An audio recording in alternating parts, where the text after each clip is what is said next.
The journey of a Pokemon researcher. This video is purely for entertainment and does not infringe on copyrights or laws. The rights to the novel and image belong to the original author. We do not claim ownership. Don't like waiting and want to listen to this fanfic in full now? Subscribe to our Patreon, where you'll find the best fanfics. Chapter 226 Wild Area. The Centipede King thrust his long body forward, lifted up the stinky mud that was pressing on him, and then slammed into him fiercely. Suffering such a heavy blow, the stinky mud also let out a dull roar, and then opened its big mouth, and a column of fire spurted out towards the Centipede King. Is this just a jet of flame? The onlookers thought at the same time in confusion.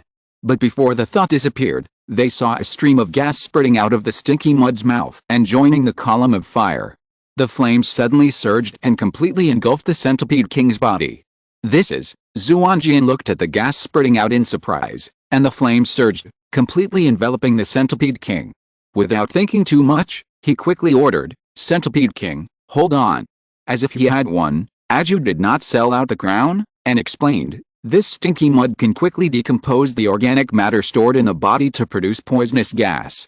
I let it use the jet flame while spraying the gas produced in the body to help the flame burn.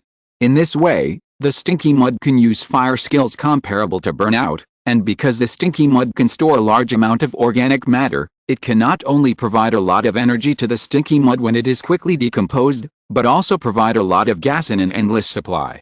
The duration of this skill is much longer than burning out." After explaining this, Aju said no more.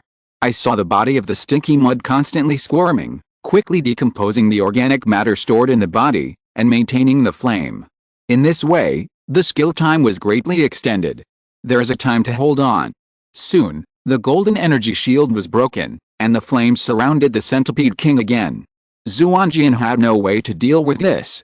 He could only watch the Centipede King struggle in the flames and soon fell down. Seeing the Centipede King fall, Aju snapped his fingers and stopped the attack of the knee. After launching such a powerful and long-lasting attack, the knee was only slightly smaller in size. According to Xuanjian's estimation, the knee could still launch 3 more powerful attacks. "Come back, Centipede King. You've worked hard." Xuanjian took back the Centipede King. He was convinced of his defeat in this battle. He looked up at Aju and was about to say something, but Aju raised his hand and threw something to Xuanjian, who quickly caught it in his hand. "Is this a pink badge?" Xuanjian asked, looking at the pink badge in his hand. "Yes," Aju nodded, "although you lost the game, you are quite strong and you are qualified to get it. Keep working hard. Boy. See you later." As Aju said this, 2 party groups fell from his sleeves and hit the ground and exploded, producing a puff of smoke. When the smoke dissipated, Aju and Aim disappeared at the same time. "It's really worthy of being introduced by a ninja family, so elusive," Duoga complained. Although the smoke was not poisonous, it still scared her. "Thank you, Mr. Aju," Xuanjian said. Although the other party might not be able to hear it and this badge was of no use to him, he still had to say something. "I can't believe you lost, Xuanjian." Shota walked over and said. Since they met, Xuanjian gave him the impression of being invincible, but he didn't expect to lose here. "There's nothing I can do. The opponent is too strong," Xuanjian said helplessly. Leaving the light red gym, the 3 of them headed for the wilderness area. In order to protect wild elf resources, many habitats of precious elves have been turned into protected areas. It is forbidden to capture wild elves in this area. Of course, it also depends on what kind of elf it is. Elves like the bag dragon are naturally not allowed, but no one cares about the likes of Rada. However, Xuanjian and his group were not interested in the bag dragon and Rada. Along the way, they also met the herding girl Tamiko, and visited their tribe at her invitation. At this time, the tribe was preparing for the Pokemon obstacle race, but Xuanjian and the other 2 did not have a suitable elf to ride, and were not interested in racing, so they did not stay here for long. After a night's rest, they continued to the wild wilderness area. After crossing the Possum Dragon Reserve, the group successfully arrived at the entrance of the wilderness area.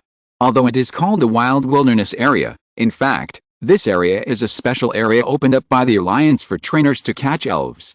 The management will put feet in it to track those non-protected elves wandering in the reserve, and transport the excess number of local elves from other places. Of course, even if this is done, There are still more trainers who come to catch elves than elves, so the wilderness area began to charge tickets and stipulated that elves can only be caught with the elf balls and fishing rods provided by the wilderness area. Without fighting, the elf balls are thrown directly, and the elf balls are not specially made. In this way, the success rate is very low, which solves the contradiction between many people and few elves. However, even if the success rate is very low and it is difficult to encounter precious elves, trainers still flock to it. After buying tickets at the entrance and depositing the elves, Xuanjian and the other 3 each received 30 special elf balls. According to Shota's appraisal, these Pokeballs, apart from being extra strong, are of no use in improving the capture rate, and are even worse than the cheapest knockoff Pokeballs on the market. Xuanjian and Duoga didn't care. Duoga was not very interested in capturing Pokémons, while Xuanjian began to pay attention to everything going with the flow. Before entering the door, Xuanjian deliberately took a look at the photo hanging in the duty room. In the photo, a middle-aged man and a mini dragon were snuggling together intimately, looking very harmonious. Seeing Xuanjian's gaze, the guard immediately became nervous and slammed the door shut to prevent Xuanjian from peeking again. Xuanjian shook his head. Since he was afraid that others would find the mini dragon, he shouldn't hang up the photo. If he did, he shouldn't be so nervous. He reacted so strongly even when others took a curious look at him. Isn't this a case of trying to cover up the truth?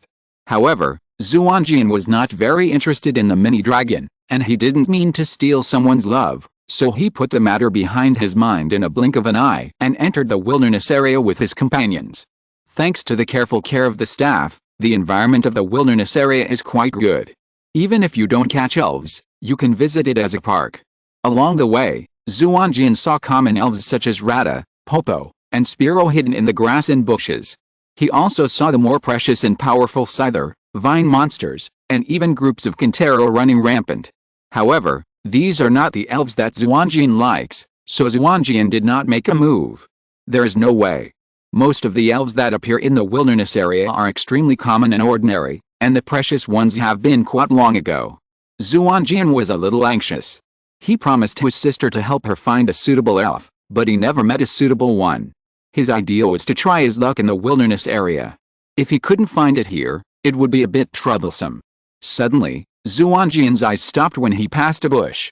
Xuanjian found his target in Ibrahimovic hiding in the bushes and taking an afternoon nap. Duoga also followed Xuanjian's gaze and found Ibrahimovic. The little guy was lying in the bushes and taking an afternoon nap. After taking a look, Duoga was immediately surprised and said, "What a small EV. It should be less than 1 month old. Its hair hasn't grown back yet." Although the elves basically keep the same appearance after hatching from the elf eggs until they evolve, there are actually subtle differences in the process. Experienced people can judge the age of the elves through some clues. Is there a group of EV hiding nearby? Shota asked curiously. Such a small elf rarely leaves the group to act alone.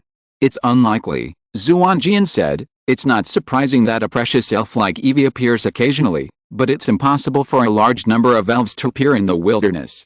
Even if there are, they have been caught by people long ago. And if you look closely, this little guy has a lot of scars on his body, and he looks malnourished. It can't be like this if he has parents to take care of him. Duoga also added. Why bother so much? Anyway, just capture him directly. Xuanjian took out the elf ball and was about to throw it at Eevee. Wait. Duoga stopped Xuanjian's action. If you throw it directly like this, the capture rate is too low, and it is easy to scare Eevee away. Why don't you try this first? Duoga took out a portion of Pokemon food. Good idea. Xuanjian said, it's a pity that your Pokemon May was brought in, otherwise it would be better to let them communicate. Xuanjian took the food prepared by Duoga and walked towards Eevee carefully. Although Eevee was asleep, it was very alert to the slightest movement around it. As soon as Xuanjian approached, it woke up immediately, staring at Xuanjian with its big watery eyes. Its hair all exploded, and it made a threatening whimpering sound. Don't be nervous, little guy. Xuanjian urged the power of Changpan, trying to make himself look more approachable. Slowly, under the nervous gaze of Eevee, he stopped at a safe distance and put the Pokemon food on the ground. You must be very hungry. Come, try this food. Xuanjian said and stepped back. Ibrahimovic still stared at Xuanjian vigilantly and didn't eat the food. However, this was a special elf food made by Duoga. It didn't smell good to humans, but it smelled like an irresistible attraction to elves. In addition, Ibrahimovic really hadn't eaten enough and was very hungry. So after struggling for a long time, Ibrahimovic finally couldn't help but approach the elf food and started eating. The elf food made by Duoga was very delicious. Ibrahimovic ate it all up in a short while, and his hostility towards Xuanjian was also dispelled. But Ibrahimovic didn't approach Xuanjian, but still looked at Xuanjian and his group vigilantly, and then walked towards the bushes in small steps. 3, 2, 1, fall. Duoga counted, and when he finished counting, Ibrahimovic's feet really softened and fell on the grass. Bingo, success. Duoga saw Ibrahimovic fall down, and immediately rubbed his fingers happily. What is this? Xuanjian was a little confused. The wine-filled food I invented. You will definitely get drunk after eating it. What are you waiting for? Go and subdue that little guy. Duoga urged. Shut his eyes wide and he said, is this okay? Shouldn't Xuanjian feed the little guy food, gain his favor, and then tame him? Xuanjian also nodded in agreement. Why did the script suddenly change to drugging the other party? How can there be trust between humans and Pokémons if this is done? Duoga looked at the two with contempt. You think too simply. That Eevee looks very timid and afraid of people. How could it be abducted by a meal from you? Are you planning to spend a month here to gain its trust? Xuanjian shook his head. He didn't have so much time. That's right. Using bait to catch it is fast and does not violate the rules. Is there a better way than this? But this will make Eevee's intimacy very low, and it will not trust us. It doesn't matter. Just catch it first and then cultivate it slowly. Eevee will understand over time. Xuanjian sighed. That's the only way. But my sister has a heavy task now. Chapter 227 Daily Life. After recaptured Eevee, Xuanjian's purpose of this trip was also achieved. In the remaining time, several people visited the wilderness area. When leaving the wilderness area, Xuanjian borrowed a phone at the ticket office to call the Pokémon Academy and contacted his sister. Brother, you haven't called me for a long time. On the screen, Yeezy pouted and complained. Xuanjian smiled gently and said, sorry, Yeezy, brother is busy recently. But today, brother has good news to tell you. What news? Yeezy's eyes turned, and with a hint of expectation on his face, he asked, brother, did you help me catch the Pokémon? Yes. Xuanjian raised his right hand and showed his sister the Pokéball in his hand. This is the little guy I have been looking for a long time. You must treat it well. Well, Yeezy nodded repeatedly and urged, then brother, give it to me. Okay, I'll send it over right away. Xuanjian also understood his sister's expectations, and borrowed the teleportation machine next to him to send the Pokéball over. The transmission machine quickly sent the Pokéball over. Yeezy couldn't wait to take the Pokéball from the transmission machine and opened it. Suddenly, a small Eevee appeared in front of her. However, because Xuanjian and his group had knocked it down with food before, Eevee was extremely wary of humans. Even though he knew that he had been captured, he still stared at the person in front of him with a vigilant look. It's Eevee. So cute. Yeezy didn't care about that. She had always been looking forward to having a Pokémon. Now her wish was fulfilled, and what she got was an extremely cute Eevee. At this moment, Yeezy was completely immersed in the joy of getting Eevee. She screamed and rushed over. She didn't care about Eevee's resistance and hugged Eevee in her arms. She didn't even care that Eevee protested and scratched her clothes with its claws. Yeezy, this Eevee is a little afraid of people. You have to treat it well and get along with it well. Xuanjian reminded. Don't worry, brother. We will be good friends. Yeezy kissed Eevee's forehead. Right, Boo-Boo. Boo-Boo. Did you name it? Xuanjian asked. Some trainers often give names to their elves to show their love for them. It seems that my sister likes Eevee very much? Yes. Yeezy nodded. I don't know if it felt that the person holding him had no ill intentions. Eevee no longer struggled so much, and stayed in Yeezy's arms obediently. After hanging up the phone, Xuanjian breathed a sigh of relief. Since Eevee was not captured by normal means, and the person who captured Eevee was not Yeezy, and it was also the first time for Yeezy to have an elf, Xuanjian was really worried that they would not be able to get along well. However, the sister who looks more carefree now and the timid and shy Eevee are more compatible, and they should be able to get along well. Eevee is a very suitable elf for girls.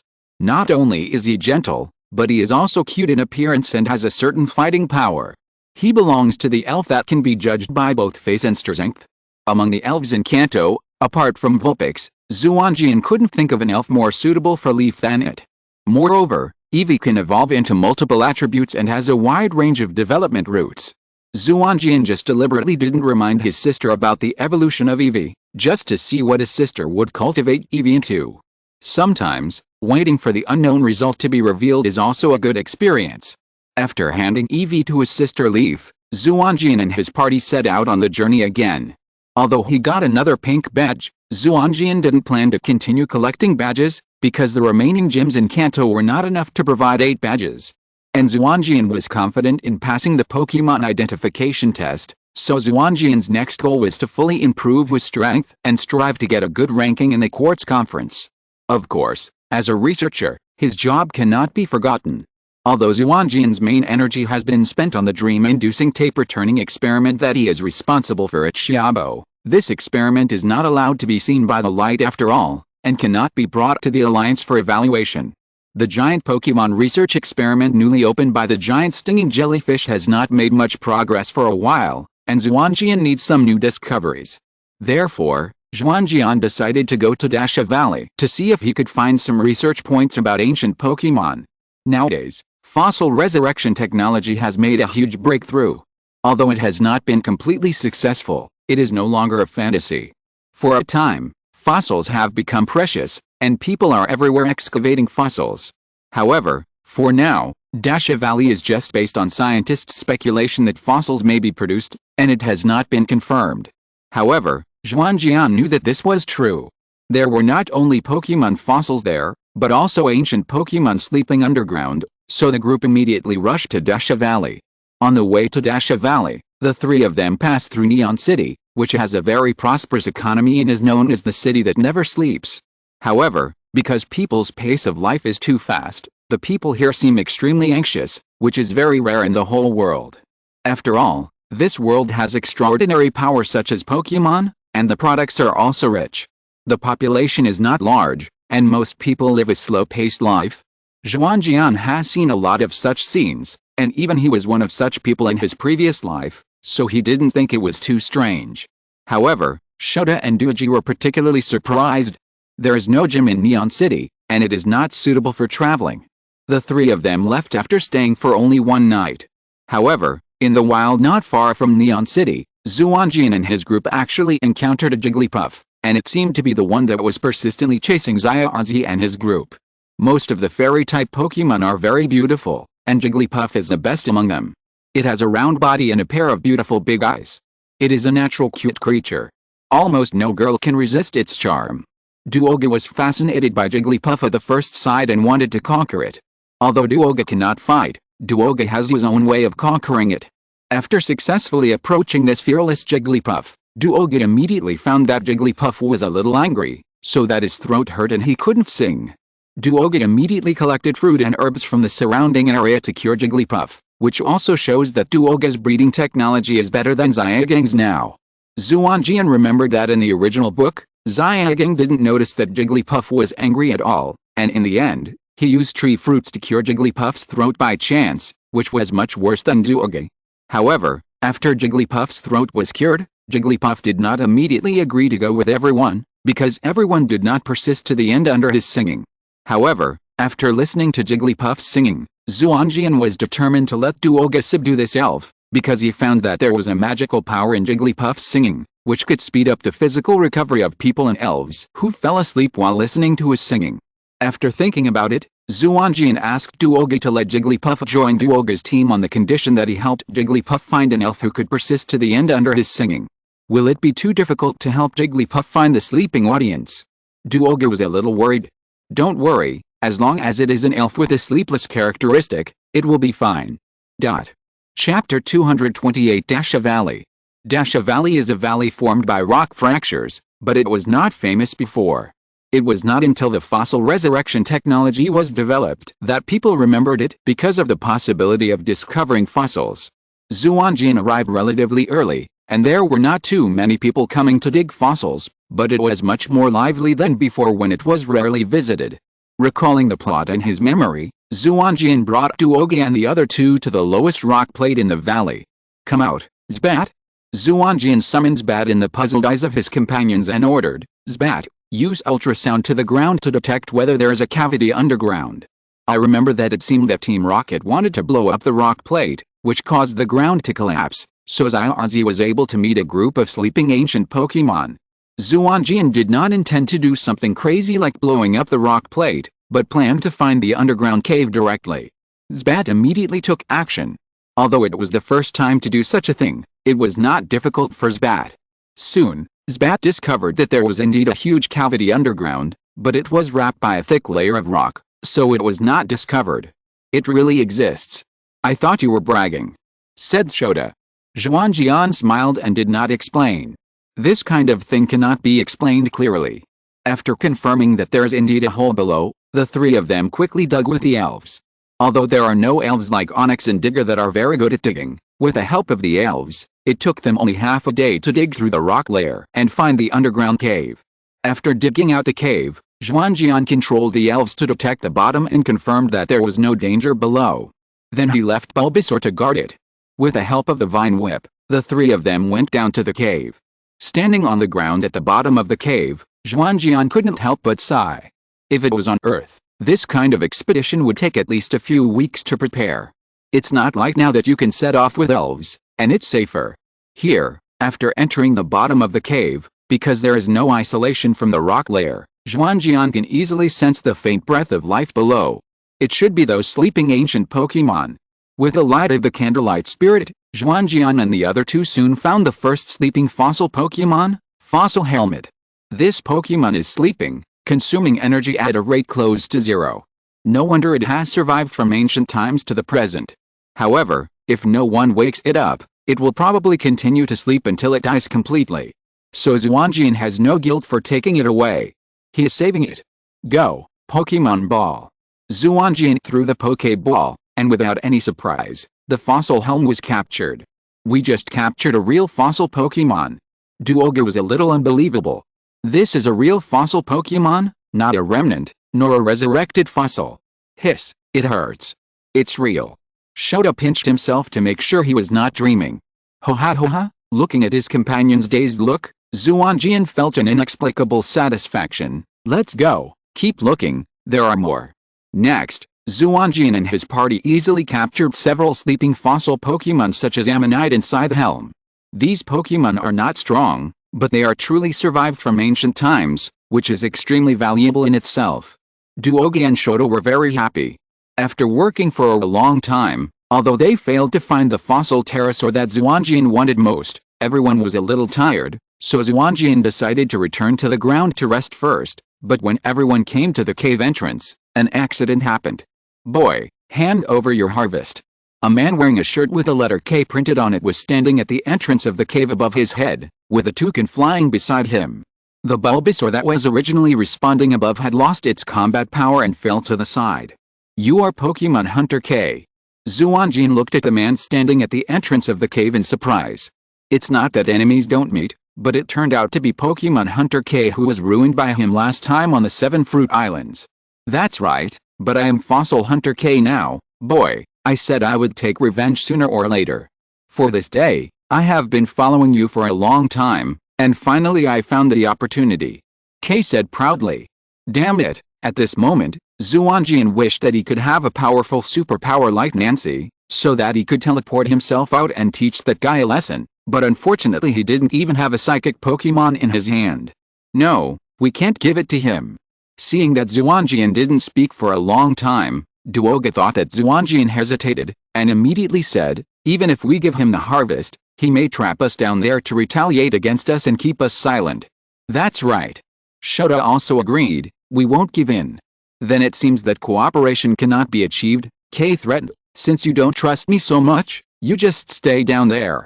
See if you can still be so tough after being hungry for a few days. Don't expect anyone to rescue you. This area has been designated as an independent mining area by me, and no one will come. Toucan, you stay here to guard. Kay dragged the weak frog seed away. Seeing Kay leave so decisively, Duoga and Shota both looked grim. Although they just said that they didn't want to trade with Kay, they didn't want to be thrown into this dark underground. The two of them could see Kay's calculations. As long as they were thrown down there and locked up for a few days without food and water, their physical strength would be exhausted, and then they would be at K's disposal.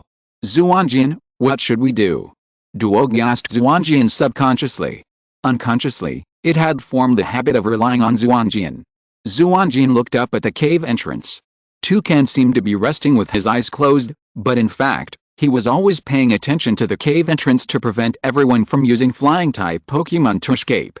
At this moment, Xuanjian regretted it very much. He should have replaced Charizard, so that he would have 2 flying-type Pokémon in his hands and could definitely escape. Unfortunately, he only had a forkbit in his hand. Let's talk in a more secluded place, Xuanjian said, and then led everyone into a tunnel. Toucan took a look and found that everyone was not trying to break out, so he didn't care anymore. After confirming that the distance was far enough and the toucans could not hear what everyone was saying, Xuanjian said, "We must find a way to break out." Shota nodded. "Digging a hole is too time-consuming and laborious, so we can only go through the hole. But there are toucans guarding above, and as soon as we make a move, K will come to support us, and we can't escape. Unless we kill the toucans. Use Jigglypuff." Xuanjian said, "We will send Jigglypuff out and let it sing outside. In this way, not only the toucans, but also K may fall asleep. And we are hiding underground, and it is difficult for the sound to come over. Maybe we don't have to fall asleep, and then we can get out calmly." "Good idea." Shota agreed. "But Jigglypuff is just willing to follow me now, and doesn't listen to my orders at all," Duoga said in embarrassment. This is also a disadvantage of conquering Pokémon through non-combat means. Although the relationship between each other will be very good, they often disobey. Shota's face was full of disappointment. "That's no use." "No, there is another way," Xuanjian said. "Since Jigglypuff can't do it, then we can send one person out." People.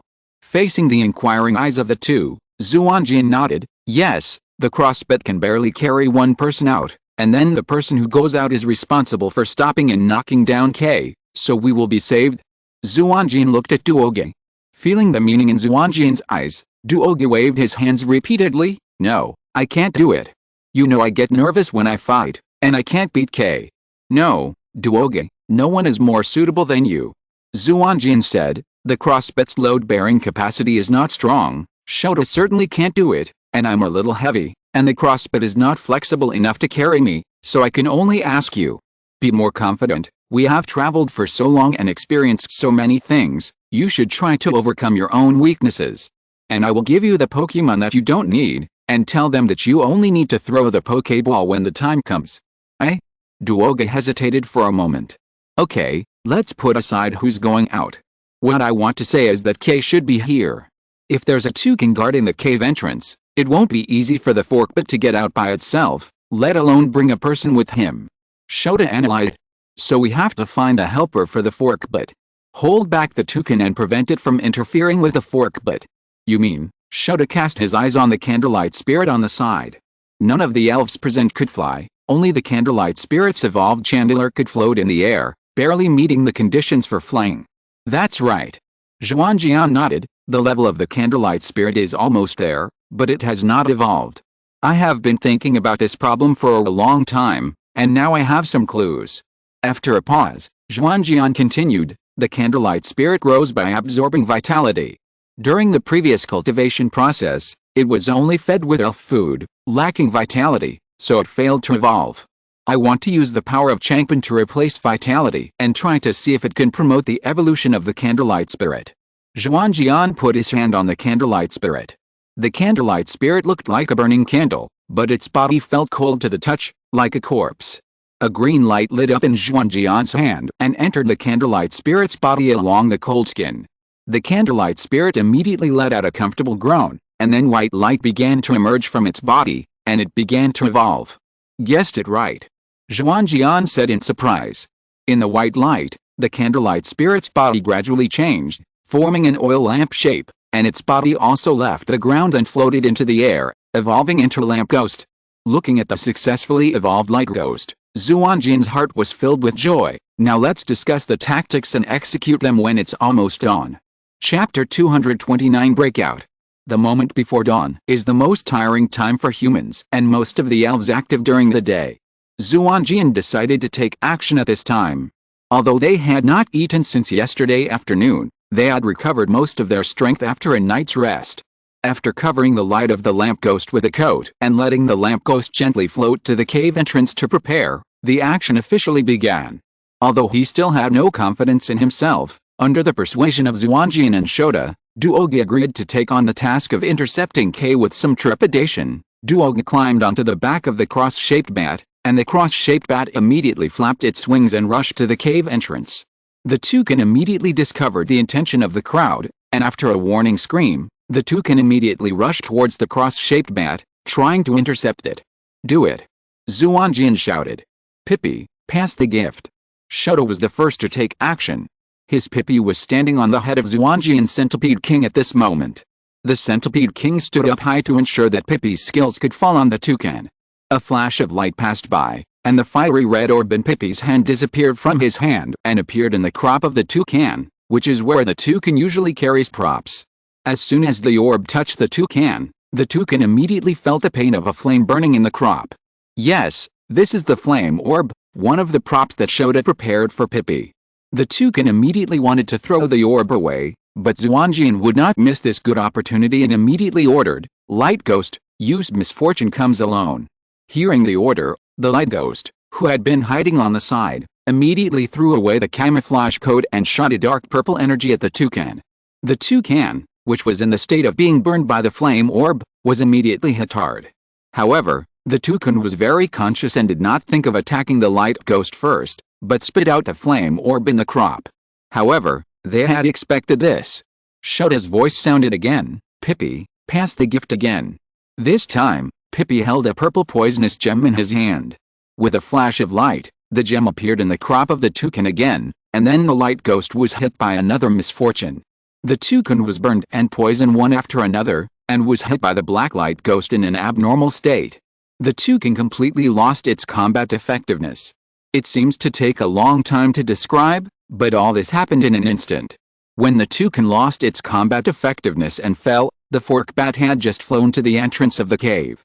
Without the enemy blocking it, the fork bat successfully returned to the ground with Duogi. Beautiful. Xuanjian and Shota clapped each other, happy for the successful ambush and the completion of the first stage of the combat goal. Next, it depends on Duogi. Shota looked at Duogi, who had disappeared at the entrance of the cave, and said with some worry, "Don't worry. I believe she can do it." Xuanjian said. On the ground, Duogi jumped off the back of the fork bat as soon as she came out of the cave and landed steadily on the ground. At this time, K, who received the warning from Toucan, had already rushed over. He immediately became nervous when he saw someone rushing out of the cave, but when he saw it was Duogi, he relaxed instead. He had been following Xuanjian for so long, and he had some understanding of the situation of several people. He knew that Duogi had a fear of fighting. Seeing K running towards the cave entrance, Duogi immediately blocked K's way and said, "Stop." K sneered, "Little girl, I know your background very well, I'm not afraid of you." Duogi knew that negotiation was useless, closed his eyes, and threw out 3 Pokeballs. There were 3 powerful Pokemon in them, Dragonite, Leaf Elf, and Electabuzz. They could fight even without his command, and it was not a problem to defeat K. Bang, bang, bang. There were several dull sounds similar to gunshots in his ears. Duogi couldn't help but open his eyes, but found that all the Pokeballs he threw out fell to the ground, and the surface was wrapped in a layer of colloid, and it was completely impossible to open them. K held a weapon similar to a pistol in his hand and said proudly, "The superglue developed specifically for trainers conceal the Pokeball and prevent the Pokemon from coming out. Little girl, I have been preparing for a long time to deal with you. Damn it." Duogi cursed inwardly, and his hand quietly touched his waist, where the Pokemon that truly belonged to him was placed, but it was difficult to beat K, who had Jengar. "X-Bat, don't protect me, go and get Xuanjian," Duogi said to the X-Bat guarding beside him, then took off the Pokeball on his waist and opened it under the cover of his other hand. "Come out. Squirtle. You want to stop me with just 2 little guys, don't be wishful thinking." K looked at the 2 inconspicuous little guys and said contemptuously, "Go away, don't get in the way." Then he rushed to the cave entrance. X-Bat had already flown into the cave. If it is not stopped in time, It will be troublesome if that powerful kid comes up. Squirtle, stop him with the water gun. Duoga ordered, although his voice was trembling, but at least he opened his eyes to speak the order. Although Squirtle has reached a high level due to the careful training of Dodgy, it has little practical experience, but it is no problem for it to fire a water gun.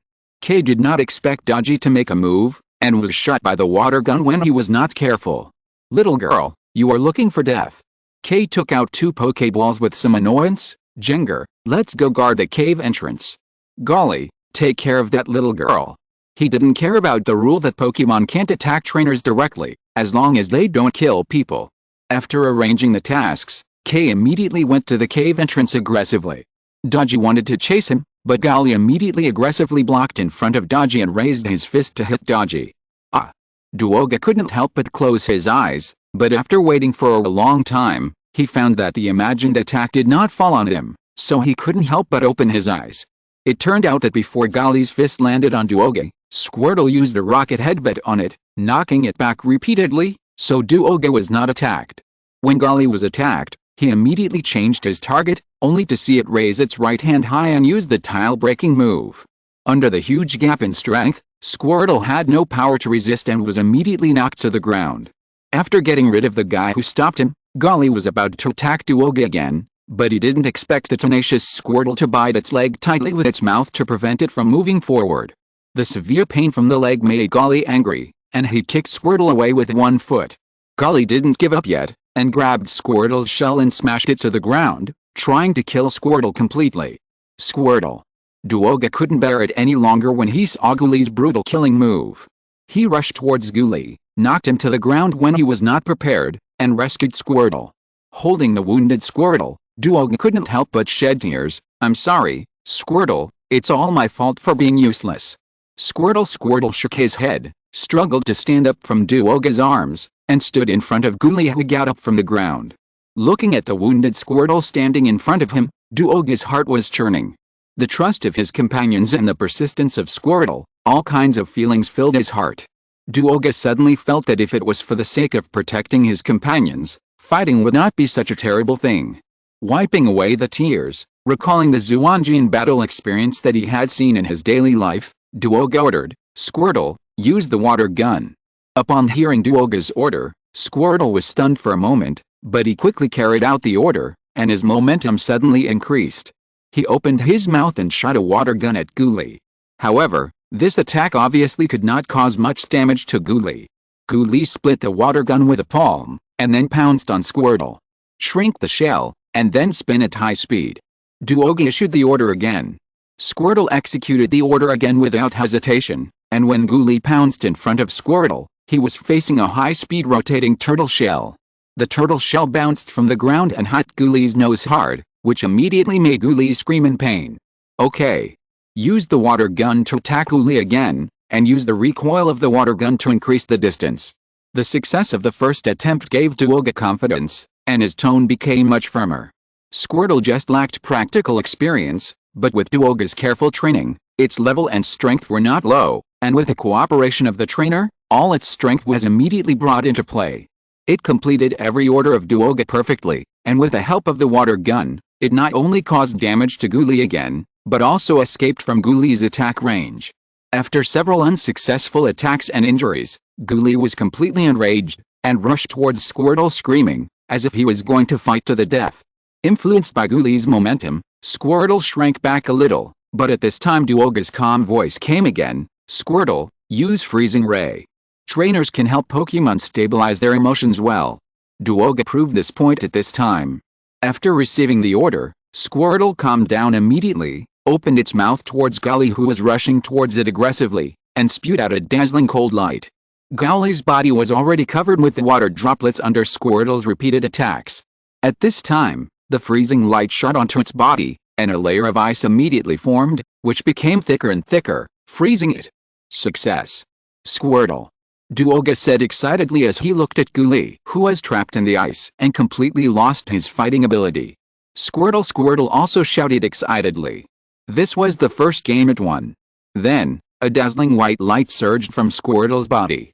With the momentum of victory in the duel, Squirtle finally evolved. The white light soon dissipated, and a cute Squirtle appeared in front of Duoge. The first victory and Squirtle's success gave Duoge a great boost of confidence. Duoge looked towards the entrance of the cave, where the constant explosion showed that the battle was fierce. K was attracted by all his attention. With his back to this side, he didn't notice that the battle here was over. Good opportunity, Squirtle, use water jet at that man. Duoge ordered. Although Squirtle had evolved, it showed no sign of disobeying its trainer. It immediately retracted into its shell, and then a stream of water surged around its body, pushing it towards K. The defenseless K was immediately hit.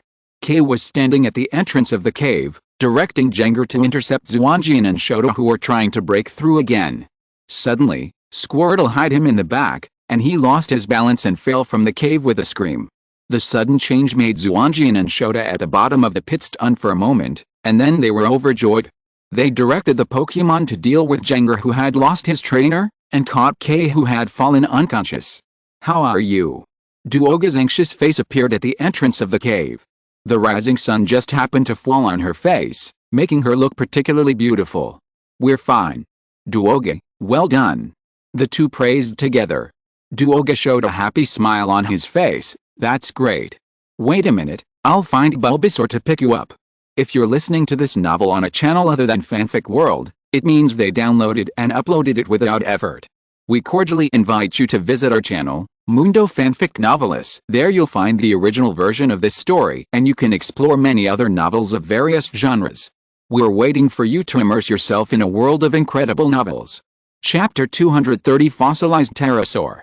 Seeing that the problem was basically solved, Xuanjian and Shota sat on the ground exhausted. Although the battle was not long, everyone was on edge. Now that they relaxed, they suddenly felt extremely tired. After sitting on the ground for a while, Duoge still didn't come back. Xuanjian thought something must have happened, so he said to Shota, "Let's tie that guy up. These guys are not simple characters. Be careful." "Okay," Shota nodded and took off his coat. There was no rope at the bottom of the cave, so he could only use clothes as a temporary substitute. "I didn't expect you to find me." K, who had fainted, sat up from the ground at this time. He was attacked by Squirtle and fell from above. He did faint, but years of training made him wake up quickly. He wanted to find an opportunity to attack, but he didn't expect Xuanjian to be so alert. Xuanjian was speechless. He just wanted to take precautions, but he didn't expect the other party to wake up. Fortunately, he was alert, otherwise he might have capsized in the gutter. "Just surrender, K. Your elves have lost their fighting power, you have no chance to turn the tables," Xuanjian said, and then he signaled the Centipede King, the Crosspit and the Light Ghost to surround him and Shota to prevent them from launching a surprise attack. "You know, these desperate men all have good fighting skills." Looking at the elves surrounding him, K's face was grim, and he said fiercely, "You are awesome. We'll see." He took out a remote control and pressed it hard. "What do you want to do?" LK's movements were too fast, and Xuanjian had no time to stop him. "You will know soon," K said, and then Xuanjian felt the ground shaking violently, followed by a deafening explosion. K, this crazy guy, actually prepared explosives outside to blow up the rock bed. It seems that this guy didn't plan to let everyone go out from the beginning. These explosives must have been prepared to bury the evidence. Without thinking too much, the rock layer above was broken by the violent explosion, and a large number of rocks kept falling down. Xuanjian and Shota hurriedly asked the elves to return to their side, blocking the falling rocks and running to a safe place. When the subsequent effects of the explosion subsided, Xuanjian and Shota had already moved far away and lost the trace of K. "This lunatic," Shota cursed. He had never seen such a crazy guy. He was also underground and was likely to be in danger, but he did not hesitate to detonate the explosives in order to get out. Xuanjian also looked annoyed. "I was careless this time." From his style, it is obvious that he is a desperate criminal. If he lets him get away, we will be in trouble in the future. "Relax," Shota patted Xuanjian's shoulder. "Maybe this guy is dead." But Shota himself thinks this possibility is not high. Xuanjian also understands that Shota is comforting himself, and he no longer brings up this topic, but says, "I don't know what happened to Duoge. Duoge is on the ground, not to mention that it is very close to the explosion site, and the rock bed on the ground is also much more than underground." "It should be fine," Shota said, Since Duoga has been gone for so long, it's possible that Bulbasaur hasn't recovered yet and has gone to ask for help from others. NK's main purpose for preparing this explosion should not be the bedrock, but to completely blow up this cave. Look, Shota pointed to the top of his head, and saw that the previously airtight rock layer had cracked, and a ray of sunlight leaked out from it. Xuanjian nodded, looking at this situation. The place we came down should have been completely blown down. If that guy is okay, he should have taken the opportunity to run away. After waiting for a long time, Xuanjian didn't hear Shota's answer, and couldn't help but turn his head to look at him, only to find that he was staring blankly at the darkness in front. "What's wrong with you?" Xuanjian asked. "Over there." Shota swallowed his saliva, and then continued, "There's something. There's something." Xuanjian wondered, and then thought, could it be a fossil pterosaur? Very likely. The explosion caused considerable damage to the rock layer, which may have exposed the fossil pterosaur that was originally isolated, and it was woken up. Thinking of this, Xuanjian immediately ordered, "Light Ghost, use sparks around." The sparks were not powerful, but the lighting effect was very good. The Light Ghost scattered sparks around, immediately illuminating the surroundings. A ferocious fossil pterosaur was also exposed in the firelight, but the fossil pterosaur looked unhappy. Xuanjian guessed that in addition to being woken up, it was also hungry. "It's a fossil pterosaur." Shota immediately recognized the other party. Fearing that Xuanjian didn't recognize it, he added, "It's a spirit restored from the fossil. It's very ferocious, and it seems to regard us as food." There were no humans in the area when the fossil pterosaur was active, but for this top predator, everything else is its food. It didn't do it at this time, just a little curious about the strange creature in front of it. "Okay, let me subdue it," Xuanjian said, and then ordered the candlelight spirit, Light Ghost, Flames Splash. Although the fossil pterosaur had just awakened and its body should not be in a complete state, Xuanjian still didn't dare to be careless. No other more powerful skills were used because this guy was too fast and the Light Ghost could hardly keep up. As Xuanjian expected, although the fossil pterosaur's movements were a little stiff, it still easily avoided the frontal attack of the Light Ghost. However, due to its long sleep, it didn't know much about the current world and didn't know that the elves had evolved many skills in the tens of thousands of years after its sleep. The fossil pterosaur, which avoided the frontal attack, was affected by the bursting flames. Feeling the damage caused by the flames, the fossil pterosaur was furious and rushed over with its wings flapping. However, this was Xuanjian's intention. With the speed of the fossil pterosaur, if it fought a guerrilla war, he really couldn't do anything about it. Fork Bat, use poison. Centipede King, use venom shock. Light Ghost, misfortune never comes alone. It was difficult for the elves around him to beat the fossil pterosaur one-on-one, so Xuanjian used a group fight without hesitation. Suddenly, the three elves attacked the fossil pterosaur at the same time. The cross-shaped bat used its poisonous speed, which was not inferior to that of the pterosaur, and then the Centipede King used its venom to attack the pterosaur. Finally, the Light Ghost's misfortunes never come singly. The pterosaur lacked combat experience, but its intelligence was not a problem. It was continuously hurt and immediately became alert, realizing that its opponent was not easy to mess with. However, it was an ancient overlord after all, so it did not run away immediately, but changed its angle and pounced again. Xuanjian ordered again, the cross-shaped bat, defend quickly. The Centipede King, cling to it. The Light Ghost, misfortunes never come singly. The cross-shaped bat flashed by, and with its four wings, it quickly turned to the attack surface of the pterosaur, and hardened up, holding the attack of the pterosaur tightly.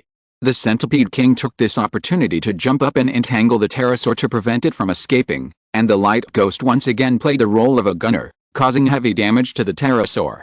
Under the continuous heavy blows, the pterosaur lost its combat effectiveness and fell to the ground helplessly. Go, Pokémon Ball. Xuanjian threw the Pokéball and successfully captured the pterosaur. Everyone did a great job. Xuanjian praised the Fork Bat, Centipede King, and Light Ghost. At this time, the rock above his head shook. Just when Xuanjian was worried about whether it would collapse again, a huge rock head came down from above. Xuanjian was relieved. It turned out that it was a big rock snake digging a hole. It seemed that the rescuers had come. "Are you okay?" Duoga's voice came from above, and it seemed that she was not injured. "We are fine," Xuanjian replied. At this time, A familiar voice came from above. Xuanjian, you grab the head of the big rock snake, it will bring you up.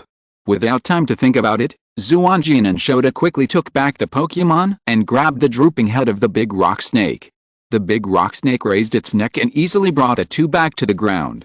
On the ground, because of the explosion here, many people fled. Only Duoga and three familiar figures were busy rescuing. Xuanjian also saw the owner of the familiar voice, Xiaogang from Xiao Zhi's group. Thank you for your hard work, Onyx, come back. Xiaogang took back Onyx and walked over. Are you alright? No, thank you. Xiaogang. Xuanjian thanked him. I'm glad you're alright. I happened to pass by here and saw Miss Duoga asking for help everywhere, so I came to help. Xiao Zhi said, didn't you say there was a bad guy? How come I didn't see him? Alice, Xuanjian sighed, the guy triggered the explosion and took the opportunity to escape. But it doesn't matter, as long as everyone is safe. Thank you. You're welcome. Xiao Zhi grabbed his head and said embarrassedly. Then Xiao Zhi seemed to think of something, took out his backpack and put it down in a hurry, and took out a Pokemon egg from it. By the way, brother Xuanjian, do you know what Pokemon egg this is? Xuanjian raised his eyelids and looked at the pattern of the egg. It should be the GP's egg. I didn't expect that the Dashigo incident had changed beyond recognition, but Xiao Zhi still got this Pokemon egg. Should I say that he is worthy of being the protagonist? Xiaozi, where did you get the egg? Xuanjian asked curiously. Ah, this one. We heard an explosion on the way here, and then this egg flew from the sky and fell into my arms. Xiaoxia said it might have been blown away by the explosion. I don't know who threw it, and I want to give it to it. Xiaozi said. Xuanjian's mouth twitched. It is said that the GP series is the elves favored by God. Could it be that the egg will automatically choose a person with good luck as the owner? Xuanjian sighed silently. Although this elf egg is also one of the goals of his trip, it seems that he really has no fate with it. Maybe only a kind person like Xiaozi can get its favor. After thinking about it, Xuanjian decided to tell Xiaozi, this seems to be the GP's egg. This egg should have no owner. Xiaozi, if you like it, you can keep it for yourself. Really? That's great. Xiaozi said happily. Looking at Xiaozi's excited face, Xuanjian suddenly felt that he had made the right choice. After hesitating for a while, he thought it was better to leave it to Xiaoxia. Thanks to I am the class representative and Himuduk for the reward. Chapter 231 Running Away from Home. Although he didn't get to GP's egg, Xuanjian's trip was fruitful. Not only did he capture a team of extremely valuable fossil Pokemon, but Candlelight also successfully evolved into Light Ghost. After finding a place to live, Xuanjian and Shota immediately conducted some research on the fossil Pokémons and wrote a substantial paper before sending them to Professor Oak. Among these Pokémons, Xuanjian only intended to focus on cultivating the fossil Pterosaur, but the fossil Pterosaur was dissatisfied with Xuanjian's use of a group fight to defeat it. So Xuanjian and it agreed to formally defeat it in the future before it was considered conquered. As for now, the fossil Pterosaur needs to recover its body that has not been active for tens of thousands of years. As Xuanjian devoted himself to the research, he naturally neglected the Pokémons and did not notice the abnormality of Bulbasaur. It was not until one morning that Zoroark hurriedly ran to Xuanjian to tell him that the Bulbasaur was lost that Xuanjian realized his negligence. When did it disappear? Xuanjian asked hurriedly. It should be this morning. I saw it last night. Duoga said, Bulbasaur has had a poor appetite for the past 2 days. I have tried many different flavors, but the results are not satisfactory. It's all my fault. I have neglected it these days and have not paid enough attention to it. It's all my fault. Xuanjian said in annoyance. Shota quickly comforted him, don't worry, let's go to the scene first. Then he led the way to Bulbasaur's bedroom. At this time, Xuanjian had forced himself to calm down and carefully check the bedroom. He did not find any signs of external intrusion, so the possibility that Bulbasaur was stolen was ruled out. There's hypnotic powder left in the room. From the analysis of the ingredients, it is very likely that it was emitted by Bulbasaur. There are marks and footprints on the windowsill from the whip, which are also left by Bulbasaur. In my opinion, Bulbasaur may have left on its own. Shota said his investigation results. But why did Bulbasaur leave? It shouldn't be just because Xuanjian has neglected it these days, right? Duoga raised his doubts. Maybe we can ask other elves to see if they know the reason. Shota suggested. Xuanjian did it immediately, but after asking for a long time, even Zorork, who had the best relationship with Bulbasaur, said that he didn't know why Bulbasaur left. Was it really because he neglected it? Xuanjian was very depressed for a while. Duoga saw Xuanjian's depression and reminded him quickly, no matter what, find Bulbasaur first and then talk about other things. Yes, Xuanjian woke up and nodded repeatedly. That's right, Bulbasaur may be in danger outside, we must find it back. But what should we do? Shota looked at Xuanjian, who was in a state of confusion, and shook his head. He was usually so decisive and wise, but now he was so confused. He was really worried. After thinking about it, Shota gave this suggestion: it would be great if there was a Pokémon that is good at tracking to help. Then let's find Junsha. Junsha's Growlithe has a very sensitive sense of smell and should be able to help us find Growlithe quickly. Duoga said. Taking a deep breath, Xuanjian regained his composure and said, no, Junsha is very busy at work. Even if she is free, we don't know where Bulbasaur has gone and whether it is still in her jurisdiction. This will be very troublesome. It is a good idea to use Growlithe to track Bulbasaur, but we don't have to find Junsha. But we don't seem to know any other trainers who have Growlithe. Duoga said. No, I just happen to have a candidate, and he must be free now.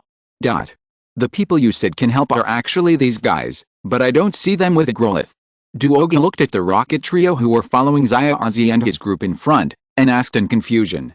Don't worry, I'm sure. Let's go up and say hello to the big brother. Xuanjian said.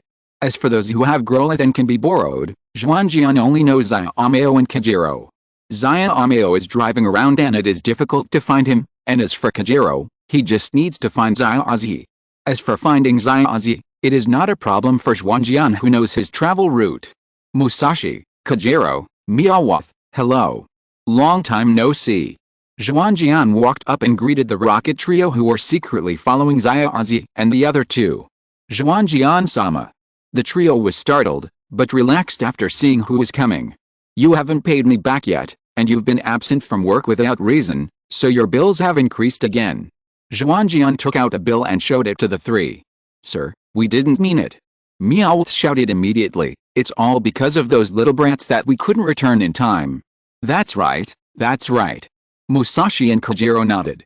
Ignoring the three sophistry, Xuanjian said, okay, I don't want to listen to your reasons.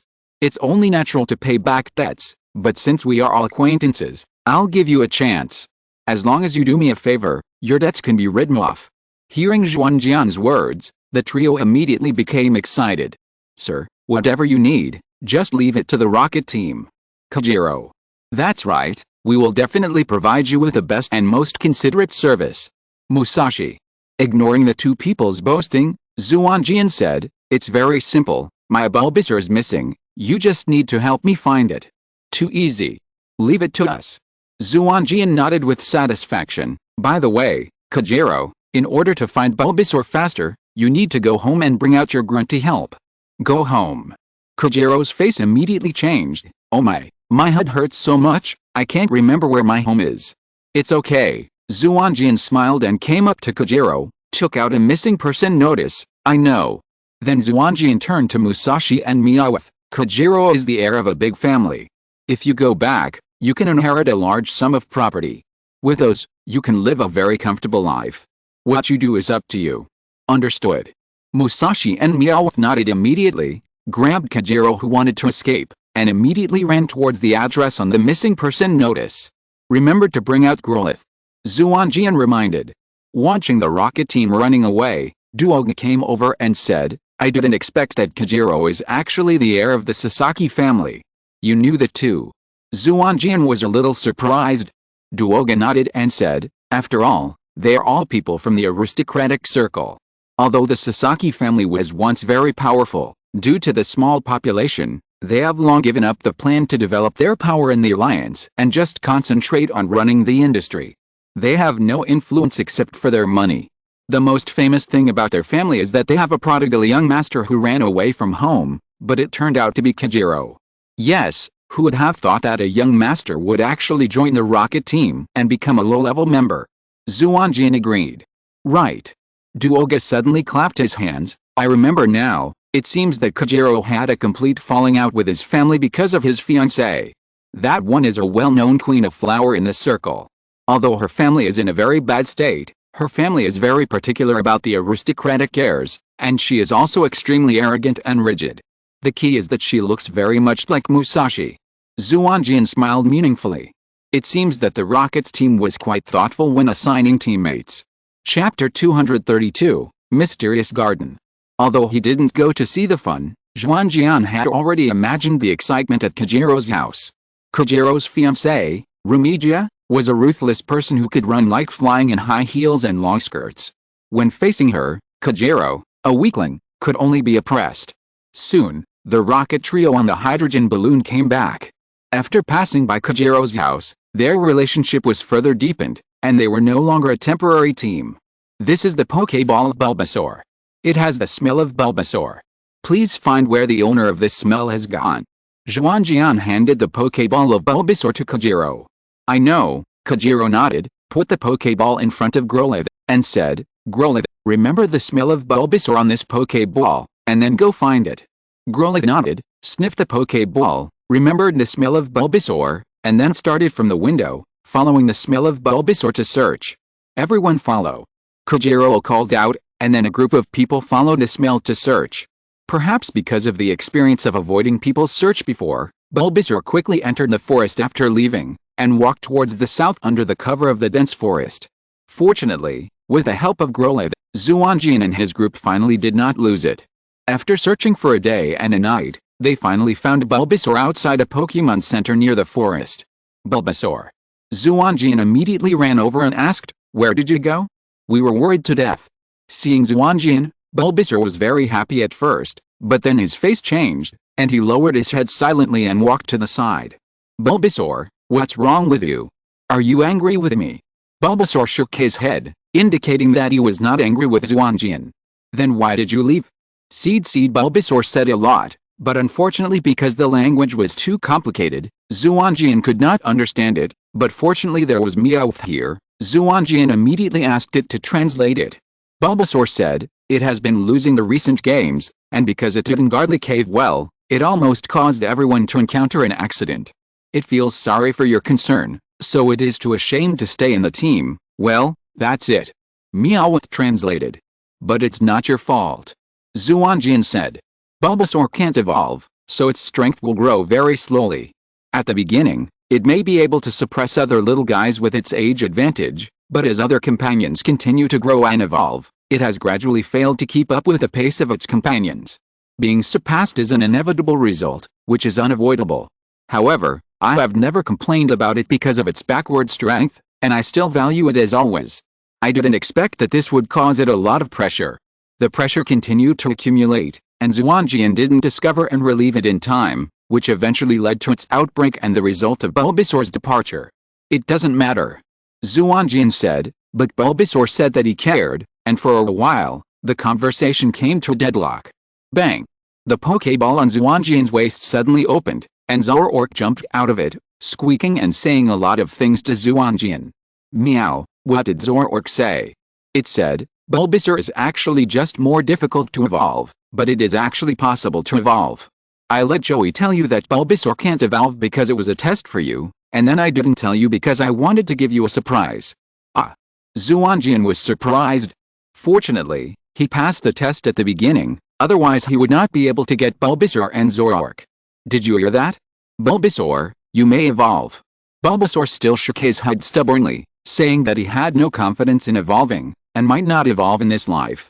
It doesn't matter, we will work hard together and wait until that day. Xuanjian said.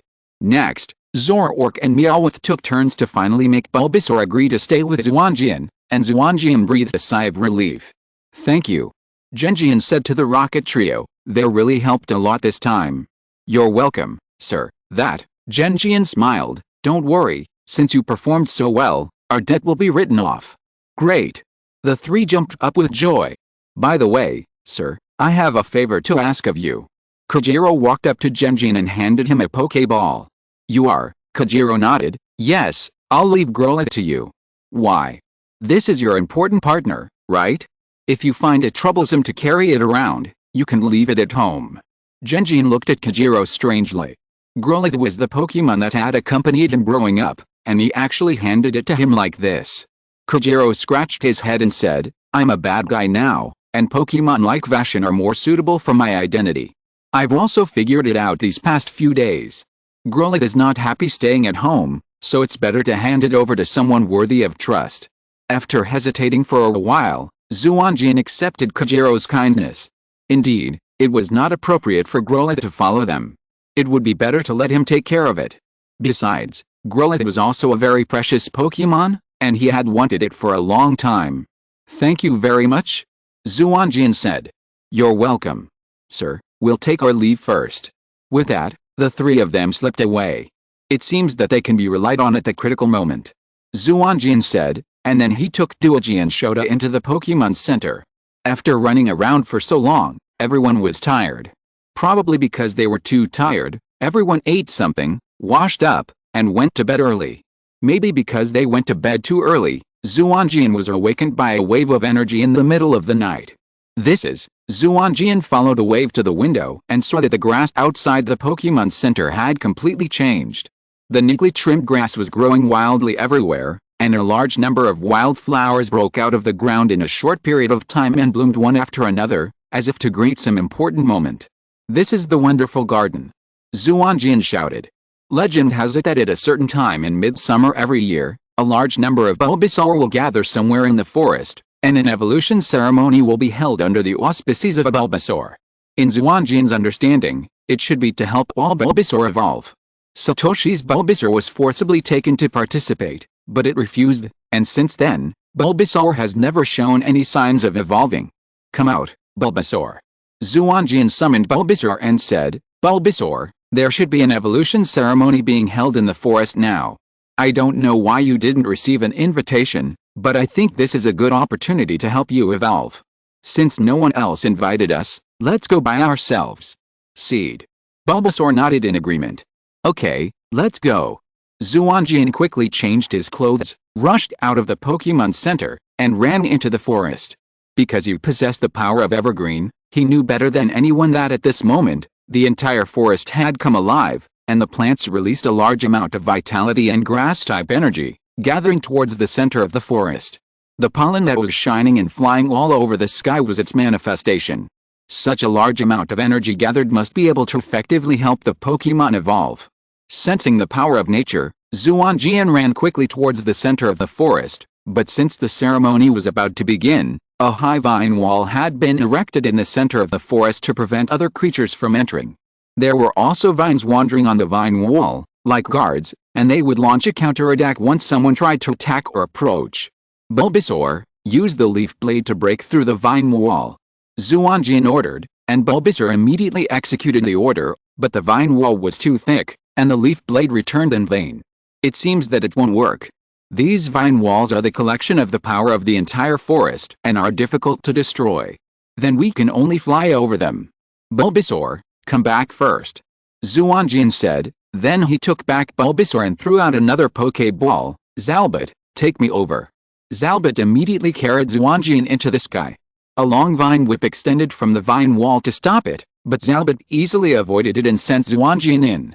After passing through the vine wall, Xuanjian did not walk, but continued to command Zalbot to fly in the direction he sensed. Soon, Xuanjian and Zalbot came to the edge of a canyon. There was a large flat land in the canyon, and a large number of Bulbasaur gathered here. They were all guests who came to participate in the celebration. Xuanjian glanced at the central stump. Bulbasaur had not appeared yet, so there was still time. Go, Bulbasaur. Multitrack commanded Crossbit to land on the ground and threw Bulbasaur's Pokeball into the canyon, allowing it to successfully blend in with a Bulbasaur participating in the ceremony.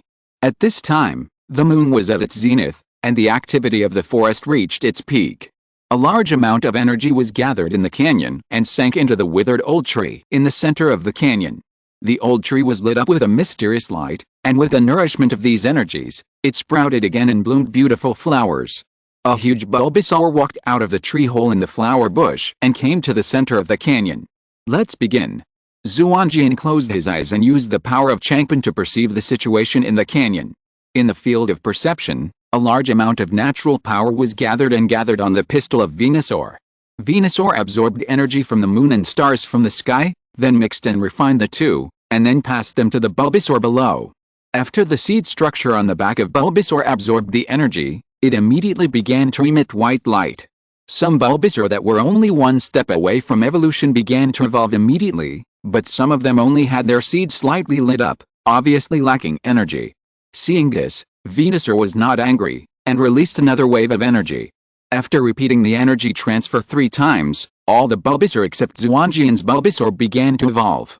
For a time, dazzling white light filled the entire venue. In this stream of white light, Xuanjian's huge Bulbasaur with the seeds on its back only slightly glowing was particularly conspicuous, and Venusaur immediately noticed it. Xuanjian's heart immediately lifted up. Without thinking too much, he immediately jumped off the cliff with the help of the crossbit and landed next to Bulbasaur, blocking Bulbasaur behind him. "I'm sorry, my Bulbasaur was not invited, but its level is already very high, and it is very eager to evolve, so I brought it in without permission. Please forgive me," Xuanjian said to Venusaur. According to his observation, this Venusaur is not only very old, but also has the strength of a champion. He certainly cannot beat such a big guy by himself, so it is better to try to reason with him. After hearing what Xuanjian said, Venusaur stared at Xuanjian, not knowing what he was thinking. When Xuanjian was struggling over whether he should run away immediately, a voice sounded in Xuanjian's heart. "Don't be nervous, human child, I can feel that you have no ill intentions. This child should indeed evolve, but because it has lived in an environment without light for a long time, it lacks some of the plant's perception of sunlight and the energy of the forest. The ritual can't provide it with much energy, and it is not enough to help it evolve, but I feel that there is an energy in your body that can help it. Are you willing to give that power to it? Will I still have the power of Changpan after giving it to it?" Xuanjian asked. "I don't know, maybe yes, maybe not," Venusaur said ambiguously. Xuanjian was silent for a while. Although the power of Takewa has a single function, it has extraordinary meaning to him and helps him a lot. He really doesn't want to lose it. "Can you not give it to me?" Xuanjian asked, even though it might hurt the relationship between him and Bulbasaur. "If you don't give it to me, the child won't be able to evolve this time. A Bulbasaur can only enter the mysterious garden once in its lifetime. If it goes out, it can only evolve on its own." Venusaur's tone was flat, and no emotion could be heard from it, but it made all the interests clear. Looking at Bulbasaur, who had expectation in his eyes but pretended to be indifferent, and feeling the power of Takewa flowing in his body, Xuanjian gritted his teeth and said, "I'll give it to you. I'm willing to do so even if I lose the power of Takewa." Bulbasaur nodded, stretched out a vine whip and pointed it at Xuanjian's chest, and suddenly a ball of green light full of vitality was taken out and injected into Bulbasaur's body. Suddenly, the seeds on Bulbasaur's back emitted a brilliant light and expanded to Bulbasaur's whole body. In the white light, Bulbasaur's body gradually grew, and then the seeds on its back cracked, first stretching out leaves, and then growing a flower bud. This was not the end. Bulbasaur had evolved into Bulbasaur, but the white light still did not dissipate, but became more and more intense, and then the flower bud that had just formed slowly bloomed in the white light, the pistil gradually rose, and a mighty Bulbasaur appeared in the white light. Is this continuous evolution? Xuanjian was surprised to see Bulbasaur evolve directly into Bulbasaur, and was so surprised that he couldn't speak. This child is already at a high level, and with enough natural energy, it evolved directly into Bulbasaur. Xuanjian nodded, walked to his own Bulbasaur, touched its head affectionately, and said, "Congratulations, Bulbasaur."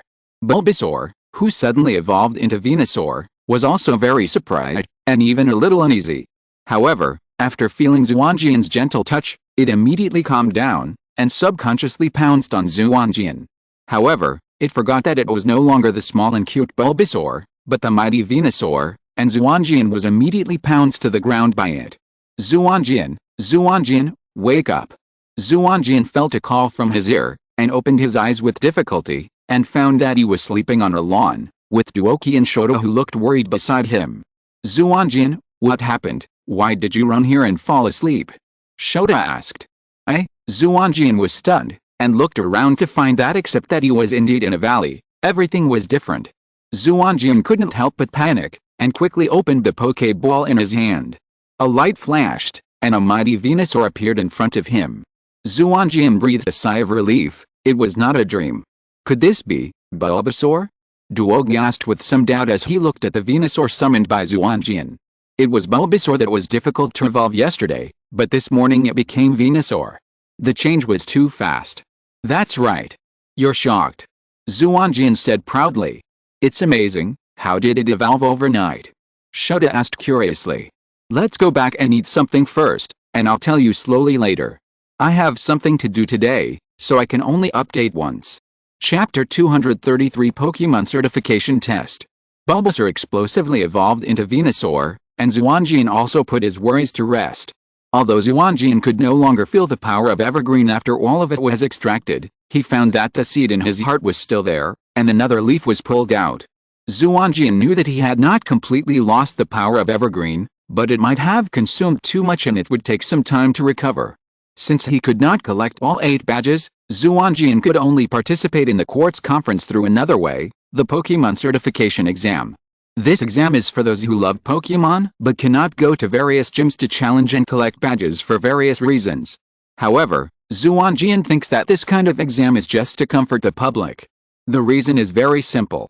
In the process of challenging the gym, not only badges are obtained, but the gym trainers will also give some practical guidance in a targeted manner. In this way, in the challenges again and again, the strength of the trainers and the elves will be greatly improved. In the end, the trainers who can collect 8 badges are all outstanding. In contrast, those trainers who passed the certification exam and obtained the qualification to participate in the Quartz Conference, although they have rich theoretical knowledge, are not very strong due to lack of actual combat. And the facts prove this.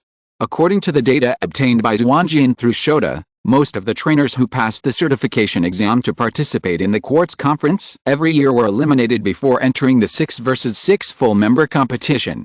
The certification exam of the league looks at whether the results meet the standards, rather than limiting the proportion or quota, which leads to a large number of trainers being able to pass the certification exam to participate in the competition.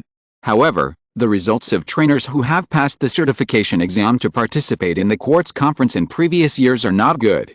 In order to improve the quality of those who pass, the questions of the certification exam are becoming more and more difficult and more bizarre, so that now discussing how bizarre the questions of the certification exam are has become a popular entertainment. At the same time, where there is demand, there will be a market. In order to rush through the certification exam, a large number of various cram schools and improvement classes have been established, becoming an economic growth point.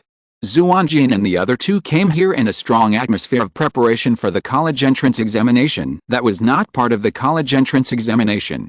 However, in order to avoid a surprise brought by Xuanjian, Xuanjian did not choose the examination site where Xuanjian was. We feel so different. Xuanjian, are you sure you don't want to sign up for a class and buy some review materials?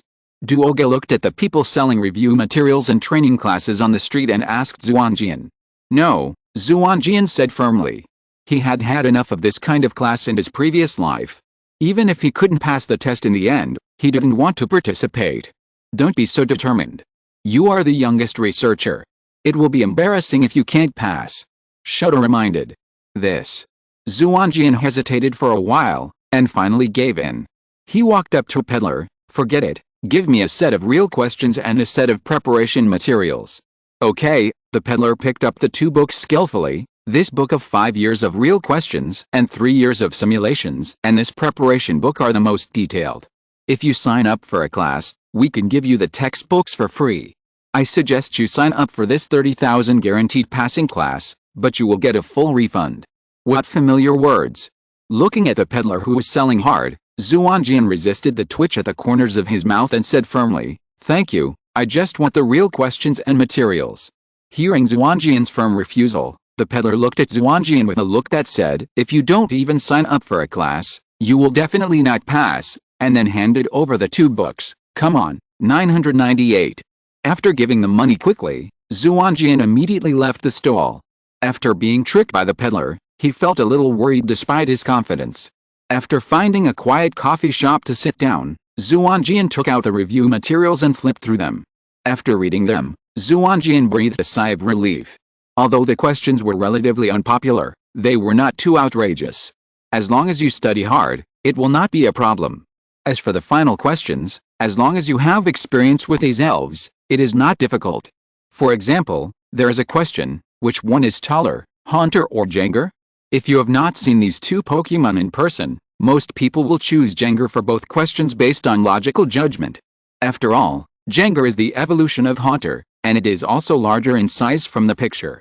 But in fact, all trainers who have really come into contact with him know that Jengar is short and fat, with a height of about 1.5 meters, while Haunter is about 1.6 meters, a difference of almost 10 centimeters, which is very obvious.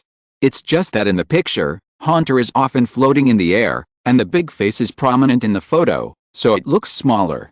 Putting down the book, Xuanjian breathed a sigh of relief. Although he didn't look at many questions, it was enough for him to understand the trend of the exam. It must be said that the people who set the questions had good intentions. In order to screen out trainers with real skills, they constantly improved the questions so that those trainers with practical experience could stand out. However, there is a huge gap between theory and practice, so there are many strange questions. "Excuse me, can I sit here?" A gentle male voice interrupted Xuanjian's contemplation. Xuanjian looked up and found that it was a boy about his age, standing in front of him with a sunny smile on his face. "Of course," Xuanjian said. "Thank you." The young man immediately pulled out a chair and sat down, then introduced himself. "My name is Zinang, an observer. You are here to take the certification exam too?" "Yes, you too." Zinang nodded and said, "I'm too obsessed with observing Pokemon, so I don't have time to challenge the gym, but I want to participate in the Quartz Conference, so I came here." Xuanjian nodded. "That's good. The badges in Kanto are very difficult to collect this year. If you rely on collecting badges to participate in the competition, you will need a lot of luck. You are an observer, so taking the certification exam will not be a problem. When it comes to the detailed understanding of Pokemon, there is probably no profession that can compare to the observer." Zinang shook his head and said, "The written test is fine, but there is still the actual test afterwards. This is what I am worried about. And according to my analysis of the exams in previous years, in order to allow more capable people to pass the exams, the weight of the actual test is constantly increasing. If you fail the written test, you can still be saved, but if you are not good at the actual test, you will definitely not pass it. Is that so? That way I will be more confident." In the intensive preparations, the time soon came to the day of the certification exam. Xuanjian and Zinang came to the examination room together. Zinang looked nervous and asked, "Xuanjian, aren't you nervous?" "No." Xuanjian looked indifferent. As a veteran who had been in the examination room for a long time, he had passed the exams that would determine his life. How could he be afraid of this kind of exam that would not matter even if he failed? Looking at Zinang, who was so nervous that he could hardly breathe and had completely lost his sunny and cheerful self in the past, Xuanjian said helplessly, "Hey, isn't this the exam you are good at? Is it necessary to be so nervous? Or do sunny teenagers generally suffer from test anxiety? I know, but this is my first exam. I'm so nervous. Is it really because he lacks practice? Thinking back to the days when I took a small test every 3 days and a big test every week, I was numb from the test. In the end, I finished the most important test in a daze. The nervousness was only after the test. Oh. Don't think about it anymore, it's all tears." After comforting Zinang, Xuanjian walked into the examination room. Everything was as expected. Although some of the test questions were very strange, as long as you grasp the ideas of the question setter and answer them with the thinking mode and common sense of a qualified Pokemon trainer, most of the questions are not a problem. Of course, some weird questions, such as the one where Jigglypuff looked from top to bottom, also made Xuanjian kneel down. After the test, most people looked pale, as if they had been ravaged thousands of times.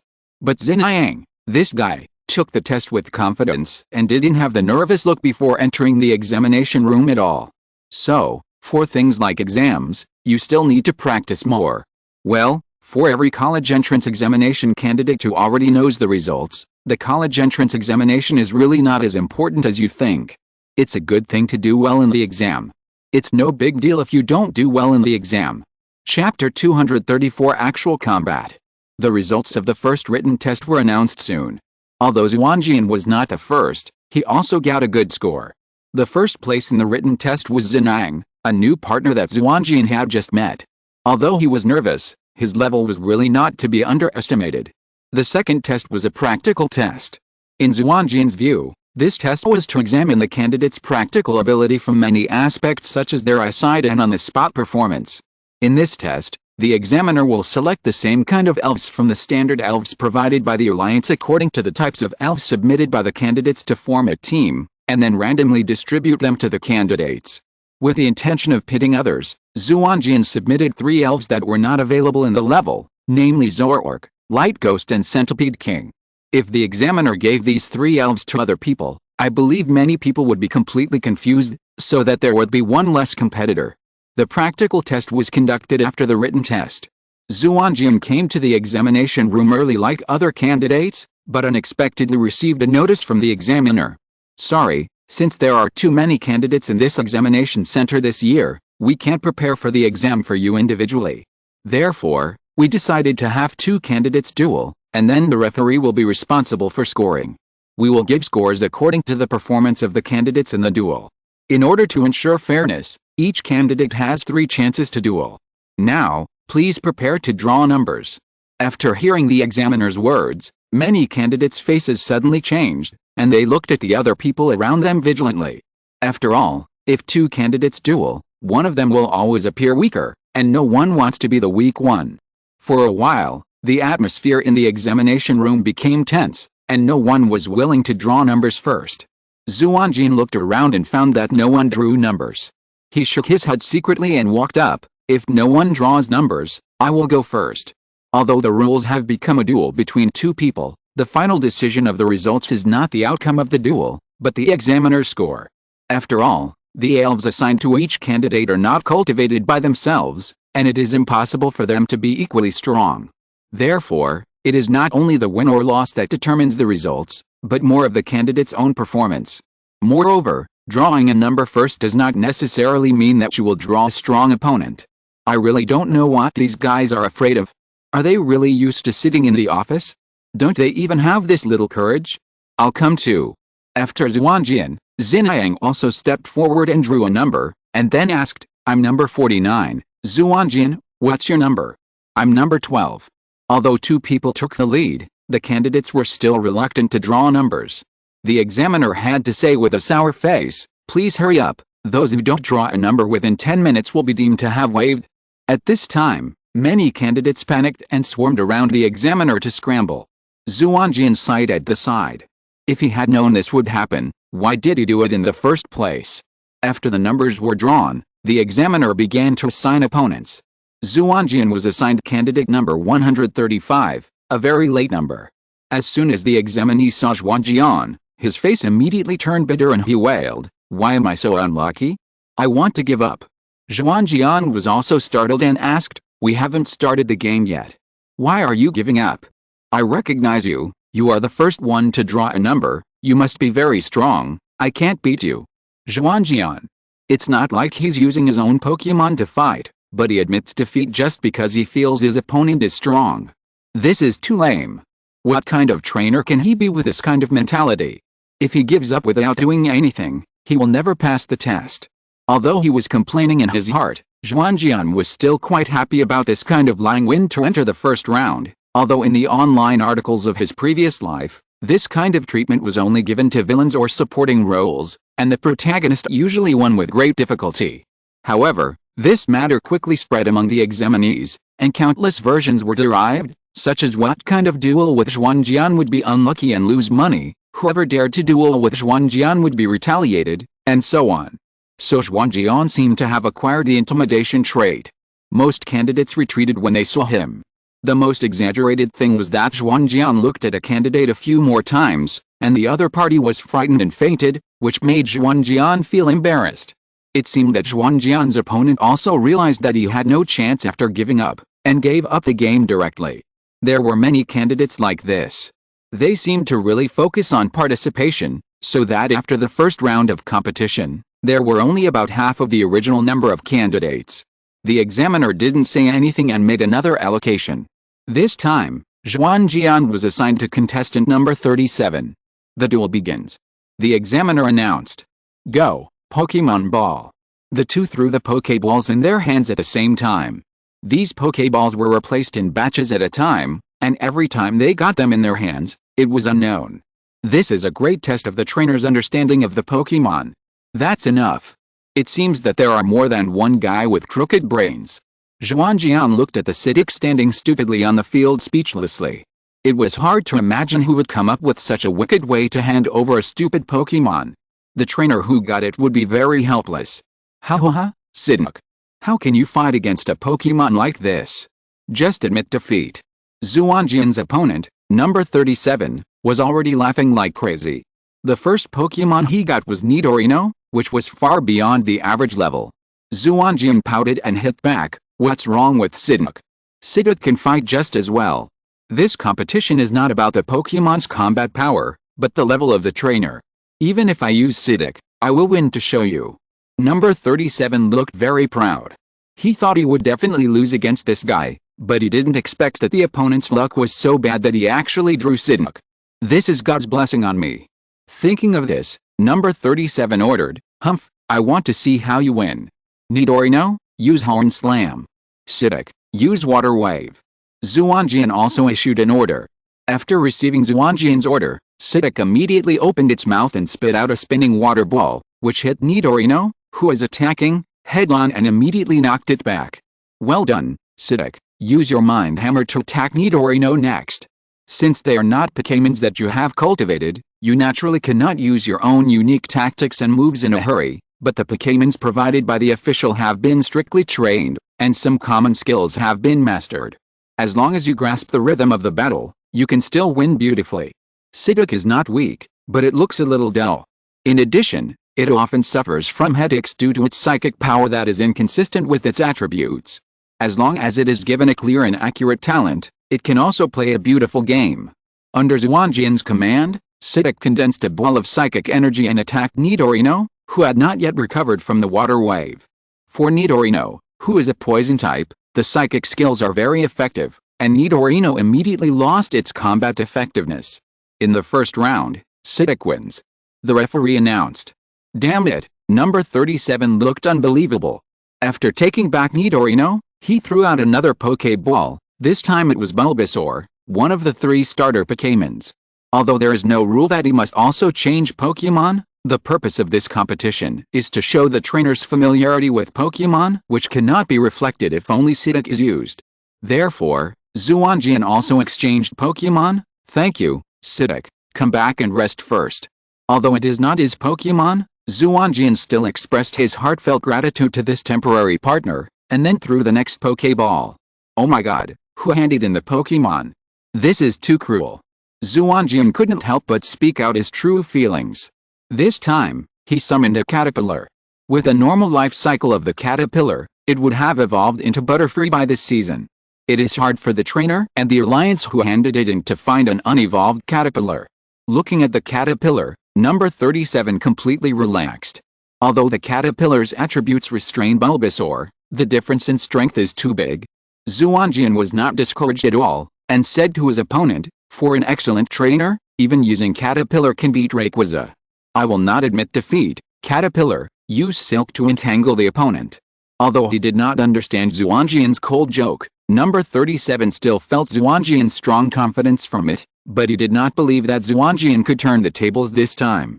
Looking at the 2 Pokémon with a huge difference in strength in front of him, he said, "In this case, I will win in the most beautiful way to show you.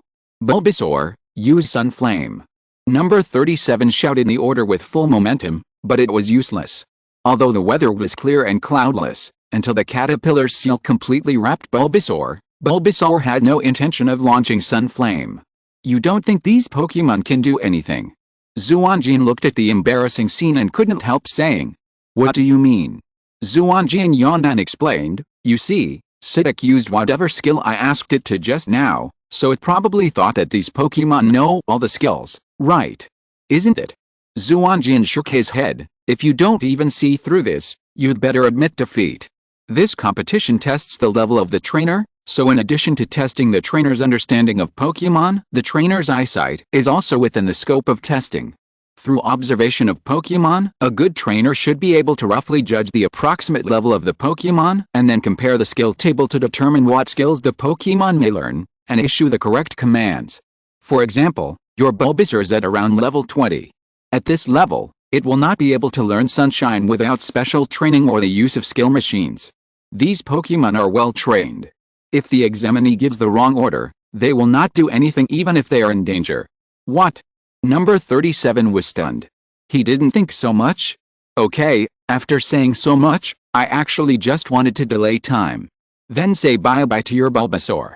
As he said that, Xuanjian issued a new order: Caterpillar, use impact until Bulbasaur loses its combat effectiveness.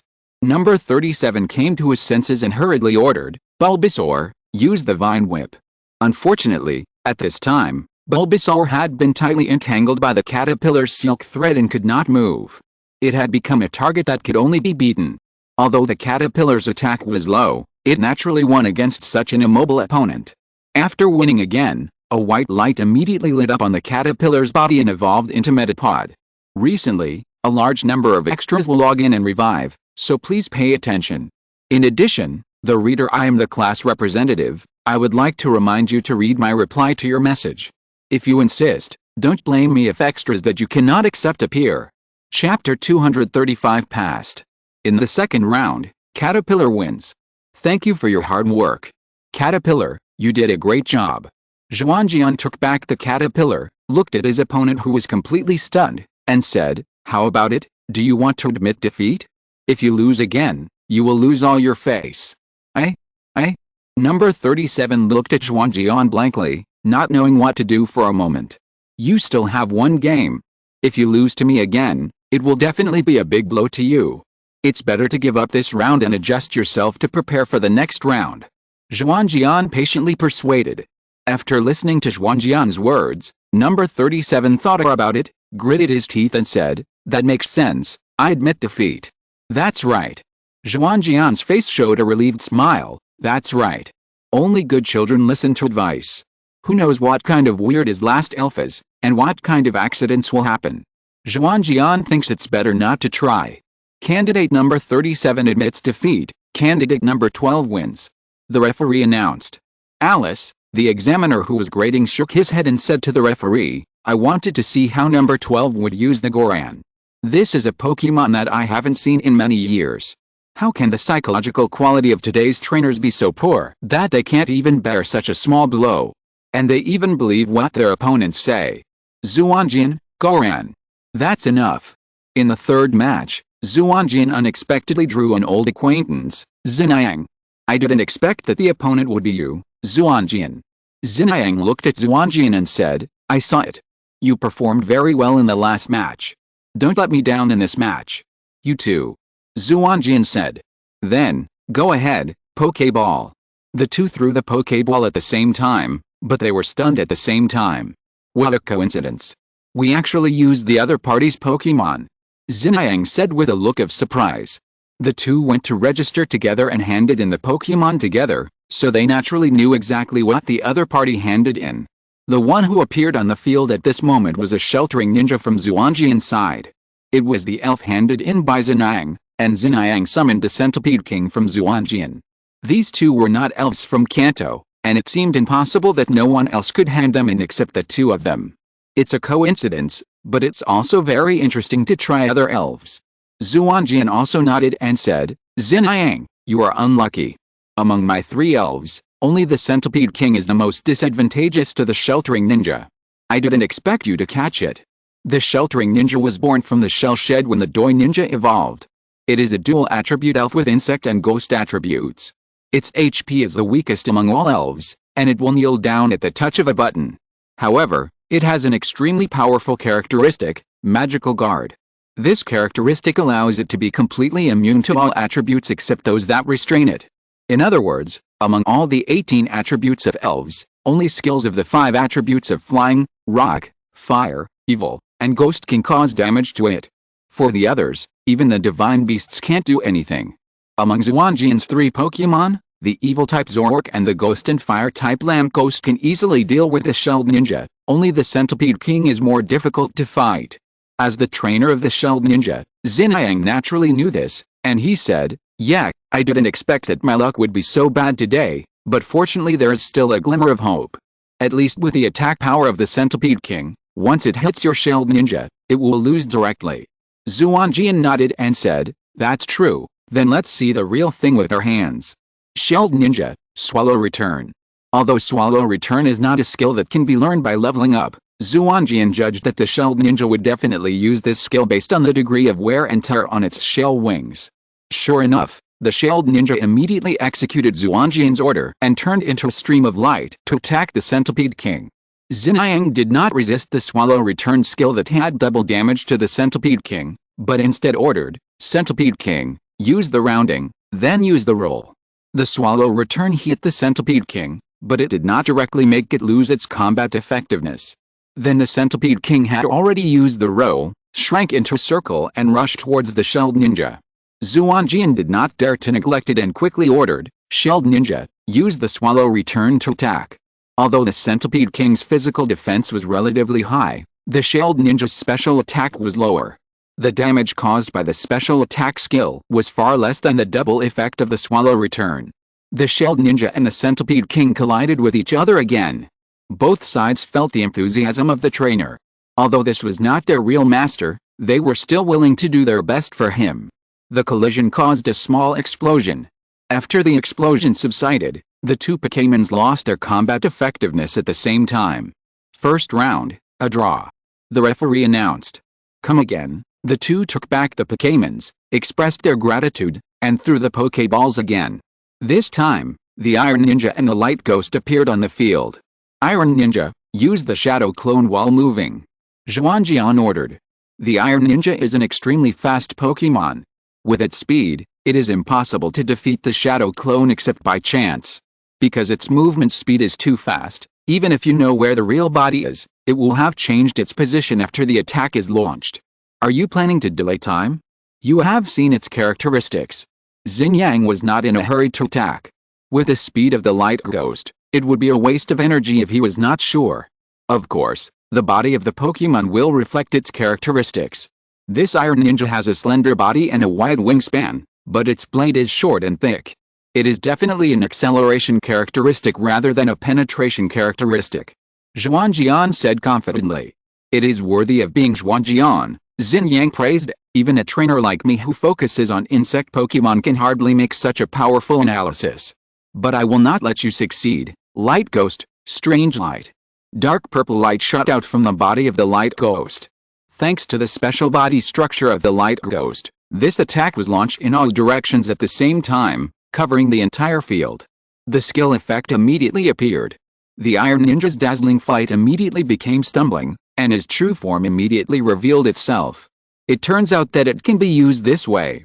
I'll learn a trick. Xuanjian's eyes lit up. If he did it himself, he could only violently break it with sparks covering the entire field, which would consume much more energy. However, even so, the battle still had to go on. Xuanjian ordered, "Iron Ninja, use the continuous slash." Although the Iron Ninja fell into confusion, the effect of the strange light was already very weak for a spirit of this level. The Iron Ninja was still mostly awake, so using the continuous slash was not a problem. With the speed of the Iron Ninja, even if it was confused, it would be difficult for the Light Ghost to keep up with it. If it didn't fight head-on, the Light Ghost couldn't attack it at all, so Xinjiang was not surprised but happy. Light Ghost, Flame Whirlpool. Due to the speed difference, after the Iron Ninja successfully slashed the Light Ghost twice with a combo, the Light Ghost successfully launched an attack. Suddenly, a ball of flames wrapped the Iron Ninja, making it unable to move. Xuanjian knew that the situation was over, and hurriedly ordered, "Iron Ninja, take over." A flash of light passed, and the Iron Ninja successfully returned to the Pokéball, and a beautiful hunting swallowtail butterfly was exchanged. This also meant that Xuanjian lost this round, because the rules of the game did not allow the exchange of Pokémons. But Xuanjian didn't care. Anyway, the Iron Ninja trapped in the Flame Whirlpool could not cause decent damage to the Light Ghost. It would be better to give up directly and pass the speed to his teammates. Second round, Xinjiang wins. The referee announced. How decisive, worthy of being Xuanjian. Xinjiang also took back the Light Ghost and summoned the last spirit, which was indeed Zoroark. It seems that I have the advantage.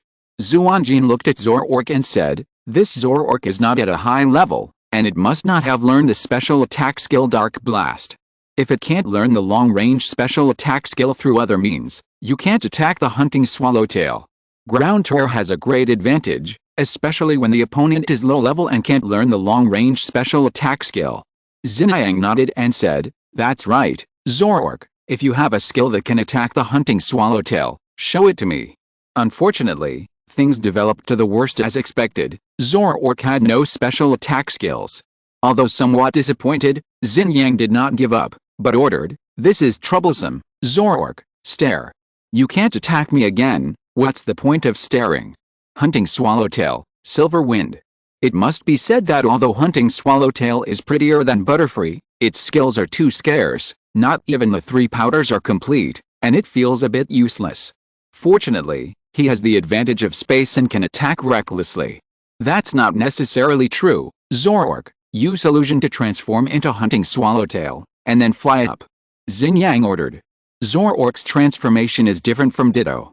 Ditto can truly transform into the selected target and use the target's skills, while Zoroark can only transform into the target's appearance and cannot use the opponent's skills. However, the ability of Hunting Swallowtail to fly depends largely on its special body structure, so Zoroark, who turned into Hunting Swallowtail, successfully flew up, and Hunting Swallowtail was also a little confused because of the sudden appearance of its kind. Xuanjian raised his eyebrows. He didn't expect Xinjiang to come up with such an idea. However, it was useless. Xuanjian ordered, once Zoroark is attacked, he will return to his original form. Hunting Butterfly, use the ultimate absorption to break Zoroark's illusion. The attack fell on Zoroark, and Zoroark immediately showed his original form, but it was very close to Hunting Butterfly at this moment. Xinjiang hurriedly ordered, Zoroark, Deception.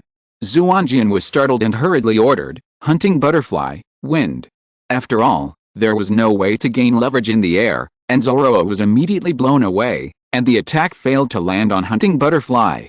Seeing the failed attempt, Xinjiang raised his hand, Referee, I give up. Sometimes recognizing the gap and giving up in time is also a kind of wisdom. The referee nodded. In the 3rd round, Swallowtail Hunting won. The 2 sides are tied. Then the referee turned to the 2 people, you 2 performed well, go back and wait for the notice. The next day, the test results were announced. Xuanjian and Xinjiang's actual combat scores were similar, but because Xinjiang's written test scores were much better, Xinjiang finally got the 1st place in the comprehensive score, and Xuanjian got the 2nd place. Both of them passed the certification test and received a badge with the Alliance logo as a certificate. With this badge, the 2 can participate in the Quartz Conference. What are your plans next? Xuanjian asked Xinjiang. Although they had known each other for a short time, they both felt a sense of mutual appreciation. Next, I may have to go to Hezhong. I heard that a bug-type elf that can rival the mythical beast was found there. I want to go and see it. Xuanjian thought about it. It seems that the only bug-type elf that can rival the mythical beast is the Vulcan Moth. So he said, I seem to have heard that there is a spirit called Vulcan Moth near Snowflower City that meets the conditions you mentioned. You can go there to take a look. By the way, remember to come back in time to participate in the Quartz Conference. I'll try my best. Xinjiang said. In his eyes, the Quartz Conference is still not as good as a mysterious spirit. What are your plans? I will continue to challenge the gym and improve my strength.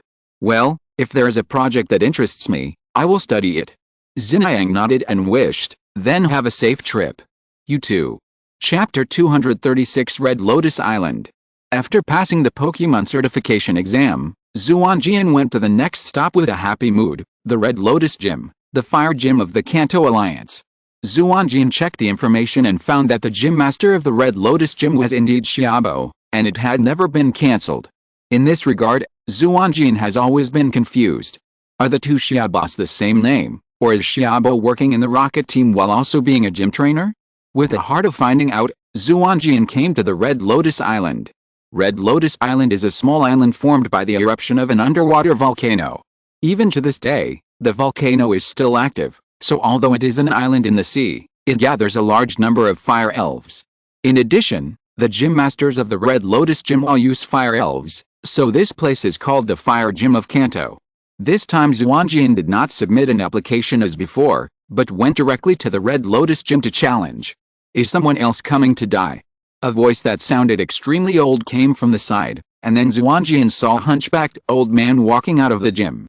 Although Xuanjian was absolutely sure that this Xiaobo was not the one he knew, he somehow felt an inexplicable sense of familiarity. Suppressing the doubts in his heart, Xuanjian said politely, "Hello, I am the trainer Xuanjian, and I am here to challenge the Red Lotus Gym. I apply for a special competition system." The old man looked at Xuanjian and said, "There is no special competition system in the Red Lotus Gym. I will try my best in every game and will never show mercy. If you are not afraid, follow me." The old man turned and left, and Xuanjian and the other two hurriedly followed. The competition venue of Honglian Gym is located above the crater, and is composed of a large number of stone pillars standing in the lava. Before approaching the competition venue, Xuanjian felt the rolling heat waves coming towards him. Such an environment is like heaven for fire-type elves. Water-type elves that restrain fire-type elves cannot fully exert their strength in this situation, and most of the ground-type and rock-type elves are bulky and cannot move freely in such a venue, so this can be said to be the most suitable venue for fire-type elves. This is the competition venue. If you accidentally fall down, even fire-type elves will be dead. What do you think? Do you want to give up? Xiaobo stared at Xuanjian and asked. Xuanjian didn't say anything, but walked to the edge of the cliff, looked down at the rolling lava below, and took a deep breath. Really, I am not a guy as thick-skinned as he. Even if I have made so many psychological preparations in advance, I still can't help shaking my calves when I stand here. However, Xuanjian didn't blame himself too much. After all, everyone's situation is different, and it is more important to understand your weaknesses than to escape. Turning around, Xuanjian said, "I've decided that I will continue the challenge. I was afraid because I knew the danger, but that didn't mean I would give up because of the danger. This is what a true hero does." With a moment of enlightenment, Xuanjian felt that he seemed to have seen through something and began to usher in an important change. "Good," Xiaobo praised, as expected of Xuanjian. "You didn't get scared off." Listening to the other party's words, Xuanjian's doubts deepened and asked, "Who are you?" This kind of question should be said by people who are more familiar with him. Although I do feel that the other party has given me an inexplicable sense of familiarity, I am sure that I have never seen the other party. "Ha ha ha," Xiaobo laughed triumphantly, "it seems that my disguise is very successful, even Xuanjian, you can't see through it." As he said that, he saw that Xiaobo's originally hunched waist gradually straightened up, and stretched out his hand to tear off his face, peeling off a human skin mask, revealing a familiar face. "Yato. Why is it you?" Xuanjian looked at the young man in front of him with surprise. It was Yato who saved him on Jingan Island and helped him train, Xiaobo's assistant. "Long time no see, Mr. Yato." Duoga also greeted Yato, and Shoten nodded politely. "I am Xiaobo's assistant. This gym belongs to Xiaobo, so of course I will be here," Yato said. "Then why are you dressed like that?" Yato scratched his head and said, "Because I am not a registered gym trainer here. Because Xiaobo runs around all day, and the gym must be guarded by someone, so I can only dress like this. Anyway, most people only know that the owner of the Honglian Gym is a weird old man, and not many people have really seen Xiaobo." Xuanjian nodded. He naturally knew what Yato meant by running around. "I have to say that this idea is really good. Even people who know Xiaobo will only think that they are two people with the same name. If the rocket team is leaked one day, Xiaobo can use this vest here to get out. Since Xiaobo is not here, I will fight you. I also want to know who is stronger between you and me after a year." Xuanjian looked at Yato. There was a fire of war in Yato's eyes, and it can be seen that he was also very interested in this. "That's what I mean, let's fight in this fire arena. After Xiaobo gave me his elf, I haven't met any powerful opponents. I'm so idle that my bones are rusting." Then, the two stood in their respective positions and summoned their own elves. "Come out, Flame Horse. A powerful opponent is coming." Yato summoned the first elf, which was Flame Horse. "So beautiful." Duoga stared at Flame Horse with little stars in his eyes. Flame Horse looks like the unicorn in the legend of the previous life. With a white fur and blazing flames all over its body, it looks very handsome. In the fairy tales of Kanto, this is the standard mount of the prince or the hero, and it is the fantasy dream of countless girls. The flaming horse is extremely good at running, but only those who are recognized by it can ride on its back without being burned by the flames. The flaming horse summoned by Yato has the characteristic of attracting fire. In this field full of hot magma below, the flaming horse is like a fish in water. The moment it appeared on the field, the rich fire energy in the air was attracted by it, and a dense cloud of fire formed around it, making it look more mysterious and beautiful. Flame horse, then this is our side, go, caterpillar. Xuanjian also summoned his own spirit, which was the caterpillar entrusted to him by Kajiro. However, Caterpillar's strength is slightly inferior to that of the flaming horse, and with a new acquisition, there is no cooperation between the two. Therefore, Xuanjian took out a piece of firestone and said to Caterpillar, Caterpillar, Kajiro entrusted you to me, so we will be teammates in the future. If you agree, catch this firestone. As he said, Xuanjian threw the firestone high to Caterpillar. Growlithe didn't hesitate. It had already decided to take Xuanjian as its master. When it saw Xuanjian throwing the firestone to it, it immediately jumped high and bit the firestone. The moment it touched the firestone, a dazzling white light immediately appeared around Growlithe, and it evolved into a majestic Arcanine. Xuanjian nodded. Since Growlithe was willing to catch the firestone, it meant that it was willing to accept him. So he said to Growlithe, okay, from today on, you are Arcanine. In this way, both you and me are brand new. From today on, we are inseparable partners. Arcanine nodded, looked up to the sky and let out a long howl, as if saying goodbye to the past. For this kind of loyal Pokémon, once they identify with someone, it is basically for life. Clap, clap, clap. Yato clapped his hands and praised, it's a very touching scene. I witnessed the birth of a friendship. Then let the passionate battle make your friendship even more passionate. As you wish, Arcanine, speed. Let's go to Blaze, Flamuel. I saw everyone's messages and I'm very happy for your support, but I can only say sorry for the update volume. 2 chapters a day is really my limit. If you're listening to this novel on a channel other than Fanfic World, it means they downloaded and uploaded it without effort. We cordially invite you to visit our channel, Mundo Fanfic Novelist. There you'll find the original version of this story and you can explore many other novels of various genres.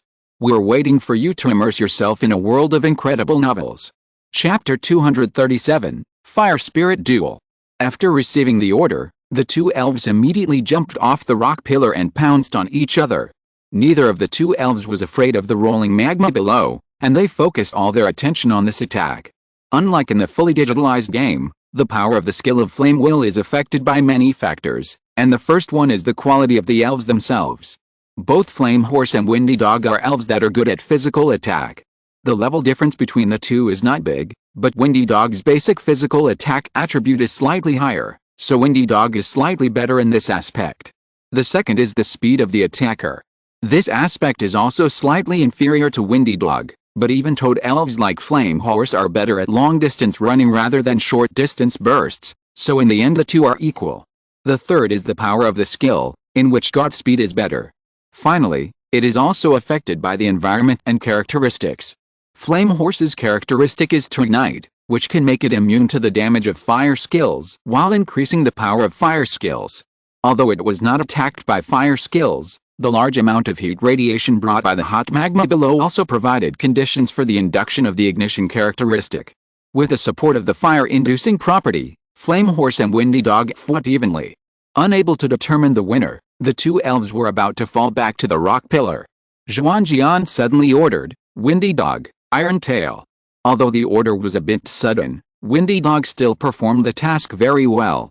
The furry tail was raised high and whipped the butt of Flame Horse that passed by. Flame Horse was frightened and lost its balance. For the elves that cannot fly, the only foothold for this battle is the rock pillars, so every takeoff and landing must be precisely calculated. Due to Windy Dog's sudden attack, the falling direction of the 2 elves deviated, missing the landing point they had aimed at in advance, and faced the danger of falling into the magma. Xuanjian had anticipated this and immediately ordered, Windy Dog, land on the rock pillar and climb up. Although it could not land on the platform at the top of the rock pillar, with its sharp claws and strong limbs, Windy Dog was able to climb to the top of the rock pillar, while Flame Horse could not do so. This is why Xuanjian suddenly ordered Windy Dog to attack Flame Horse. However, as an elf who often faces challenges in this venue, the Flame Horse has encountered this situation before, so it naturally has countermeasures. I only heard Yato's order, Flame Horse, Step on the flames. Then, I saw the fire clouds around the flame horse quickly condense into balls of flames, falling under the forehooves of the flame horse. Under the power of the horse's hooves, the ball of flame immediately exploded, providing the flame horse with an upward impulse. With this power, the flame horse returned to the top of the rock pillar as if it was flying in the air. What a great skill! Xuanjian exclaimed. Although this move can only be used with a rich fire energy here, in the process of using this move, it requires superb fire energy control skills and power mastery skills, otherwise it will never be possible to achieve this effect of stepping into the air. Yato was also very happy to hear Xuanjian's praise, but he still said modestly, after guarding this place for so long, you must have something to show for it. But Xuanjian, you can actually win the trust of Windy Dog so quickly and make it do such a dangerous move, which is also amazing. Windy Dog will also be in danger if it suddenly attacks in mid-air. If it does not have enough trust in the trainer, the Pokémon will refuse to do so. Although Pokémon like Windy Dog are naturally close to people, it is not easy to achieve this level in a short period of time. Let's stop praising each other and have a showdown, Xuanjian said. In the previous fight, Xuanjian realized that the strength of the two was not much different. It is difficult to take advantage of some tactics and tricks. If you want to decide the winner, you can only go head-to-head. Okay, Yato nodded. Flame Horse, full power, jump up, and then use Flash Charge. Following Yato's order, the Flame Horse neighed to the sky, and a faint glow appeared on its fur. A large amount of fire energy gathered towards it, forming a roll of fire clouds that filled the sky. In the fire clouds, the Flame Horse was on fire all over its body, soared into the sky, and after jumping to the highest point, it fell down like a comet with the fire clouds in the sky, hitting the wind speed dog below. Xuanjian did not dare to neglect it and also issued an order, Wind Speed Dog, Ultimate Impact. Boom! A huge explosion occurred at the collision point of the two elves. The rock pillar where the Wind Speed Dog stood was blown to pieces, and the rubble and fire waves flew all over the sky. Xuanjian and Yato did not care to dodge at all, and they stared at the collision point closely. Swoosh! Swoosh! Two figures, one red and one white, jumped out from the center of the explosion and landed on two intact rock pillars, then collapsed and lost their combat effectiveness at the same time. In the first round, Flame Horse vs Windy Dog, a draw. The fierce battle ignited the passion of the two people. Needless to say, the two people understood each other's intentions at the same time. After taking back the elves, the two people changed to new elves again. Go, Ninetales! Yato summoned the fire-type Pokémon Ninetales. Just by listening to the name, you know that this is a powerful Pokémon. Legend has it that it can live for thousands of years. In the light, an elf with beige hair all over its body, a well-proportioned body, and 9 long tails with golden highlights at the ends came out with noble and elegant steps. Similarly, this Ninetale also has the fire-attracting property. As its stomach shakes, wisps of fire clouds continue to gather around it, making everything look more dreamy. What a beautiful elf! This time, Xuanjian couldn't help but admire it. In comparison, the elves on his side are a little inferior in appearance. Fortunately, this is not a gorgeous competition that depends on appearance, otherwise the appearance of Ninetales alone would be enough to make others admit defeat directly. Go ahead, Lantern Ghost. Xuanjian also summoned his own spirit. Although Lantern Ghost was inferior to Nine-Tailed Fox in terms of level and racial attributes, especially in terms of speed, it was completely suppressed by Nine-Tailed Fox, but it had an advantage that Nine-Tailed Fox could not match, the ability to float in the air. With this advantage, its combat flexibility was greatly increased, barely equalizing the gap between the two sides. Lamp Ghost, fall down! Xuanjian ordered loudly at the beginning. Compared with Nine-Tailed Fox, Lantern Ghost was lagging behind in all aspects. If it collided head-on, it would definitely lose. It had to hide and look for opportunities. Although the hot magma below made it very uncomfortable, Lantern Ghost still executed Xuanjian's order, fell down, and avoided the attack of the magical power of Nine-Tailed Fox. Watching the Light Ghost run out of the attack range, Yato complained, "You run so fast, but the Light Ghost is not a fire-inducing characteristic. Let's see how long you can stay in the high-temperature environment below." "It won't take too long," Xuanjian said, and then ordered, "Light Ghost, use Turbid Mist." Non-poisonous elves like Light Ghost do not have organs such as poison glands in their bodies to store toxins. Their toxins are temporarily produced when needed, and they consume a lot of energy to use. Therefore, Xuanjian usually does not let it use this skill, except for a few times, such as now. Volcanic eruptions produce not only a large amount of magma, but also a lot of toxic gases. These gases have little effect on ghost elves like Light Ghost, and can be used by them. With the help of these gases, Light Ghost easily used the Turbid Mist skill, produced a large amount of poisonous gas, and blew it towards the nine-tailed fox with the help of the rising hot air currents. Although it was the first time that he saw someone using the poisonous gas below in this way, Yato was not panicked, but ordered, "Ninatail, use mysterious protection." Suddenly, a layer of mysterious light appeared on Ninatail's gorgeous fur. Under the protection of this power, Ninatail was hurt, but did not fall into the poisoning state that Xuanjian hoped for the most. However, Xuanjian was not in a hurry, because the lamp ghost was still constantly creating poisonous fog, which could make Ninatail continue to lose blood. It's really cunning. Yato looked at the lamp ghost below who just didn't show his head and endured the high temperature to create poisonous fog. He sighed helplessly. In this case, there is only one trick. Ninatail. Ninatail nodded, walked to the edge of the rock pillar with an elegant step, jumped down lightly, and pounced into the magma below. Xuanjian looked at Ninatail's actions in surprise. Although Ninatail has the characteristic of igniting fire, Xuanjian can be sure that it will decide that it can't stand the temperature in the magma. Jumping down like this is tantamount to seeking death. However, Xuanjian believes that Yato will not let Ninatail seek death. He must have a way to solve this problem. I saw Nine-Tailed Fox landed lightly on the magma, and its fluffy big tail gently slapped the magma.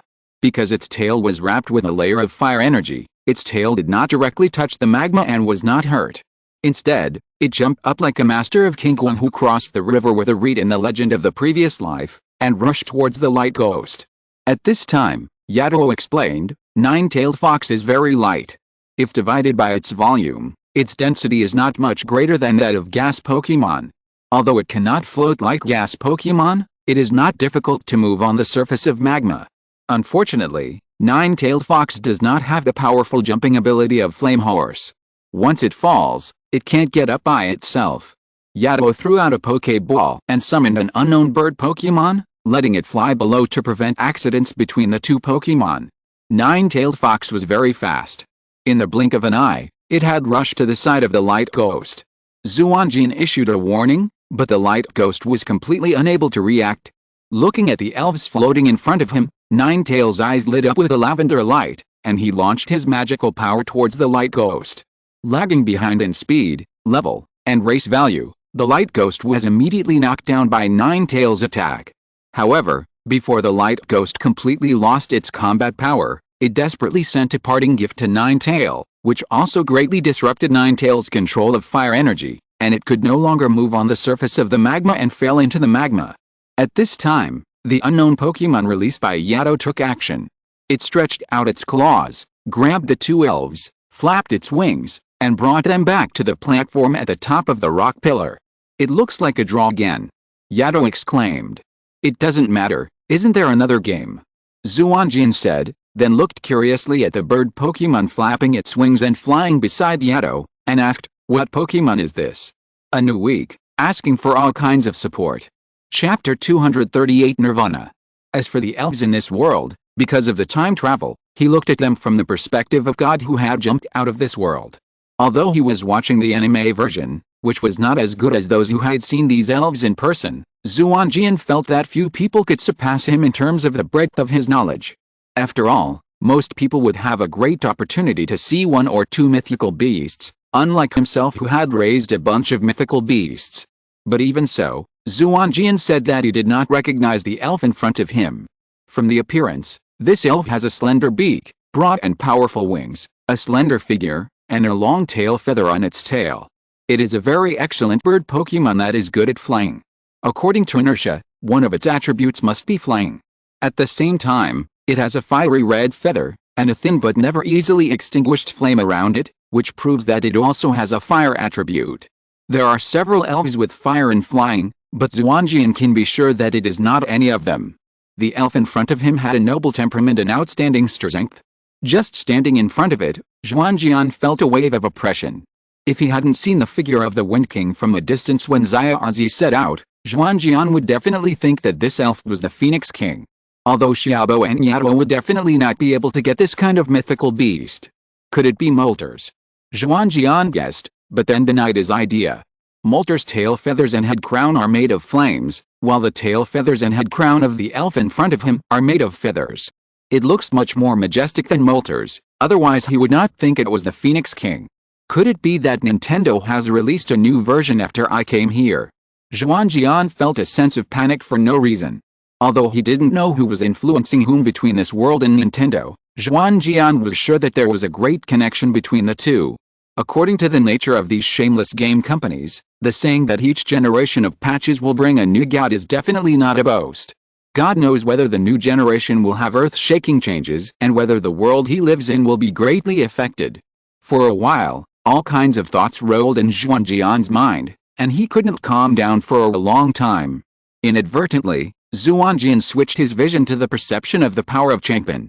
Although he could not use the power of Changpan, Xuanjian did not lose the ability to perceive vitality. In this vision, Xuanjian unexpectedly discovered that the majestic bird in front of him was actually completely weak inside. The life fire that should have been burning was dim like a match head and could be extinguished at any time by a gust of wind. This unexpected discovery attracted Xuanjian's attention, and even the distracting thoughts in his mind were temporarily thrown aside. Could this be? Xuanjian looked at a majestic bird in front of him, and an answer vaguely emerged in his heart.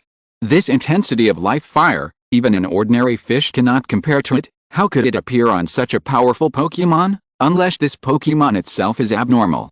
Thinking of Xiaobo's hobby, the answer is obvious. Seeing Xuanjian guess the answer, Yato nodded. Yes, this Pokémon is created based on the genes of Moltres and Ho-Oh. As you know, the success rate of this kind of experiment is very low. Most of the test subjects died due to genetic conflicts in the embryonic stage. This is the only test subject that survived. However, its gene chain also has major defects, and it can't survive independently without the nutrient tank. Then why did you bring it here? It shouldn't be able to fight. With this kind of life force, it will die if it gets hurt casually, and it can't recover at all. Yato reached out and gently touched the head of the elf beside him, and the other party also responded to Yato gently. This is its wish. After a pause, Yato continued, although it was created as a mistake, it does not feel resentful, but loves this world.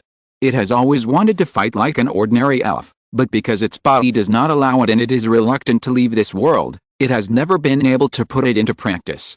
However, even if we try our best, its life is about to reach its limit.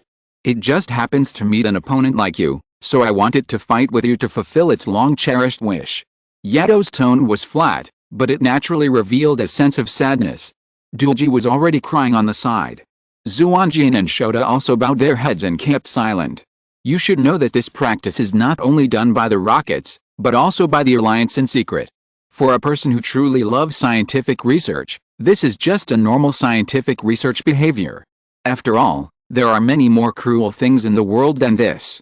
As if sensing the dull atmosphere, the big bird patted Yato with its wings, as if to comfort him, and then issued a clear cry to everyone.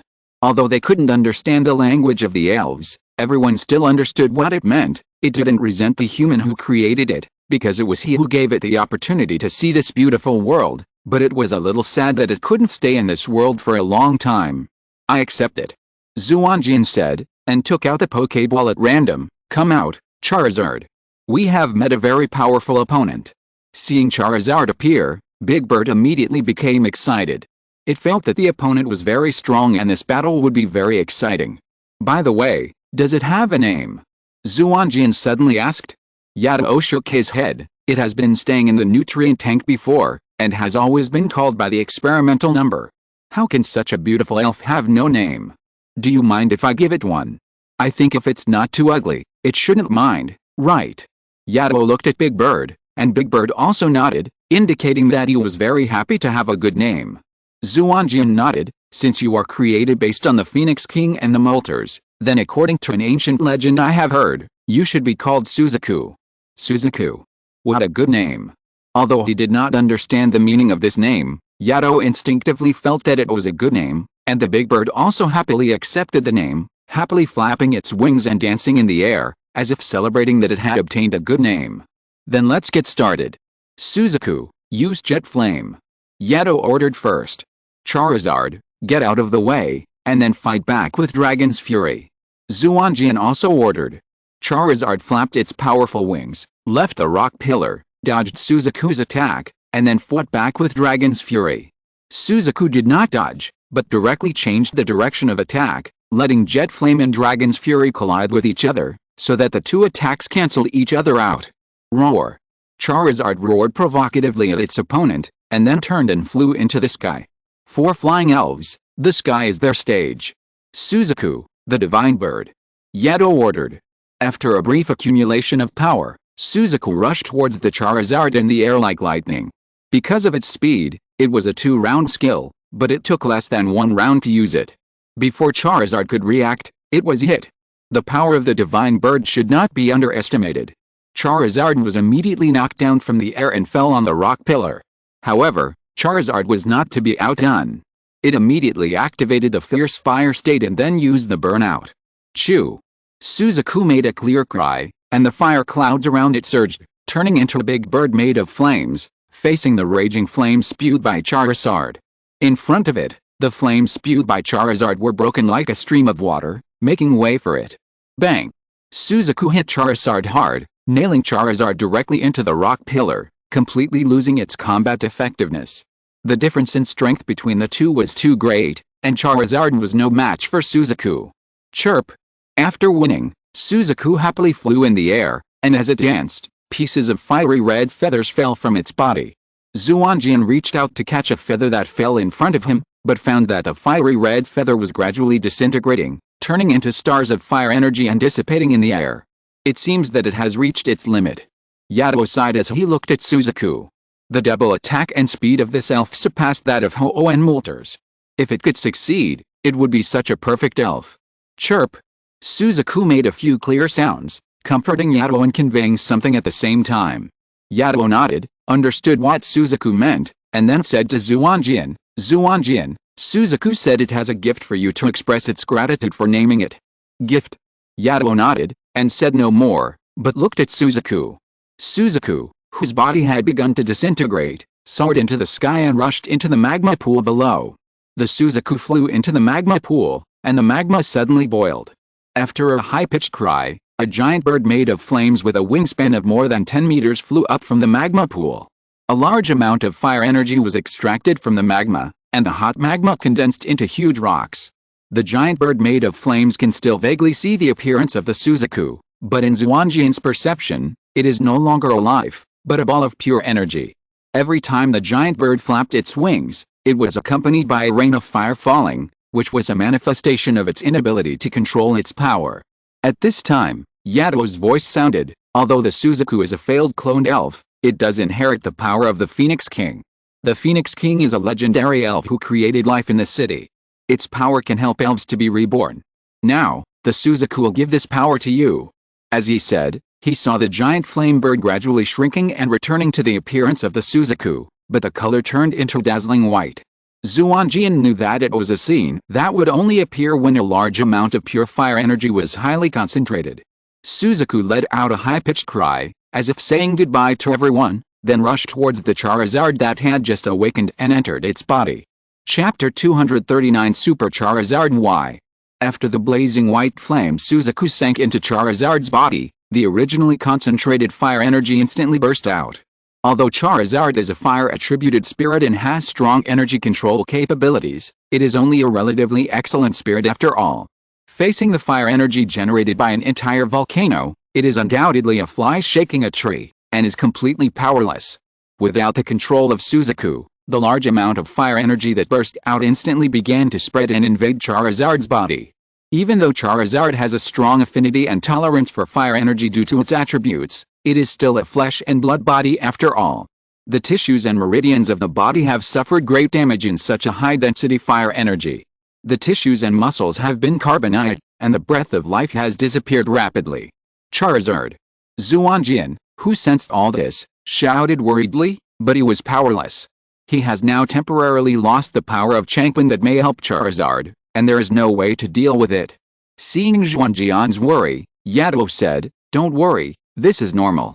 After all, Suzaku is a Pokémon created based on the Ho-Oh, and it has inherited some of the Ho-Oh's abilities. The Ho-Oh is a legendary life.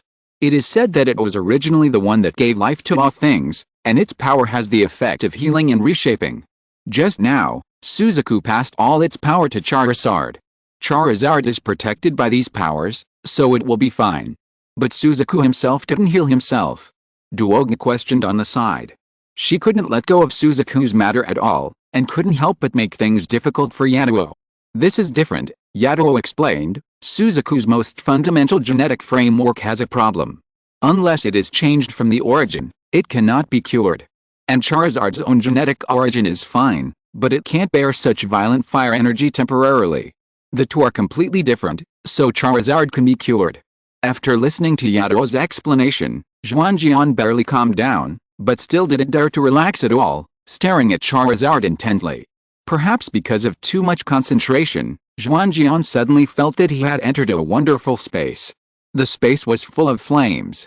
In the center of the space, a fire-breathing dragon was struggling in pain, but it couldn't even roar. For some reason, Xuanjian felt that it was his own fire-breathing dragon. He subconsciously wanted to go over, and then he found himself next to the fire-breathing dragon. When their eyes met, Xuanjian felt the pain of the fire-breathing dragon from its eyes. If possible, I'll help you share some of it. Xuanjian thought so, and then he felt a sharp pain. What kind of pain was that? It seemed that the whole body was in a furnace. Every cell and every drop of blood was dried and turned into ashes under the violent flames. Then a slightly softer energy came, and the flesh and blood were reborn, which was very comfortable, but then the flesh and blood were destroyed by the flames again, and then reborn again, and so on. This process was completely spontaneous, not controlled by Xuanjian and the fire-breathing dragon. Even if he wanted to give up, he couldn't do it. The severe pain filled Xuanjian's consciousness, making him unable to make any other reactions. He didn't know what a great opportunity and danger this was. In the process of destruction and rebirth, Charizard's flesh and blood have been greatly tempered, all its potential and accumulation have been released, and its affinity and tolerance for fire energy have increased rapidly. In just a short while, Charizard's strength has reached a new level.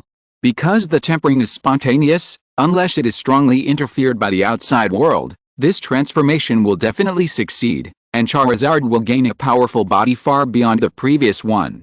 But the tempering process is extremely painful. If the will of Charizard is not firm enough, it will inevitably fall into madness and be completely lost in the end. Fortunately, with the intervention of Xuanjian's consciousness, Charizard's pain was partially shared, and it was also encouraged, and finally succeeded in persevering. Although the energy provided by the volcanic magma is a lot, it will eventually run out.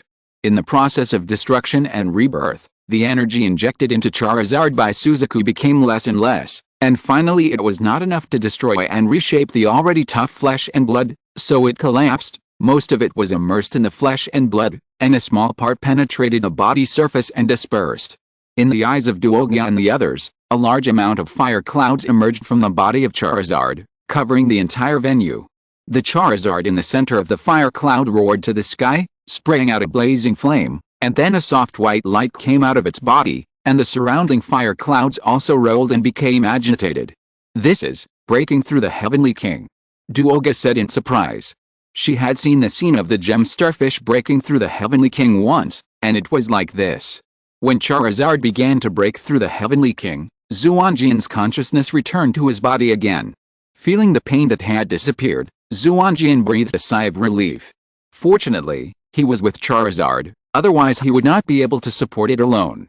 Although Zhuk meant well, this power is really not something that everyone can bear.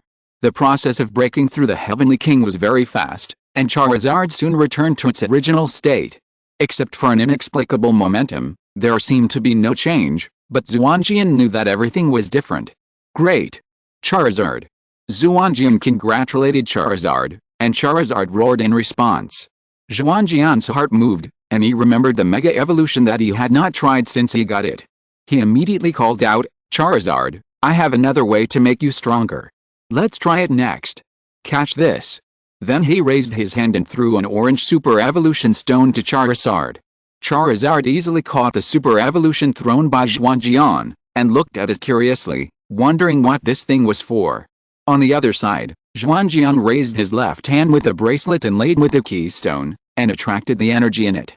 Feeling the energy surging in the keystone, the super evolution stone also resonated with it, and a stream of energy surged out of it, fused with the energy in the keystone, and injected into Charizard's body. At the moment when the energy entered Charizard's body, Charizard felt that a shackle in his body was opened, and a hidden power emerged. With the emergence of this power, the fire cloud floating around Charizard was attracted again and entered Charizard's body. In the dazzling light, Charizard's form gradually changed. A longer horn grew out of the original two, ailerons grew on its arms, and its wings became more suitable for flying. Charizard evolved into the more majestic Mega Charizard. Why is this Mega Evolution? Yato asked curiously. The news of Mega Evolution was rarely circulated. After all, this kind of thing can be said to be a strategic secret. It has been strictly blocked since its appearance. Even people in the Kalos area rarely know about it. Yato also knew about its existence after hearing what Xuanjian said. That's right, Xuanjian nodded, looking at the Mega Charizard Y in front of him with joy, and his heart was filled with joy. The improvement brought by Mega Evolution to Charizard is no less than breaking through the Heavenly King, and it is more direct. At the moment when Charizard successfully evolved, the sunlight in the sky instantly became stronger. This is the sunshine characteristics of Mega Charizard. Yato nodded and said, I didn't expect you to have this trick. In this way, the next thing will be more certain. Chapter 240 Heading to the Fire-Breathing Dragon Valley. What's next? Xuanjian looked at Yato in confusion, not understanding what he meant. To be precise, it's an opportunity to improve yourself again. Yato paused and continued, there is a Charizard Valley in the Johto region, Xuanjian, you should know it. Xuanjian nodded, that's where he got his Charizard in the first place. Since you know, I'll get straight to the point. The Charizard Valley is a place where Charizards practice cultivation. Many people know this, but few know that there is an ancient Charizard tomb there. The Charizards in the valley will choose to enter there before they grow old and die. When the Charizards die in this tomb, their power will not return to nature, but will be collected by the special power in the tomb, gathered together, and injected into a special pool. Whenever the energy in the magma pool gathers to a certain level, the ancient tomb will open, allowing some Charizards to enter for trial. There, the Charizards who pass the trial will be qualified to bathe in the pool, and inherit the power left by their ancestors, which will be greatly improved. This is what I call opportunity. It sounds great. Will the ancient tomb be opened in the near future? Yes, Yato nodded. According to some secret information, the ancient tomb is about to be opened. And it is said that Kanto's Dragon-type Tenno will go there to compete for the qualification to enter the ancient tomb, and hopes to break through the Tenno through this trial and achieve the currently vacant champion position in Kanto. P.S. I just set the championship vacancy. Don't tell me about Green, do? A very strong opponent, I'm afraid I can't beat him now. Although he is very confident in himself, Xuanjian doesn't think he will be the opponent of Kanto's leading Tenno now. Even if Charizard has broken through the Tenno and mastered the Mega Evolution, Xuanjian doesn't dare to say that his Charizard can make a strong transition. It's okay, Yato comforted, there's more than one quota for Shilliand. You don't need to fight with Watery directly, just defeat the others. And there will definitely be many powerful trainers going this time. Aren't you tempted? Of course, Xuanjian glanced at Yato and said, okay, I've decided to go. Tell me, what do you need me to do for you? Haha, you figured it out. Yato laughed, trying to cover up the embarrassment of being exposed. You are helping me improve my strength and giving me such important news. You are still not at ease and keep encouraging me. You must have bad intentions. Although it was Suzaku's own decision to give the power to Charizard, Xuanjian believed that Yato and Xiaobo also made a lot of efforts in it.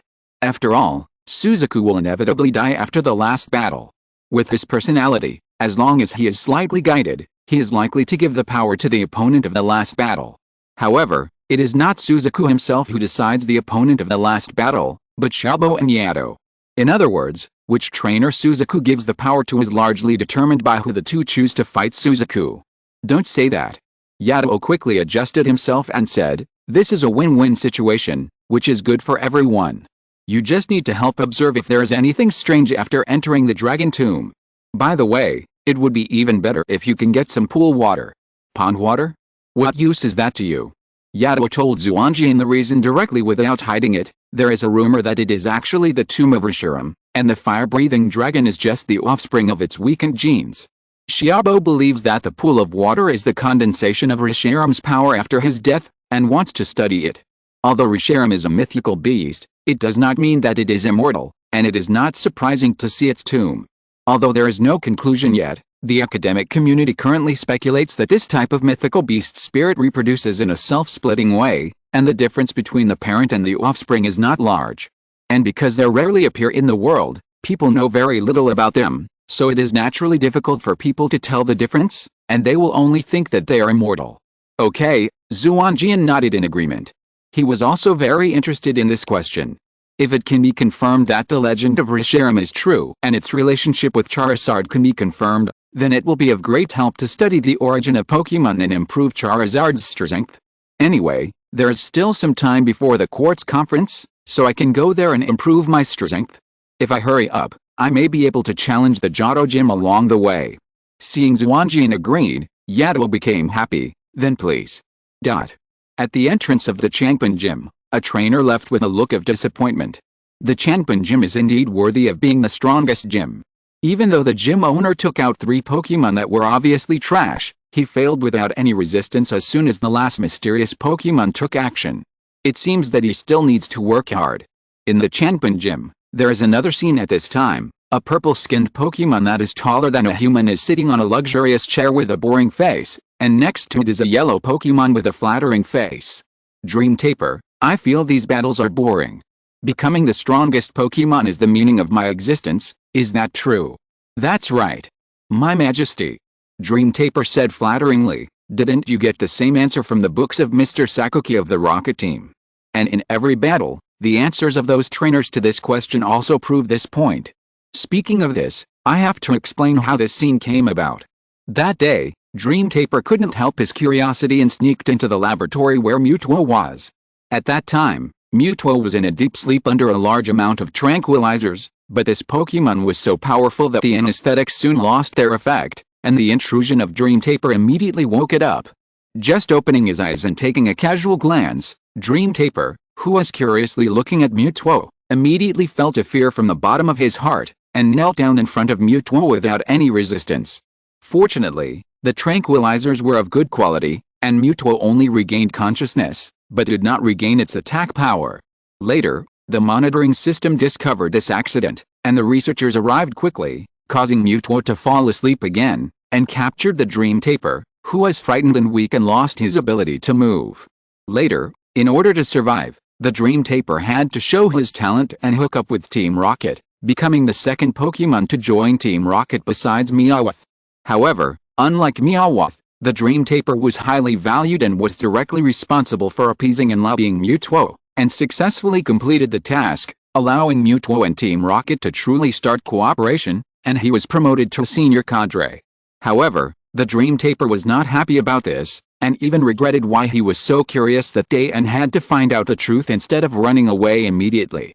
Otherwise, he would not be so cautious in front of a powerful Pokémon that could easily kill him, but would be enjoying a good life. The topic returned to the original place. Mewtwo felt that what the Dream Taper said made sense, but he always felt that something was wrong. He began to think for a while. Seeing Mewtwo's thoughtful look, the dream-inducing Taper couldn't help but break out in a cold sweat. He tricked Mewtwo into becoming the strongest Pokémon because of his collusion with Team Rocket. If he was discovered, the consequences would be disastrous. Thinking of this, the dream-inducing Taper immediately interrupted Mewtwo's contemplation. Your Majesty, Lord Sakuki sent a batch of jewelry for you to appreciate. I'm not interested in that. Mewtwo frowned, somewhat dissatisfied with being interrupted. No, Your Majesty, that's because you haven't realized the true meaning of it, otherwise you would definitely be interested. Look at me, don't I find happiness in it? As he spoke, the dream-inducing Taper showed off all kinds of luxurious accessories hanging all over his body. After all, Xiaomeng was still young and inexperienced, so he became a little shaken after hearing what the dream-inducing Taper said, and said, okay, let's go over and take a look. You go this way. The dream-inducing Taper immediately led the way in front, and said, this time we have exchanged jewels from other regions. I believe there must be one that will satisfy you. Thanks to Xuanjian, Fengking Shimo, and Hisha Yaohu for the rewards. Chapter 241 Light Yellow City. Although the Johto region borders the Kanto region and has a close relationship, they are two regions after all and belong to different alliances, so it is not very easy to go from Kanto to Johto. However, these are not a problem for several people. The group first returned to the mainland from Honglian Island and came to Jinhuang City, and then bought tickets for the extremely scarce maglev train through Silver Company and took the maglev train to Xuanjian City. The maglev train is very fast. In just one day, Xuanjian and his group arrived at their destination. What a prosperous metropolis! Walking out of the station, Duogi looked at the busy streets and couldn't help but sigh. Of course, Xuanjian City is the largest city in the Johto region. The voice of a middle-aged man sounded behind him. Xuanjian and the other two turned around and found that it was an acquaintance, Dr. Zhenghu. Doctor, long time no see. Why are you here? The three people greeted him and raised their doubts. Xuanjian City is my hometown. The research at the lighthouse is completed. There are no new projects at present, so I decided to take a break and came back. I didn't expect to meet you. By the way, I remember Xuanjian, aren't you challenging the Kanto League? Why are you here? Xuanjian did not hide anything and directly told the purpose of his trip. In fact, except that Xiaobo's identity was a little shady, there was nothing worth hiding. Zhenghu nodded and said, I see, then you must work hard. Du is a very powerful trainer. If you have the opportunity to meet him, you must ask him for advice. I will. Xuanjian said, but his confidence was a little lacking. He discovered the existence of the fairy type and sold the news to the rocket team. It can be said that he had greatly offended the Yulong clan. It was good that Du didn't come to settle accounts with him. As for the possibility that Du didn't know that he was doing something bad, Xuanjian said that it was basically impossible. Zhenghu did not notice Xuanjian's abnormality, but invited him warmly, since you have come to Xuanjian City, as the landlord, I will treat you well. I plan to stay in a villa in the suburbs for a few days. If you don't mind, please come with me. Why would I mind? Then thank you. The three said. They were really tired from running all the way from Honglian Island to Xuanjian City. Since Zhenghu invited them so warmly, they naturally had no reason to refuse. They called a taxi and went to Zhenghu's manor. As a doctor and a rich man, Zhenghu's manor was naturally not a place to build a house on a piece of land, but a rich man's villa area next to a pasture. After getting off the car, Masaaki led the three people to the villa and introduced, compared to other areas, the grassland coverage area in the Johto area accounts for a higher proportion, so there are many ranches, and living next to ranches has become a tradition in the Johto area. We chose to open up this villa area here, largely because of this ranch. Is there anything special about this ranch? Although the environment looks good, it is not top-notch, and the grass growing is not very good. Shota asked. 4 ranches, rich kids like him still know a little bit. Masaaki was not angry, but agreed, you are right, the environmental conditions here are not very good. But there is a very good trainer here, Xiaojin. She is very good at training and training Miltank. Because of her, the Miltank in this ranch has always been very good, and the milk produced is the best in the whole city. Therefore, this ranch has become the top ranch in Johto. Xiaojin? Are you talking about the owner of the Xuanjian gym? Xuanjian asked. Although his intuition told him that it was this person, Xuanjian still wanted to confirm it. That's right, Xuanjian, do you know that too? Yes, Xuanjian nodded, I'm also planning to challenge the Xuanjian gym this time. I heard that Miss Xiaoqian is very good at general-type Pokémons, and I really want to see it. Zhenghu nodded, well, I remember that Xiaoqian comes here to help every Saturday. Tomorrow is Saturday, and she should be here. Then you can challenge her, and I just want to see how much your strength has grown. But won't this disturb Miss Xiaoqian's work? Duogi asked. No, she comes here mainly to exchange Pokémons, and she doesn't have much work. That night, Xuanjian and his party stayed in Zhenghu's villa and tasted a lot of delicacies made from milk produced by the big milk cans in the ranch. Because the top-grade milk is used as the raw material, the taste of these foods is not ordinary. Even Duogi, who shouted that he wanted to lose weight and refused high-calorie food, couldn't help eating a lot. After a good night's sleep, the group came to the ranch early in the morning. At this time, the big milk cans that had been put into the pen yesterday afternoon appeared on the grass one after another, running or resting, looking contented. In the crowd of Miltank, a pink-haired girl was busy, constantly checking each Miltank. Seeing Masaaki and the others coming, Xuanjian immediately greeted them warmly. "Long time no see, Dr. Masaaki. Are you bringing your friends to visit again?" "Long time no see, Xuanjian." Masaaki also greeted, and then pointed to Xuanjian behind him and said, "Xuanjian, this is Xuanjian, a trainer from Kanto. He wants to challenge you." Hearing Masaaki's words, Xuanjian nodded and said, "Okay. Please wait a moment, I will go over after I finish my work here." Hearing Xuanjian's words, Xuanjian felt a little embarrassed and asked quickly, "I'm very sorry to disturb you at work. Is there anything we can help you with? It would be the best if you are willing to help." "Then please fight these Miltank," Xuanjian said. "Fight these Miltank?" Xuanjian was a little confused about what Xuanjian meant. "That's right," Xuanjian explained, "Milky Way is a docile Pokemon, which means they are a bit lazy. If you let them grow naturally, they will easily grow fat, and the quality of milk production will decrease. Ordinary exercise is difficult to meet the requirement of Milky Way not to gain weight, and only duels are more effective. In fact, I come here every Saturday to return the Milky Way that was taken away last week, and then take away new Milky Ways and have some duels with them." "I see. No wonder this ranch is not large, but it is the top ranch in Johto. I guess the Milky Way here must be very high," Xuanjian said. "In that case, I'll help." As he said that, Xuanjian took out the Pokeball. "Come out. Land Shark, Zoroark, Bulbasaur, Windy Dog, Electabuzz, Lampshade, and Centipede. Let's all help Milky Way exercise. These Pokemon are in urgent need of upgrading their levels. The Milky Ways on the ranch are not low in level. Dueling with them can not only help Milky Way exercise, but also improve their own strength. It's the best of both worlds. If such a place is put in the game, it is simply a leveling holy land." Duoga also thought of this and summoned his own elves. "Come out, Squirtle, Flying Squirrel. We're here to help too. As for the remaining few, forget it. Jigglypuff would probably put everyone to sleep, and Lanternfish and Seahorse are not suitable for activities here. We too, come out." Pippi. As for 3D Dragon, he said that technical talents don't need this method to upgrade. So, battles soon broke out everywhere on the ranch. Under the harassment of everyone, big milk tanks joined the battle, helping everyone to upgrade the elves while losing their own fat. A mutually beneficial battle began. The temperature here suddenly dropped to about 15, and I caught a cold from accidentally getting caught in the rain. I'm not in good shape anymore. Sorry. Thanks to EOOOO and Hisha Yaohu for the reward. Chapter 242, Battle against Xuanjian. With the help of Xuanjian and others, Xuanjian quickly completed her work. After a short break, the group came to an open space and started fighting. "This is my first Pokemon."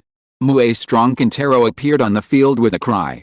Looking at the arrogant Kintaro, Xuanjian introduced, "Last year, the league announced the new attribute of the fairy type, which made many of my Pokemon not meet the requirements of the gym. This Kintaro is my new partner not long ago, and he has never lost. Originally, it would be more appropriate to shout 'I will end your undefeated myth' at this time, but Xuanjian felt guilty. There was nothing he could do. Who made him the culprit who caused Xuanjian to change Pokemon?" Xuanjian also responded immediately and threw out the Pokeball. "Please, Bulbasaur. Get ready for battle." Bulbasaur was extremely excited when he appeared. This was its first decent battle after evolution, and it wanted to avenge its previous shame. However, even though it was eager to fight, Venusaur still followed Xuanjian's orders very well. According to the tactics formulated in the previous training, it opened all the leaves on its back and began to collect sunlight to prepare for the battle. This was a tactic that Xuanjian came up with. While waiting for the opponent, it used the characteristics of grass-type elves to prepare moves in advance, so that the time required to launch the Sunshine Fierce Sun would be greatly shortened. However, this is very demanding for elves and requires a lot of training to complete. Venusaur has just started to try. The game begins. Masaki, who is acting as a temporary referee, ordered. "Kintaro, run." Xuanjian ordered immediately. Looking at Kintaro, who raised his forehooves and ran around Venusaur, Xuanjian was not to be outdone and immediately ordered, "Vulpes, use the Vine Whip to catch Kintaro." Venusaur immediately shot out dense Vine Whips from the pistol on its back. After evolution, its Vine Whips not only became thicker, but also more in number. Even though Kintaro kept dodging, he was eventually entangled in the horns by a vine whip and had to stop. However, Kintaro is a very strong Pokémon and it is difficult to pull it down with the power of Bulbasaur. For a while, the situation was deadlocked. Seeing the stalemate between the two, Xuanjian was not surprised but happy, and ordered loudly, "Kintaro, use Horn Slam." Hearing Xuanjian's order, Kintaro gave up resistance and turned to rush towards Bulbasaur. Xuanjian hurriedly ordered, "Bulbasaur, harden the plants." The battle site chosen by everyone was a flat lawn, which can actually be regarded as a grass field. Bulbasaur is blessed by the environment here. At the moment of using the hardened plants, the grass around Bulbasaur grew wildly, turned into sharp thorns, stabbed Kintaro, and Kintaro's attack speed stagnated. Moo. Just when Xuanjian thought that the interception was successful, Kintaro suddenly roared, then his eyes turned red, lowered his head, and rushed towards Bulbasaur frantically without caring about being scratched by the hard plants, and pushed the stiff Bulbasaur out. Is this the anger point? Xuanjian looked at the sudden explosion of Kintaro in surprise and guessed. The hardened plant had clearly blocked Kintaro's attack just now, but Kintaro suddenly exploded and broke through the defense of the hardened plant. After thinking about it, there is only one possibility. This Kintaro has the characteristics of the anger point, and the hardened plant happened to hit the vital point, allowing it to burst out all its potential and instantly increase its attack to the maximum. Correct, but it's too late. Kintaro, ultimate impact. While Venusaur was in stiffness and was picked up by Kintaro, Xuanjian decided to launch the final attack. That's not necessarily true. Venusaur, use Sun Flame. Xuanjian also ordered. According to Xuanjian's observation, Venusaur has completed energy collection. As long as the stiffness is lifted, it can immediately use this grass-type ultimate move. The only question now is whether the stiffness can be lifted before Kintaro's attack arrives. Xuanjian and Kintaro also obviously realized this. After receiving the order, Kintaro immediately rushed towards Venusaur at the fastest speed, trying to end the battle before Venusaur launched an attack. At this moment, both sides were nervous, staring at the two Pokémon whose distance was getting shorter and shorter, waiting for the result to appear. Kintaro, who burst out with all his strength, was very fast. In the blink of an eye, he came to Venusaur. Its horns had touched Venusaur's skin. Xuanjian showed a relaxed smile. At this time, the pistol on Venusaur's back suddenly lit up, and a dazzling golden light shot out from it, drowning Kintaro. At the same time, Kintaro also hit Venusaur hard. The sunshine and scorching sun did not last long and soon ended. Under the sunshine and scorching sun, countless deep scars were shot on Kintaro's beautiful fur, but Kintaro relied on his amazing fighting spirit to support it. He did not lose his fighting power immediately and still pressed his horns against Venusaur. Kintaro. Bulbasaur. The two trainers called out to their Pokémons at the same time, hoping to pass on their power to them. Moo. Kintaro was the first to react. After a roar, Kintaro raised his head and sent Bulbasaur flying again, then fell to the ground, losing his fighting power. After Bulbasaur fell hard to the ground, countless tree roots suddenly extended from under the pistol on its back, pierced into the ground, activated the rooting skill, and recovered its physical strength. In the first round, Bulbasaur won. Xuanjian announced. "Thank you for your hard work, Kintaro." Xuanjian said, and then sent out another Pokémon, "Please, Chino Chinchilla." Chino Chinchilla, what a beautiful Pokémon! Xuanjian exclaimed at the Pokémon that appeared on the field. Many Pokémons are extremely cute before they evolve, but they are indeed extremely destructive after they evolve. It is rare to see someone as cute as Chino Chinchilla from beginning to end. Chino Chinchilla is not only beautiful, but also very strong. Xuanjian reminded. Chino Chinchilla also shook its coat like white hair, indicating that Xuanjian was right. "I see." Xuanjian nodded, "Then Venusaur will come back to rest first, and let the others show off a little bit." Xuanjian took back Venusaur and took out another Pokéball. "Electric Beast, it's your turn next." Because Xuanjian exchanged Pokémon, Xuanjian launched the attack first. Chino Chinchilla, use Seed Machine Gun. Xuanjian was not to be outdone, and immediately ordered, "Electric Beast, use 100,000 volts." The green seeds and the golden electric current collided in the air, and after the explosion, they cancelled each other out, and the two sides fought a draw. Xuanjian withdrew his attention from Chino Chinchilla's attack and ordered, "Electric Beast, use Thunder Fist." Chino Chinchilla, sweep the tail and hit. The two Pokemon rushed towards each other, and Electric Beast swung a fist shining with electric light at Chino Chinchilla. Due to its fast speed, fist shadows were left in the air. Chinchilla also raised its furry tail and faced the fist of Electabuzz, accurately blocking the attack of Electabuzz every time. The fist and the tail collided with each other. Although there was no deafening explosion, the continuous flash of lightning showed that the battle was very fierce. After a collision, the two Pokemon were evenly matched again and separated and returned to their respective trainers. "Very good, Chinchilla, you can actually use your hair to block the attack of electric current," Xuanjian praised. In addition to causing physical damage, the electric current carried by the Thunder Fist can also cause paralysis, but Chinchilla relied on its thick hair to be immune to this negative effect. Zyojin also responded, "Electabuzz is also very powerful, and it completely blocked Chinchilla's tail attack. Her Chinchilla's characteristic is continuous attack. Multiple attack skills such as Seed Machine Gun and Tail Sweep can exert the greatest power in its hands and hit the most times." Unexpectedly, it was blocked by Electabuzz without missing a single one. Hearing Zyojin praising Electabuzz, Xuanjian was also very happy and said, "Of course, this is the elf I carefully cultivated." Xuanjian turned to Electabuzz and ordered, "Electabuzz, let's solve the battle in one go. Use the Flame Fist. Hair can insulate, but it can never isolate fire. Using this trick, you can definitely take down Chino Chinchilla." Zyojin also guessed Xuanjian's intention. She didn't want Chino Chinchilla's beautiful big tail to be burned, so she immediately ordered, "Chino Chinchilla, use the Seed Machine Gun." Originally, using Rock Blast would have a better effect, but this is a ranch. Under long-term maintenance, there is no stone at all, and Rock Blast is very difficult to use. After all, the Seed Machine Gun is a grass-type skill, which is severely restrained by the fire-type skill Flame Fist. Before Electabuzz's fist burning with blazing flames, the Seed Machine Gun's obstruction quickly failed. Electabuzz immediately rushed to Chino Chinchilla, and Chino Chinchilla had no time to make another move, and could only watch Electabuzz's fist smash down from his head. "Electabuzz, kick from behind," Xuanjian suddenly ordered, and Electabuzz immediately executed the order without hesitation. It exerted force on its waist, twisted its body, and raised its leg to sweep Chino Chinchilla away. Because of the protection of a large amount of fluffy hair, the swept Chino Chinchilla was not seriously injured and quickly got up from the ground. Zyojin was relieved to see that Chino Chinchilla was safe and sound, and then said, "Thank you for your mercy.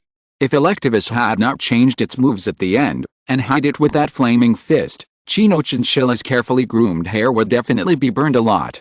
You're welcome. I would also feel it's a pity if such beautiful fur was burned," Xuanjian said sincerely. Pokemon like Chino Chinchilla are actually not suitable for appearing in gym competitions. The gorgeous competition is the most suitable stage for it. Chapter 243 Zyojin's Big Milk Tank. Zyojin took back Chino Chinchilla, and Xuanjian also took back Electabuzz. He was basically able to completely suppress Zyojin, a gym leader of ordinary strength. When challenging them, Xuanjian had already begun to suppress his own strength to achieve the maximum training for himself and the Pokemon. "Go, Miltank." Zyojin summoned her ace Pokemon. For most trainers, there is a Pokemon that they particularly prefer. This preference is unreasonable. Maybe it's just because they met it first, or maybe it's because of comparison and liking it. In short, the reasons are different. Generally speaking, this Pokemon is the most capable of communicating with the trainer's mind because the most effort has been poured into it. The strength is also the most outstanding, and it often breaks through the restrictions of racing attributes to create miracles. Such Pokemon has both advantages and disadvantages for trainers. The advantage is that it can help trainers quickly improve their strength in the early stage, and even allow trainers to quickly touch the threshold of the king level. And the disadvantage is that because the trainer relies too much on this Pokemon, it will cause them to pay less attention to other Pokemon. Especially after this Pokemon broke through the king level, the gap in strength with other Pokemon widened further, making trainers more and more dependent on it, which limited the growth of trainers and kept them stuck at the threshold of king. This is the case with Zyojin in front of us, and the Pokemon she relies on is the Miltank that has broken through the king level. Unlike the mighty Kintaro and the pretty and cute Chinchilla before, Miltank looks ordinary and has no conspicuous features. However, the Pokemon that can be used as the trump card by the gym trainer is the most extraordinary thing, and this Miltank should not be underestimated. Is this your Miltank? Very good. Your first two Pokemon combined are not as strong as Miltank. It seems that this will not be good for your development. Xuanjian reminded tactfully. Try to use new Pokemon as much as possible and try to rely less on Pokemon with outstanding strength, just to prevent being restricted. It seems to be working well at present. It's okay, Xuanjian said with a smile. In fact, I am not so obsessed with strength. I still like to be with Miltank the most. Xuanjian nodded. Everyone has different choices. It is most important to choose the way you like. Seeing Xuanjian nod, Xuanjian also smiled and said, it's a bit embarrassing to say that the first two Pokemon are just for show. Only Miltank can truly represent the standard badge. Next, please taste it carefully. It's my honor. Xuanjian took out another Pokeball. Go, Centipede King. Seeing the ferocious Centipede King appear, Xuanjian and Miltank's eyes did not change at all. They were still so calm, and even the standing posture was the most respected posture in the battle teaching book. General system, this attribute is an extremely mediocre attribute. Except for fighting and ghost, it has no restraint relationship with all other attributes. The skills of this attribute are the basis of all attribute skills and are the most frequently used skill attributes. The meaning of the standard badge is that it means that all aspects of the trainer and the Pokemon have reached the standard. It seems that the requirements are very low, but in fact it is not simple. After all, each Pokemon has its own strengths and weaknesses. It is easy to pass the line with strengths, but it takes a lot of effort to pass the line with weaknesses. Take Xuanjian's Miltank for example. Ordinary Miltanks are gentle in character, lazy in terms of being unpleasant, and have a very weak fighting will.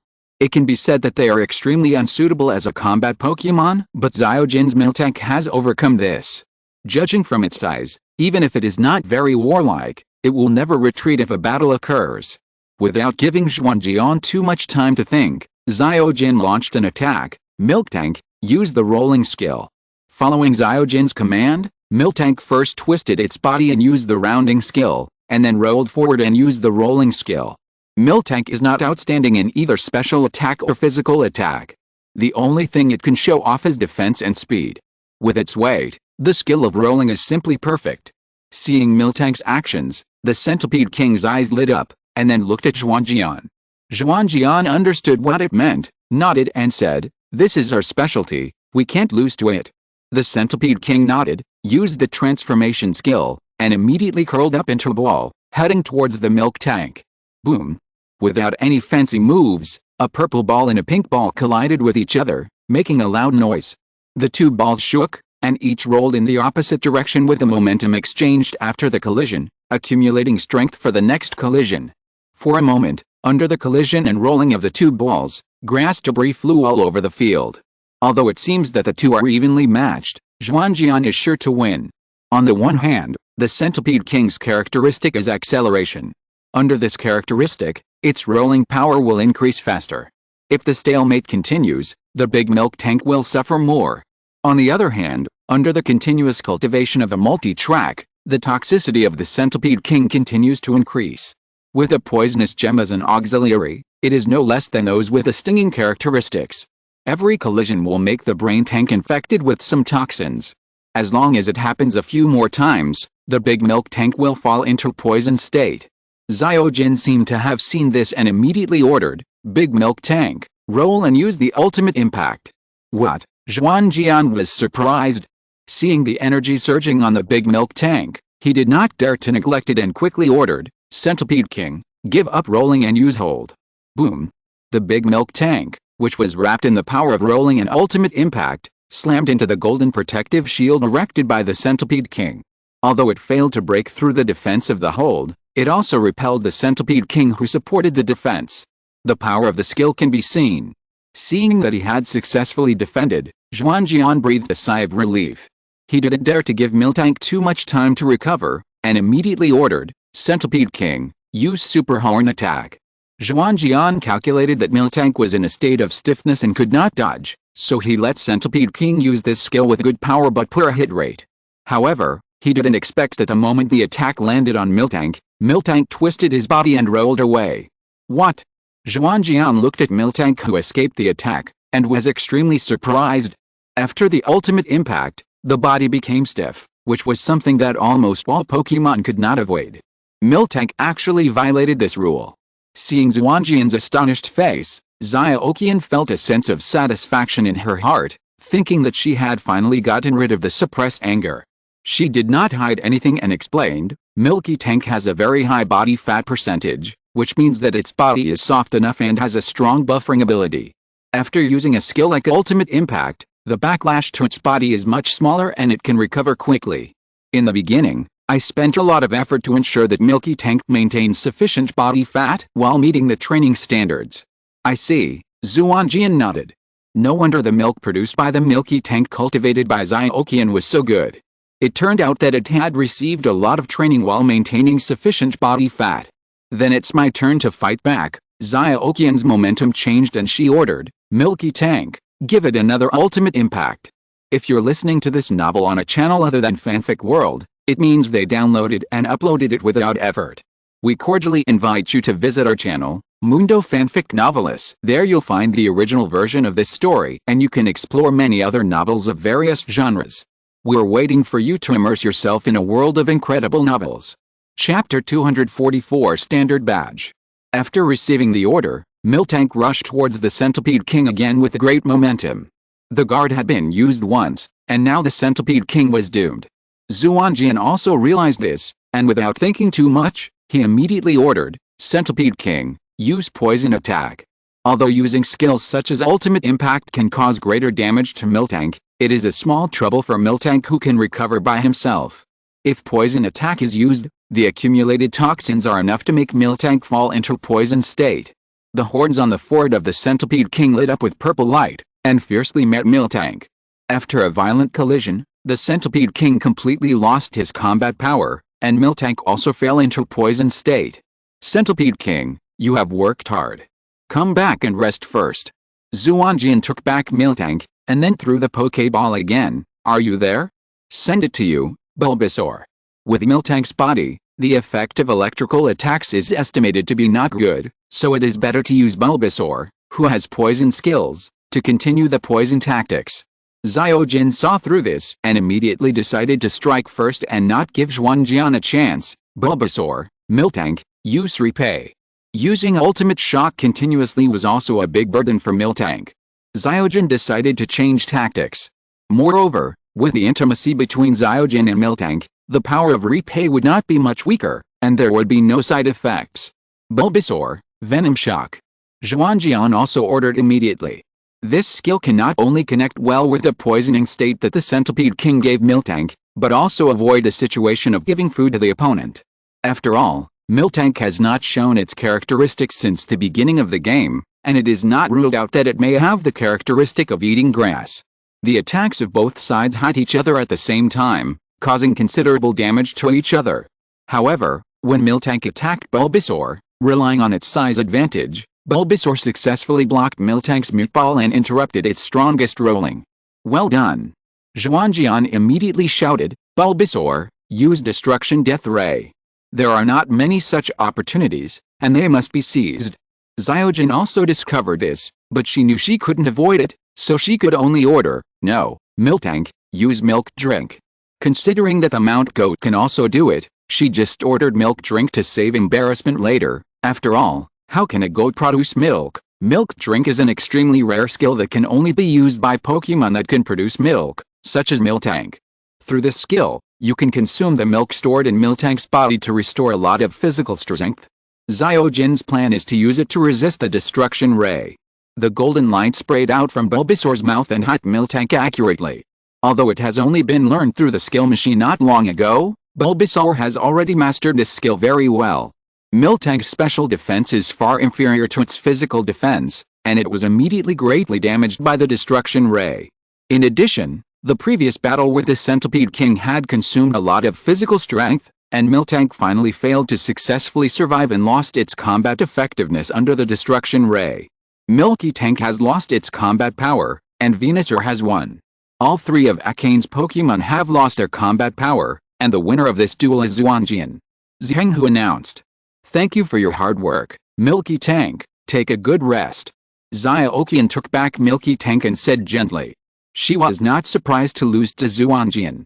The gap between the other two Pokémon and the opponent was too big.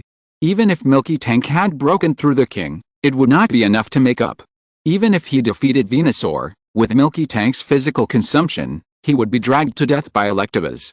Very strong Milky Tank.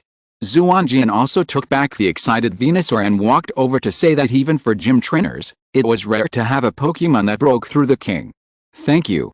You are also very strong. Xiaoqian said, and then handed over a badge. I just happened to have it with me, so I'll give it to you. Thank you. Xuanjian was not hypocritical and reached out to take the badge. Although he did not challenge the gym through formal channels, he had proved his strength and was fully qualified to obtain this standard badge. This is not the end. Xiaojian continued, by the way, according to your strength, you have reached the requirements of the special challenge. Logically, I should give you a corresponding reward, but I don't have those rewards with me now. Can I use other things to compensate for it? Of course. Xuanjian said. It was reasonable for the other party not to give rewards. It was also very nice to use other things to compensate for it. He had nothing to complain about.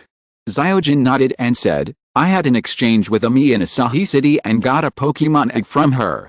But later, I found that Pokémon was not an ordinary Pokémon, so I gave up the idea of continuing to cultivate it and deposited the egg with Dr. Saoki. If you want it, you can go to Dr. Saoki to get it. Really? That's great. Xuanjian said happily. Pokémon is the evolution of Pokébee. Pokémon hatched from its eggs. This is a Pokémon that he has been coveting for a long time. He didn't expect to get it here by accident. Seeing Xuanjian accepting his proposal, Xiaojian was also very happy and said, it's great that you like it. The egg is about to hatch. If it weren't for you, I would have asked Dr. Saoki to find an owner for it. Xuanjian got the standard badge and obtained the ownership of a GP egg. This time, Xuanjian can be said to have gained a lot. However, because he was worried that he would not be around after the egg hatched and someone else would accidentally recognize it as the owner, Xuanjian decided to end his rest and hit the road immediately. Although there is still some time before the egg hatches, he has a lot of things to do, so he should hurry up. It's a pity that Dr. Masaaki has something to do and can't go with us. Shota said with regret. Originally, Masaaki was very interested in the tomb of Charizard and wanted to go there together, but because of something, he had to give up this idea. It doesn't matter. Dr. Masaaki will ask us for information in the future. Then you can see him again. Xuanjian couldn't think of any other way to comfort this crazy fan of Masaaki. Although he couldn't go, Zheng asked Xuanjian and the others to help collect information, and the two of them would have plenty of opportunities to meet in the future. By the way, Duoge, I heard that you captured a milk tank. Xuanjian turned to Duoge on the side. Well, Duoge nodded, I think milk tank's milk is very useful to me, so I captured one in exchange for helping the milk tank on the ranch improve its diet. From now on, we will have fresh milk to drink every day. That's great. Xuanjian said happily, it's a pity that Dr. Zhenghu's portable Pokeball teleporter has not been researched yet, so he can't give us one, otherwise this time it would be even more perfect. Don't be too greedy. Chapter 245 A Pen. After leaving Manjin City, Xuanjian and the other two set out for the next stop, Hinoki Town. Although it is just a small town, it has a heritage that does not belong to some cities.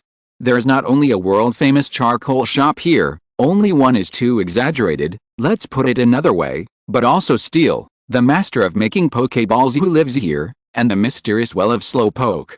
Finally, here is also the insect gym, which ranks very high in the Johto region.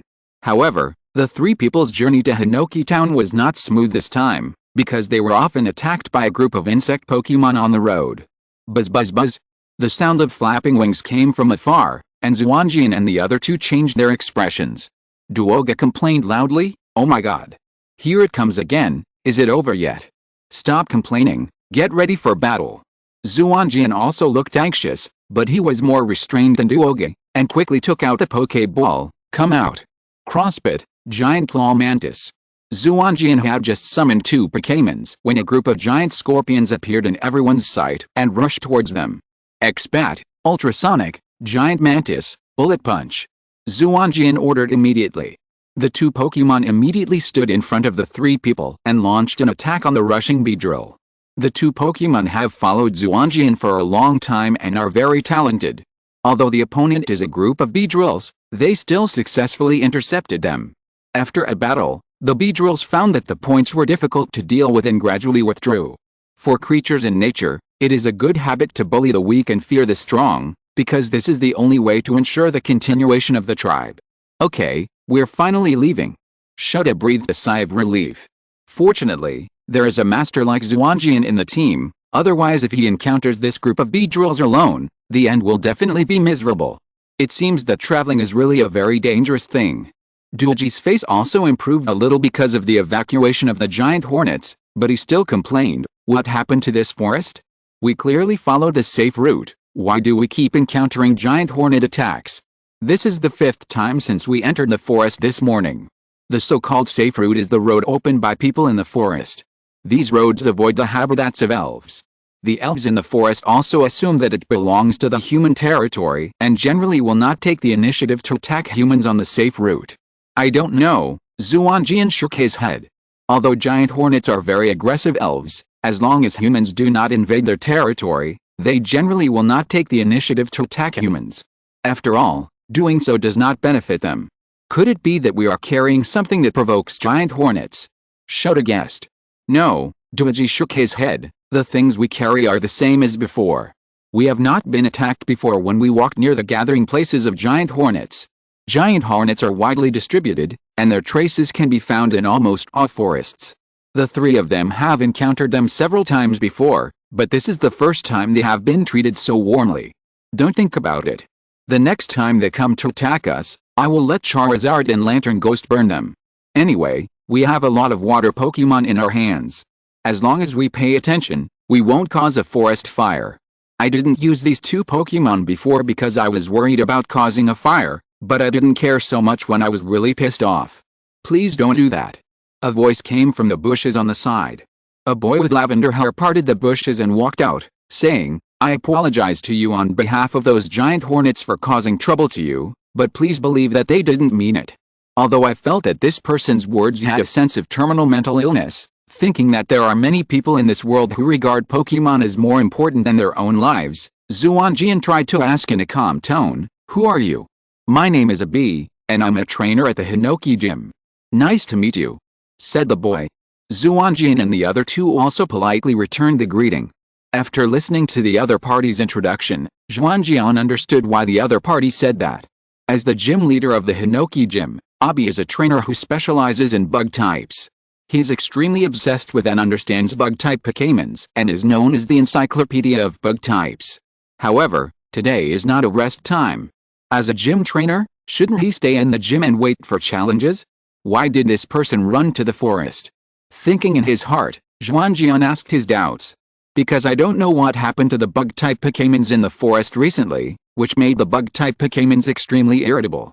Those with gentle personalities like Butterfree are better, but Beedrill, which is more aggressive, is not good. There have been several attacks before you. That's why I came to the forest to investigate." For gym trainers, what they need to do is not only waiting for challengers to come to the gym, but also dealing with the interactions between people and Pokémons around them is also part of the job, not to mention that the one who caused the accident is Abi's favorite bug-type Pokémon.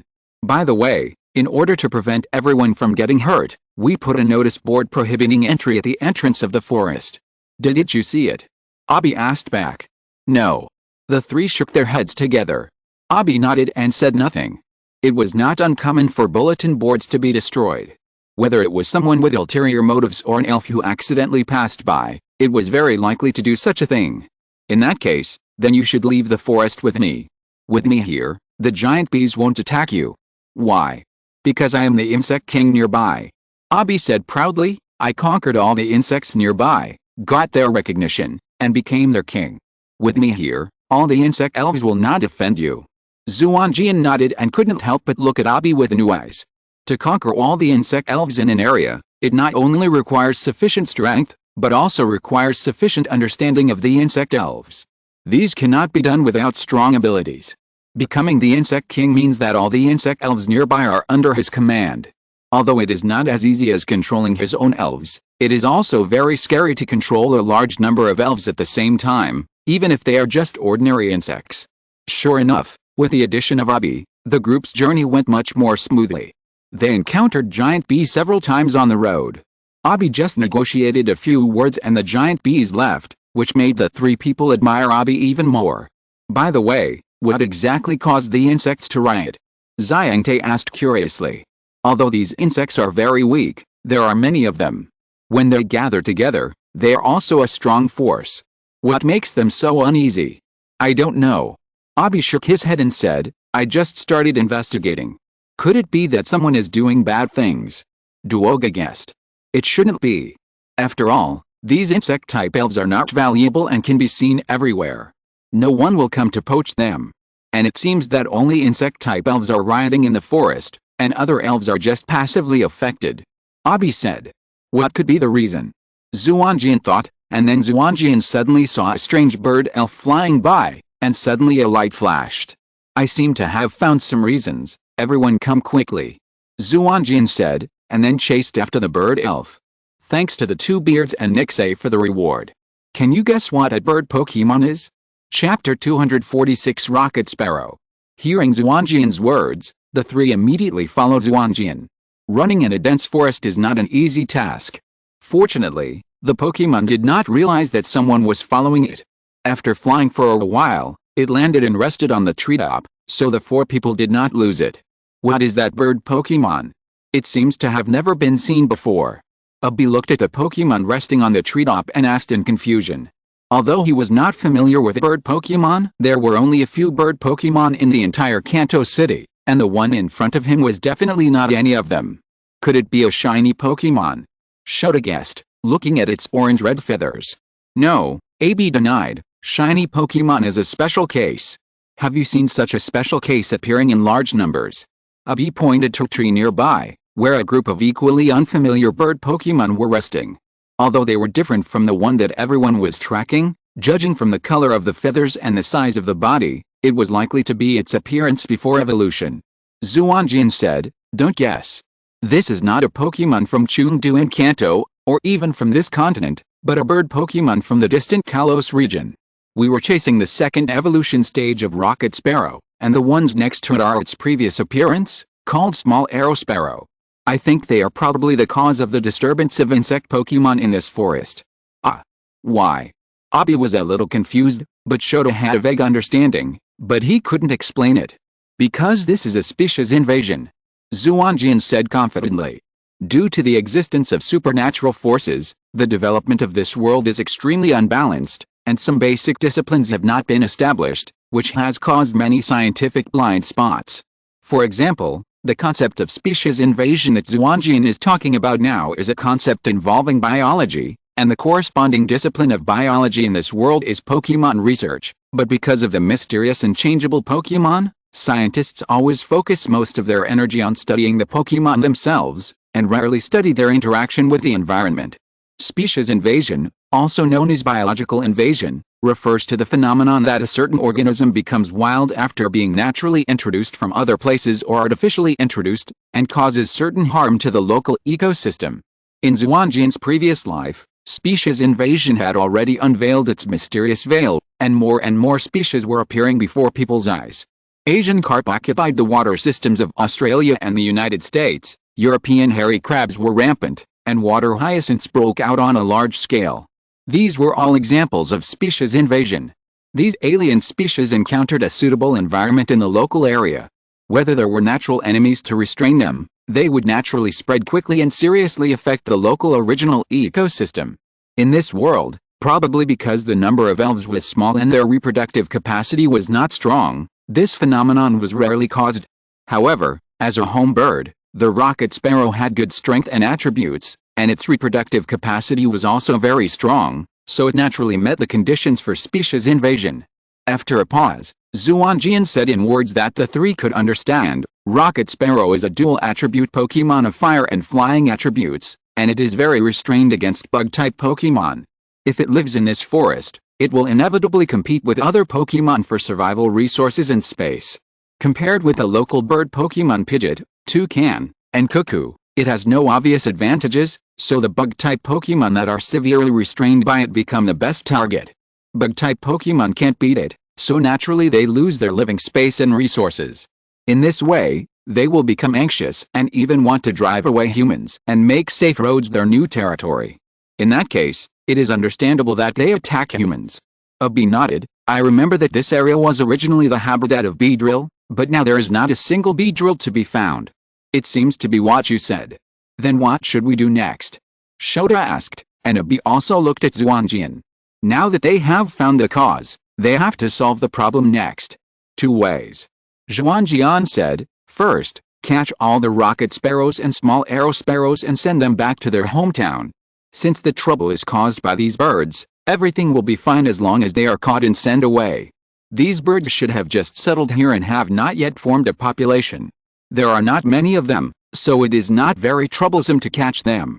Second, leave them alone. Nature has the ability to self-regulate. As long as a period of time passes, these elves will gradually adapt to each other in constant collisions and form a new order. Although this method takes a little longer, once the new order is formed, there will be one more kind of local Pokémon, which is actually a good thing for the entire forest. After all, elves are not the ordinary species in his previous life. Their reproductive ability is much weaker, and it is difficult to cause the situation in his previous life. And even in the previous life, species invasions were mainly caused by creatures that were not of much value to humans.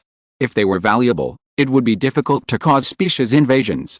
For example, corn is not a plant native to Asia, but it has never been heard of corn causing species invasions. Most people on this continent have never seen elves like rocket sparrows. It is estimated that they were caught as precious elves before they spread. In a sense, humans are the most terrifying species. Carp and hairy crabs are rampant only because the locals don't eat them. After thinking about it, AB decided to choose the first option. After all, he prefers insect elves. From the perspective of insect elves, these foreign guys can't bring them any benefits. If they really wait until they are completely integrated into this environment, the living space of insect elves will be greatly compressed. And maybe these elves will treat insect elves as food in the future. However, this reason cannot be said out loud. A bee said tactfully, I think the first method is better. After all, it is faster and more efficient. If you use the second method, I don't know when this forest will be calm. Xuanjian nodded. A bee's choice was not unexpected. In fact, the risk of the second option is indeed too great. After all, these little arrow sparrows and rocket sparrows are not dead things, but elves with strong athletic ability. If left alone, they may quickly spread to the entire continent after their numbers grow, and the reaction at that time will be too great. By the way, where did these elves come from? Abby asked. If this problem is not solved, even if the few in front of him are solved, there may be more in the future. I don't know about this. Xuanjian shrugged. He was not an omniscient and omnipotent grandfather, so how could he know everything? I guess it was released by someone else. Duoge, who had been silent, suddenly said, raising a piece of cloth that was burned in 2 pieces, with some prior words written on it. I found this on the tree on the way here just now. It should have been entangled in the feet of the rocket sparrow, but it was broken free. There are many places where people release elves to pray for blessings, but if it works in this kind of thing, the guy who released the rocket sparrow should receive more karma. Then let's go catch them. Xiangte was eager to try. He still wanted to see this kind of elf he had never seen before. Of course, it was just to see it. He didn't plan to raise one. It was too troublesome. I'm not interested. It's too troublesome. Xuanjian said. This is not a game. Wild Pokémon will wait for you to catch them. If you can't beat a flying Pokémon like this, it will run away in a minute. It takes too much effort to catch it. Just go to the town and spread a rumor, telling everyone that a bird Pokémon that has never been seen before has appeared in the forest. After a few days, there will probably be no feathers left. Why bother to catch it yourself? Xuanjian said his solution. It can be done this way. The 3 looked at each other. Well, say a few more words. Comrades who release animals, please release local species, not foreign species, such as red-ear turtles, scavengers, etc., otherwise it will be a sin. Well, it is strongly recommended to release hairy crabs and carp. If there is no place to release them, You can mail them to me and I will help you send them to the 8 Treasures Merit Pond. Amitabha. Finally, thank you for the reward from Xuanjian Zio. By the way, the name is very meaningful. Chapter 247, Advantages of Bug-type Pokémon. After finding the cause of the disturbance of the insect elves and finding a solution, Abi's work was completed. Xuanjian took the opportunity to propose the idea of challenging, and Abi agreed without hesitation.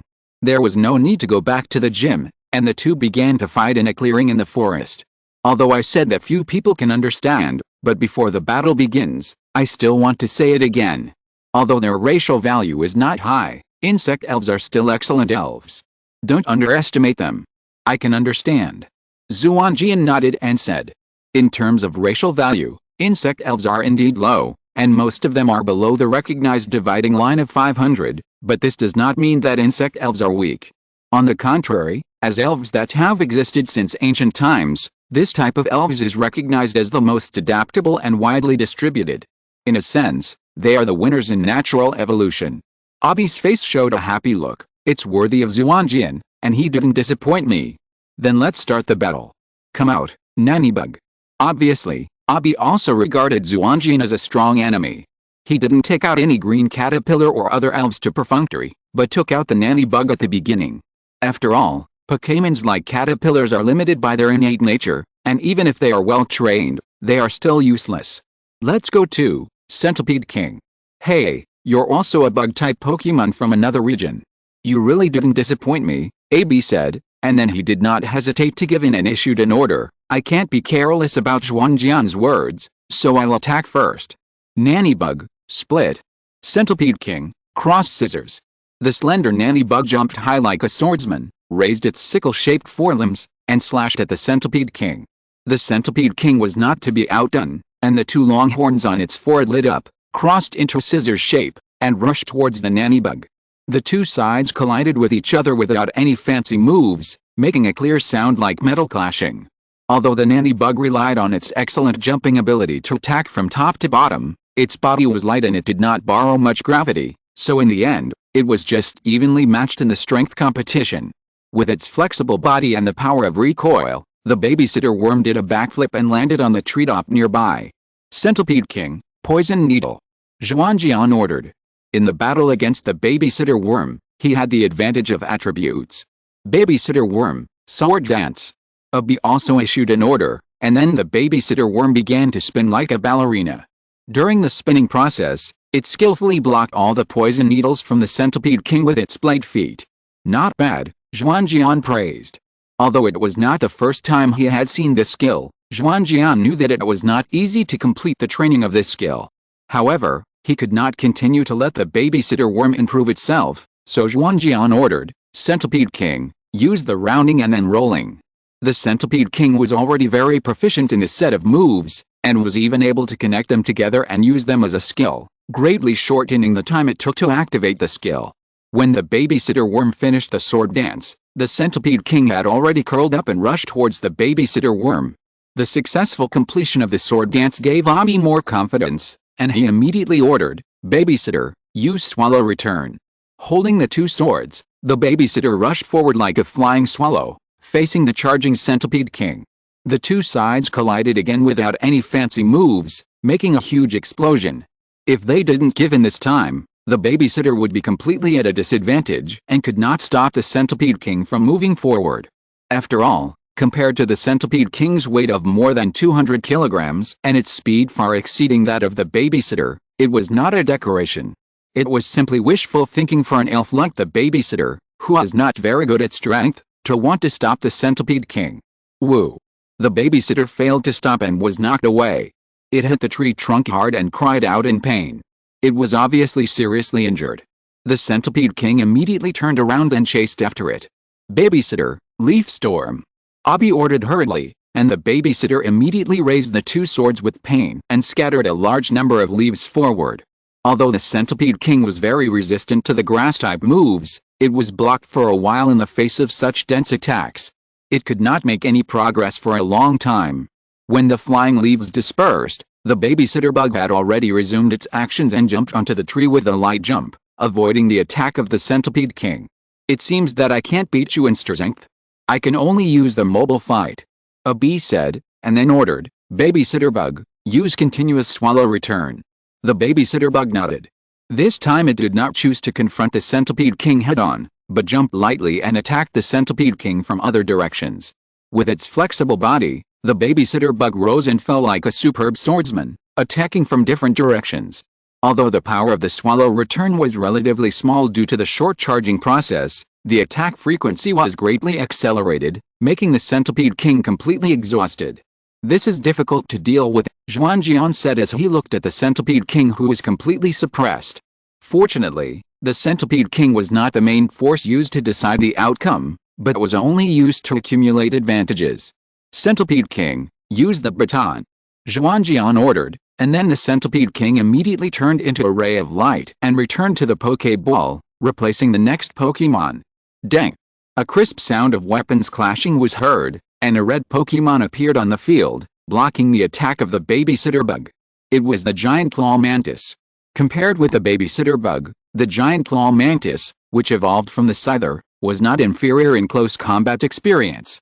After the two sides fought, the Babysitter Bug immediately realized that the opponent in front of it was not easy to mess with, and it would not have the upper hand if it attacked head-on.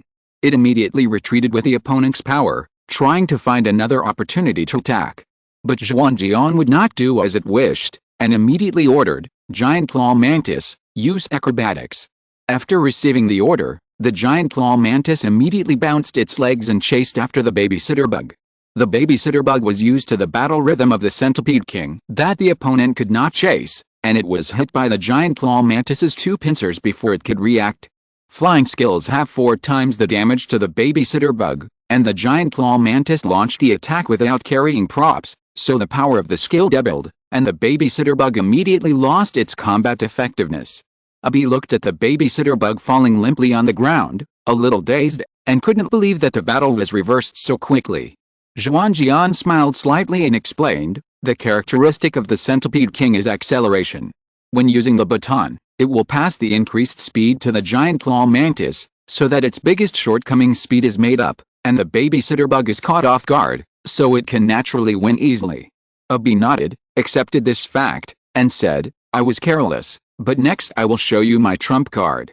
Then he took back the Babysitter Bug and threw a Pokeball. Go, Scyther!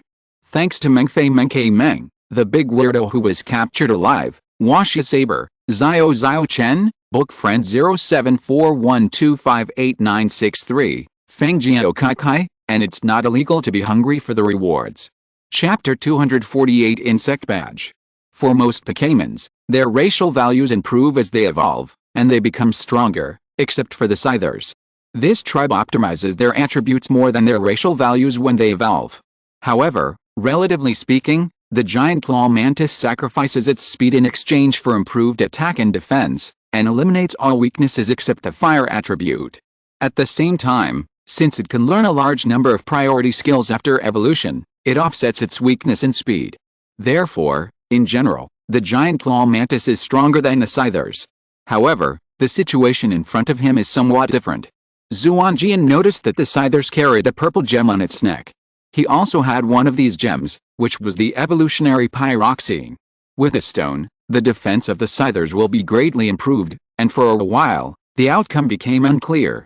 The Giant Claw Mantis has enhanced its speed, and the Scythers carries props, so we are barely even. Just let me see who is stronger before and after evolution. A bee said. Okay, Xuanjian nodded, and then ordered, Giant Mantis, Bullet Fist. A bee was not to be outdone, and ordered, Spearow, Continuous Slash. The sharp sickle and the red pliers collided with each other, making a series of clear sounds. Compared with the metal pliers, the bone sickle is naturally much more fragile. Fortunately, because it carries the evolutionary pyroxene, a thin layer of energy film will appear on the surface of the sickle every time it collides, protecting the sickle from damage, otherwise such a duel will soon have a result. Seeing the two elves in a stalemate, AB was the first to lose his patience and issued an order to change his tactics. Spearow, use wings to attack. With a feint, Spearow quickly retreated with its better speed, then spread its wings and rushed towards the Giant Mantis. Xuanjian hurriedly ordered, Giant Mantis, take it down, and then use double return. Spearow's speed was very fast. As soon as Xuanjian finished the order, its wings immediately slashed fiercely on the giant mantis, knocking it to the ground and retreating again and again.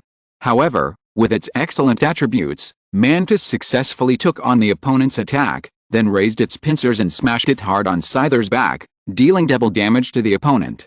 Under the influence of the skill effect, the defense improvement and attribute restraint brought by the evolutionary pyroxene were all ineffective, and Scyther received double damage. After a successful attack, Xuanjian immediately ordered Mantis to chase. Mantis, use our special move. Without any hesitation, Mantis raised its pincers and smashed Scyther. With a first strike skill and a greatly increased speed, Scyther was hit by the bullet fist before it could react. Scyther, use the combo to counterattack. Abi ordered hurriedly, but Scyther did not respond. It's useless, Xuanjian said. Scyther can't use any strength now. It will only have a chance to move after the attack ends. This was a special move that he and Mantis developed after losing to Sakuki's Beedrill. They imitated Beedrill's special move. Although the Mantis's twin pincers are not as accurate as the giant bee's twin needles, and each strike can accurately land on the opponent's acupuncture points and press its own power into them, the Mantis has found its own way with its physical strength and attack power, far superior to that of the giant bee. Because the pincers have a wide attack surface and are powerful enough, each strike of the Mantis attacks the opponent's chest, which is related to the blood circulation. Each attack will cause a temporary obstruction of blood circulation. Lacking the nutrients provided by the blood, the muscles will naturally feel weak, and the nerves will not be able to respond, so the opponent will naturally be unable to launch a counterattack. Moreover, the Mantis has sufficient physical strength and can launch attacks continuously for more than 5 minutes. At this time, not to mention how much damage the opponent will suffer, just because the blood circulation is blocked and there is not enough oxygen supply, it is enough to make most opponents lose their combat effectiveness. After nearly 5 minutes of continuous attacks, Scyther's head drooped down helplessly, losing its fighting power. The giant claw mantis no longer spent any effort, retreated to the side, and panted heavily. It consumed a lot of physical strength and energy to launch such a trick, and even it was very reluctant to use it. Awesome. Looking at Scyther, who lost its fighting power and fell to the ground, Abi was not too depressed, but praised it sincerely. Xuanjian smiled and said, "This is a trick imitated from a senior, and it looks pretty good." With the blessing of the evolutionary pyroxene, Scyther's defense is almost comparable to those elves dedicated to defense, and the giant claw mantis can defeat the opponent, which is very difficult. It seems that I still have a lot to learn. Abi said, and at the same time took back Scyther and summoned a new Pokémon. Please, Heracris. As a rare fighter in the insect system, Heracris is a Pokémon as precious as Mantis. Most of these Pokémon are very aggressive and look eager to fight as soon as they appear. Mantis, use the baton. Xuanjian did not let Mantis continue to hold on, but let it replace its teammates. This is not only because Mantis has consumed a lot of energy, but also because he has to start preparing for the Quartz Conference. The Quartz Conference has been a 6 vs 6 full-member battle since the rematch. How to use the cooperation between teammates to exchange the minimum consumption for the greatest results is a test that every contestant must face. It is impossible to rely on a single Pokémon to support the full-member duel. In a battle of that intensity, even if a mythical beast comes, it will be difficult to hold on. After hearing Xuanjian's order, although Mantis wanted to continue fighting, it still executed Xuanjian's order. A flash of light passed by, and a golden fur elf appeared on the field. It was Electabuzz. When seeing Xuanjian exchange elves with a baton, Abi ordered Heracris to launch an attack, trying to stop Mantis from leaving the field, but he was a step slower and could only meet the newly appeared Electabuzz. Heracris, use the push. Electabuzz, use the lightning fist to counterattack. Xuanjian also ordered. This is a skill evolved from the Thunder Fist, which weakens the intensity of the attack in exchange for a faster attack speed, forming a trick of continuous attack. For a while, the Golden Fist Shadow and the Blue Bighorn kept colliding, and the electric light kept emitting, which made the people around them excited. Heracris had the advantage in strength, while Electabuzz had the advantage in speed. The two sides fought to a draw, and they did not separate again until the accumulated power was completely consumed. After the two elves separated, they began to pant violently and began to recover their physical strength. Although Heracris is a fighting-type Pokémon and a natural fighter, Electabuzz has undergone professional fighting training and its bloodline has been optimized. It recovered first and its intense breathing began to stabilize. Xuanjian immediately noticed this and ordered, "Electabuzz, use Flame Fist." Although Electabuzz is better at Thunder Fist, Flame Fist is more harmful to Heracross, who is a bug type, so Xuanjian decisively changed his skills. Abby did not dare to neglect it and immediately ordered, "Heracross, use Double Return." The Flaming Fist hit Heracross's hard shell heavily, leaving a dark fist shadow immediately. Heracross groaned, and then the big horns on his head lit up, hitting Electabuzz fiercely. Electabuzz's face flashed a trace of pain, but he still persisted and launched a Flame Fist at Heracross again. Double Bong will also bring double damage to Electabuzz, but because it is a passive charging skill, it is slow to start. Electabuzz almost has to attack twice before it can be successfully started once, so the damage suffered by both sides is basically equal, and it depends on who can't hold on first. Such a dull game is far less fancy and exciting than before, but neither Xuanjian nor Abi said much, just cheering for their elves loudly on the side. Fighting duels are all about this breath, to see who can't hold on first. The party that retreats first will not only lose the possibility of a comeback, but will also leave a huge shadow, and the consequences are far more serious than losing the game. The black fist marks on Heracross's body continue to increase, almost completely covering the original beautiful blue shell, and Electabuzz also had large areas of bruises on his body, and even the hair in some places fell off. Both elves have reached their limits, and any factor can become the last straw that breaks the camel's back. Finally, luck was on Xuanjian's side. Although the success rate of the electrostatic characteristic of Electabuzz was greatly reduced due to the scorching flames, it did not mean that the characteristic would not be successfully triggered. When Heracross swung his big horns to hit Electabuzz again, a string of tiny electric sparks suddenly appeared on his body, and then his body stagnated, and the double return failed to activate. Roar! Electabuzz also immediately noticed this and instantly became more powerful. Without Xuanjian's command, he roared and immediately gathered all his strength on his fist. Suddenly, the flames on his fist suddenly surged. Raising his fist surrounded by flames, Electabuzz hit Heracross, who was paralyzed. Under this all-out blow, Heracross, who was already covered in wounds, completely lost his fighting power. Heracross lost his fighting power, and Electabuzz won. The three Pokémon of the Hinoki Gym Trainer Abi all lost their fighting power. The winner this time is Xuanjian. Shota, who is acting as a temporary referee, announced, "Thank you for your hard work, Electabuzz. Come back and rest first." Xuanjian took back Electabuzz. Victory was what he expected. With the improvement of the strength of the Pokémons in the second echelon of the team, he was able to crush most gym trainers. His current gym battles were more of a mutual learning attitude. Abi didn't know this, but it didn't affect him. After putting away the Pokémon, Abi walked straight to Xuanjian, handed over a badge and 2 skill machines, and said, "Congratulations on getting the Cypress badge." "Thank you. I said I wouldn't give up, but I've been busy recently." Chapter 249, Fire-Breathing Dragon Valley. We're here. Xuanjian stood on the cliff, looking at a huge stone sculpture of a fire-breathing dragon not far away and said, "After leaving the town of Hinoki and traveling for 4 days, everyone finally arrived at the destination of this trip, the fire-breathing Dragon Valley. What a spectacular stone sculpture, but how can we get there?" Duogi asked. Although the distance was very close, all the roads leading to the fire-breathing Dragon Valley were blocked, and there was no way to get there. "Leave this to me. Dear guests from afar." A familiar female voice came, and then a green-haired woman was seen riding a fire-breathing dragon pulling a carriage and falling from the sky in front of everyone. Jumping off the fire-breathing dragon neatly, the woman said to the 3 people, "Sorry, there are many visitors during this period, so I kept you waiting for a long time. Hello, Miss GK, long time no see." Xuanjian hurried forward to say hello. "You are." GK frowned in confusion, but her performance was obviously much better than that of the 3 Hulan sisters. After a little hesitation, she recalled, "You are the trainer who took Charmander from me last year." "Sorry, I can't remember your name." "It doesn't matter." Xuanjian also knew that people like GK came into contact with a lot of people, and he didn't leave a particularly deep impression on her. After more than a year, it was already very good that the other party could still remember him. "Let me introduce myself again. I am Xuanjian from Kyanmo village in Kanto. These 2 are my companions, Duogi and Shota." "Hello." The 2 also greeted GK after Xuanjian's introduction. "Hello." GK said, and then turned to Xuanjian. So your Charmander has evolved into Charizard, right?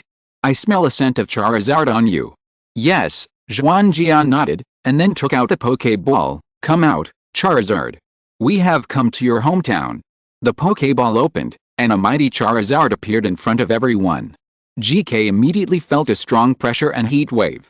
As a professional Charizard breeder, GK immediately judged that this Charizard was cultivated very well, even surpassing most of the old Charizards in the valley. I can't believe that in less than 2 years, the Charmander that was a little wild at the beginning has grown into such a powerful Charizard. Xuanjian, you did a great job. GK praised. Thank you for your compliment, Xuanjian said modestly, but he was very proud in his heart. After all, this was the result of his hard work. After a pause, Xuanjian continued, Miss GK, I came here this time because I heard that the tomb of Charizard in the valley is about to be opened, and Charizards can go in to find their own opportunities, right? Yes, GK nodded. Recently, many people have come here for this reason. Your Charizard has been cultivated very well, and there is hope of getting good results. But since you are here for the Dragon Tomb, you can't easily enter the Charizard Valley. You must pass a test. What test? GK waved a stick in his hand, pointed to the sky not far away and said, generally speaking, visitors enter through the gate of the Charizard Valley, but for trainers who want to challenge the Dragon Tomb, we require him to ride his Charizard and enter from the vent above the valley. No problem. Right, Charizard. Xuanjian said immediately. Charizard also nodded in cooperation, and at the same time knocked on his chest, spewing out a ball of flame, as if to say that it was up to him. Don't be careless. GK reminded, because the Charizard Valley below is actually an active volcano, it will produce a lot of dry and hot updrafts. As a result, the airflow above the valley is seriously disturbed. If you want to pass through successfully, you can't just fly. Don't worry. Xuanjian said confidently. He often did some flying training with Charizard to get closer to each other.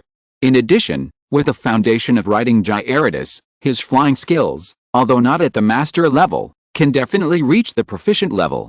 Moreover, after accepting the gift from Suzaku, he also gained a lot. With this gain, this small test is not difficult for him at all. Then I will wait for you in the valley. Seeing Xuanjian so confident, GK said no more, and then turned to Duoji and Shota, please follow me. Then he took the two of them to the carriage pulled by his Charizard, and controlled his Charizard to soar into the sky. Let's go too, Charizard. Xuanjian said, and then climbed onto the back of Charizard. Charizard lowered its body slightly, allowing Xuanjian to climb up smoothly, and then flapped its wide wings vigorously and flew off the ground. However, it did not follow GK and his party, but carried Xuanjian into the sky and flew towards the sky above the Charizard Valley. Spiritual link, open. Xuanjian said silently in his heart, and then felt that his spirit was linked with Charizard. At this moment, the two sides shared thoughts and perceptions, and truly merged into one. And because of the different focuses of the spirits of both parties, this shared link produced an effect of 1 + 1 greater than 2, which greatly improved the ability of both parties to process information. This is the new ability that Xuanjian realized after Charizard broke through the King of Heaven. Although this ability looks similar to superpowers, it is not actually. This is a miracle born when the Pokémon and the trainer grow together to a certain stage. It's a pity that the only two King-level Pokémons that can establish a link at present are Starfish and Charizard, and there is almost no intersection between the two in terms of attributes and skills.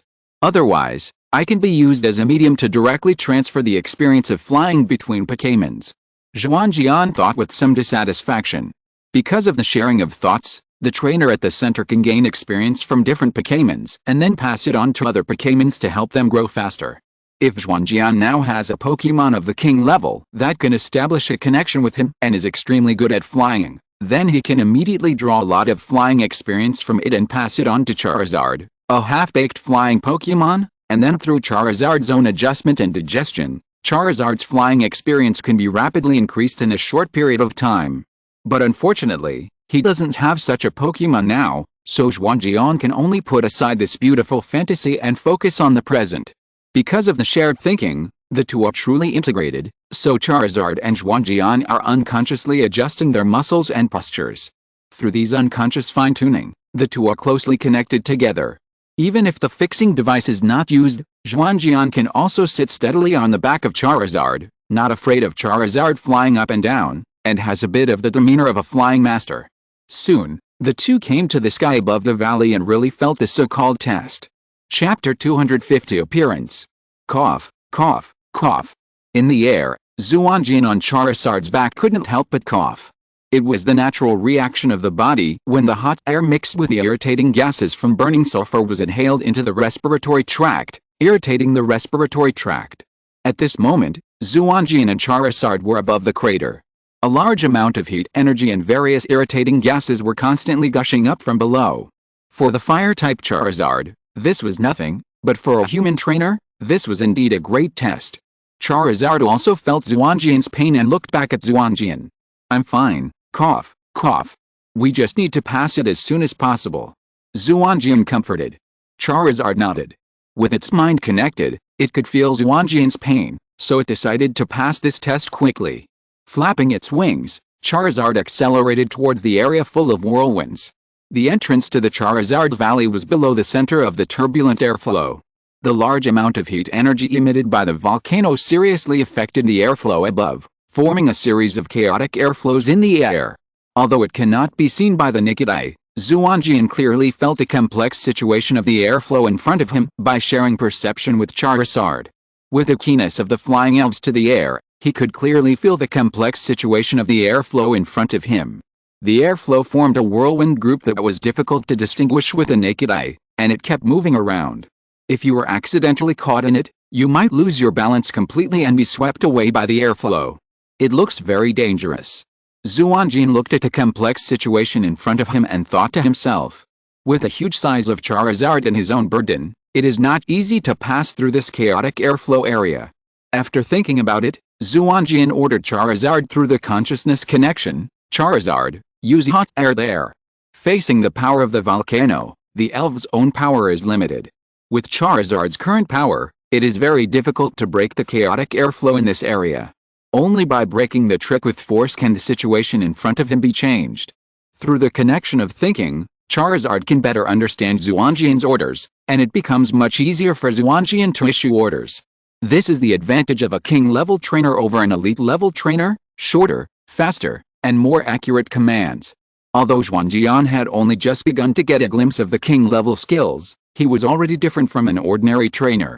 After giving the order, Xuanjian immediately lay on Charizard's back tightly. After making sure that Xuanjian had fixed himself, Charizard raised his body, flapped his wings, and blew a stream of hot air at the place indicated by Xuanjian. Under the influence of this airflow, the whirlwind at the target location immediately collapsed, and the remaining energy was blown around. Like a domino, under Xuanjian's careful calculation, the attack effect of Charizard was gradually amplified and spread, affecting all areas, and all the whirlwinds were shattered. Success! Xuanjian thought excitedly. If it was before, in this sky without too many reference points, it would not be a simple matter to make Charizard accurately understand his meaning and make appropriate attacks, but now it was done so easily. For a while, Xuanjian had more expectations for breaking through the king level. Period. But now I understand a little bit why the Temple clan that inherited the superpower is so powerful.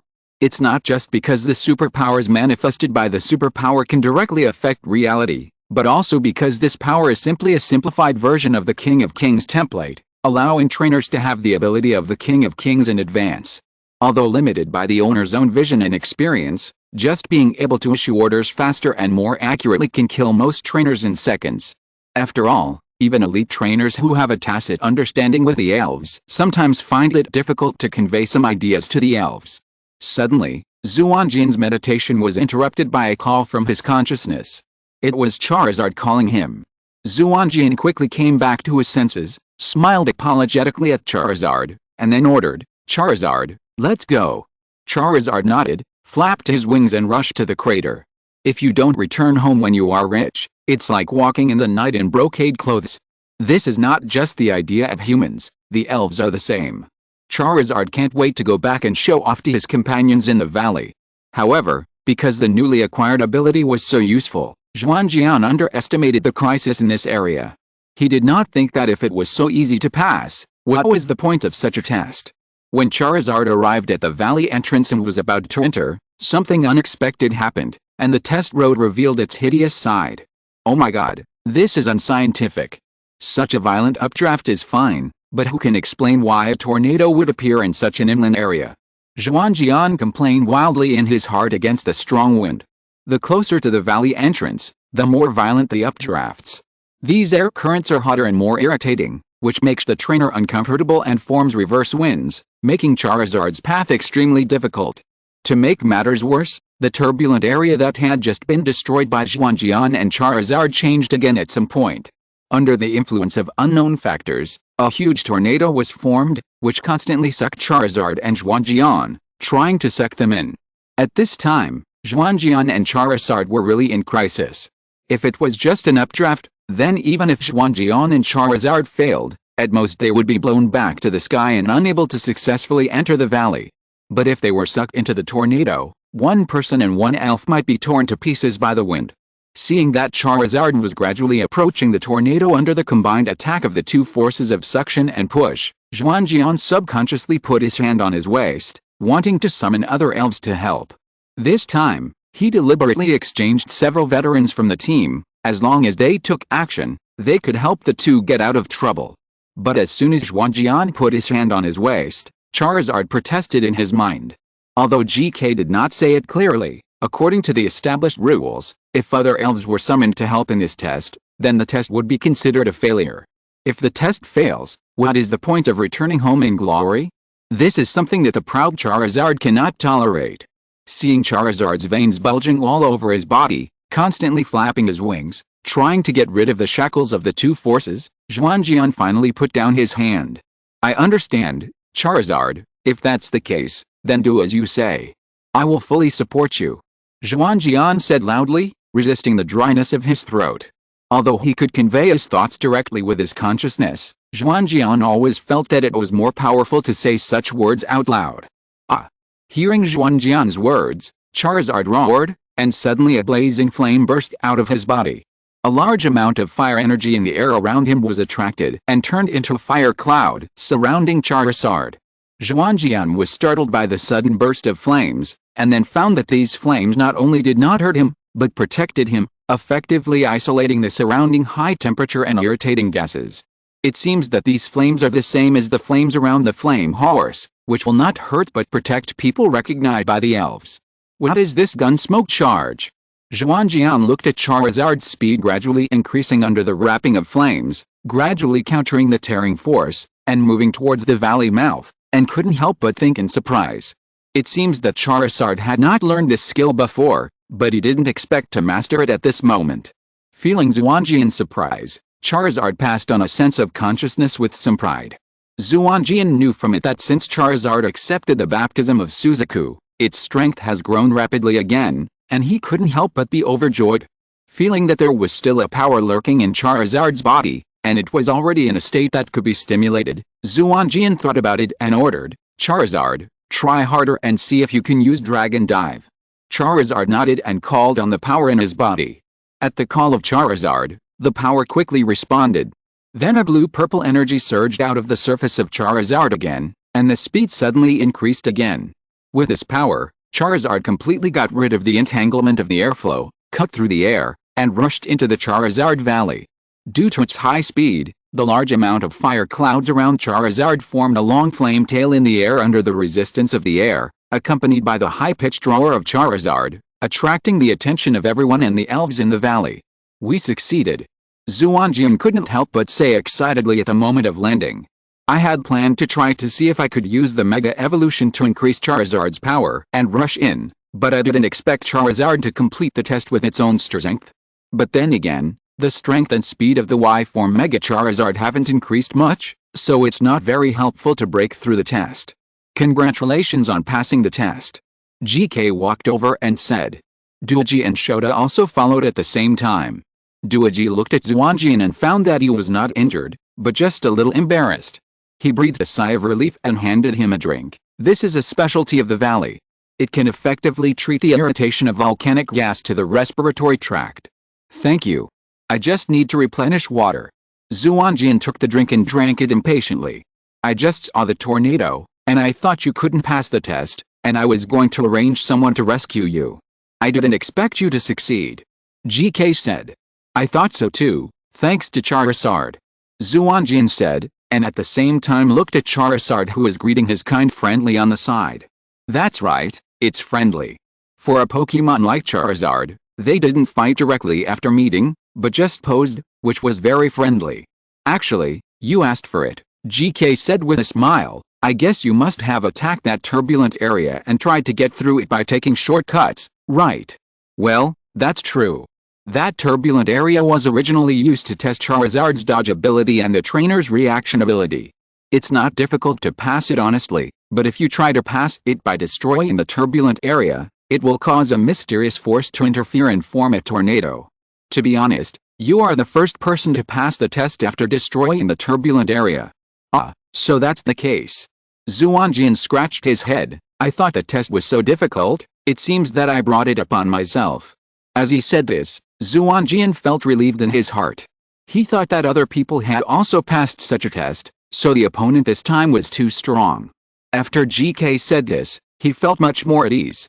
GK was about to speak, but then a dragon roar that was even louder than the one the fire-breathing dragon just made came, interrupting GK's words.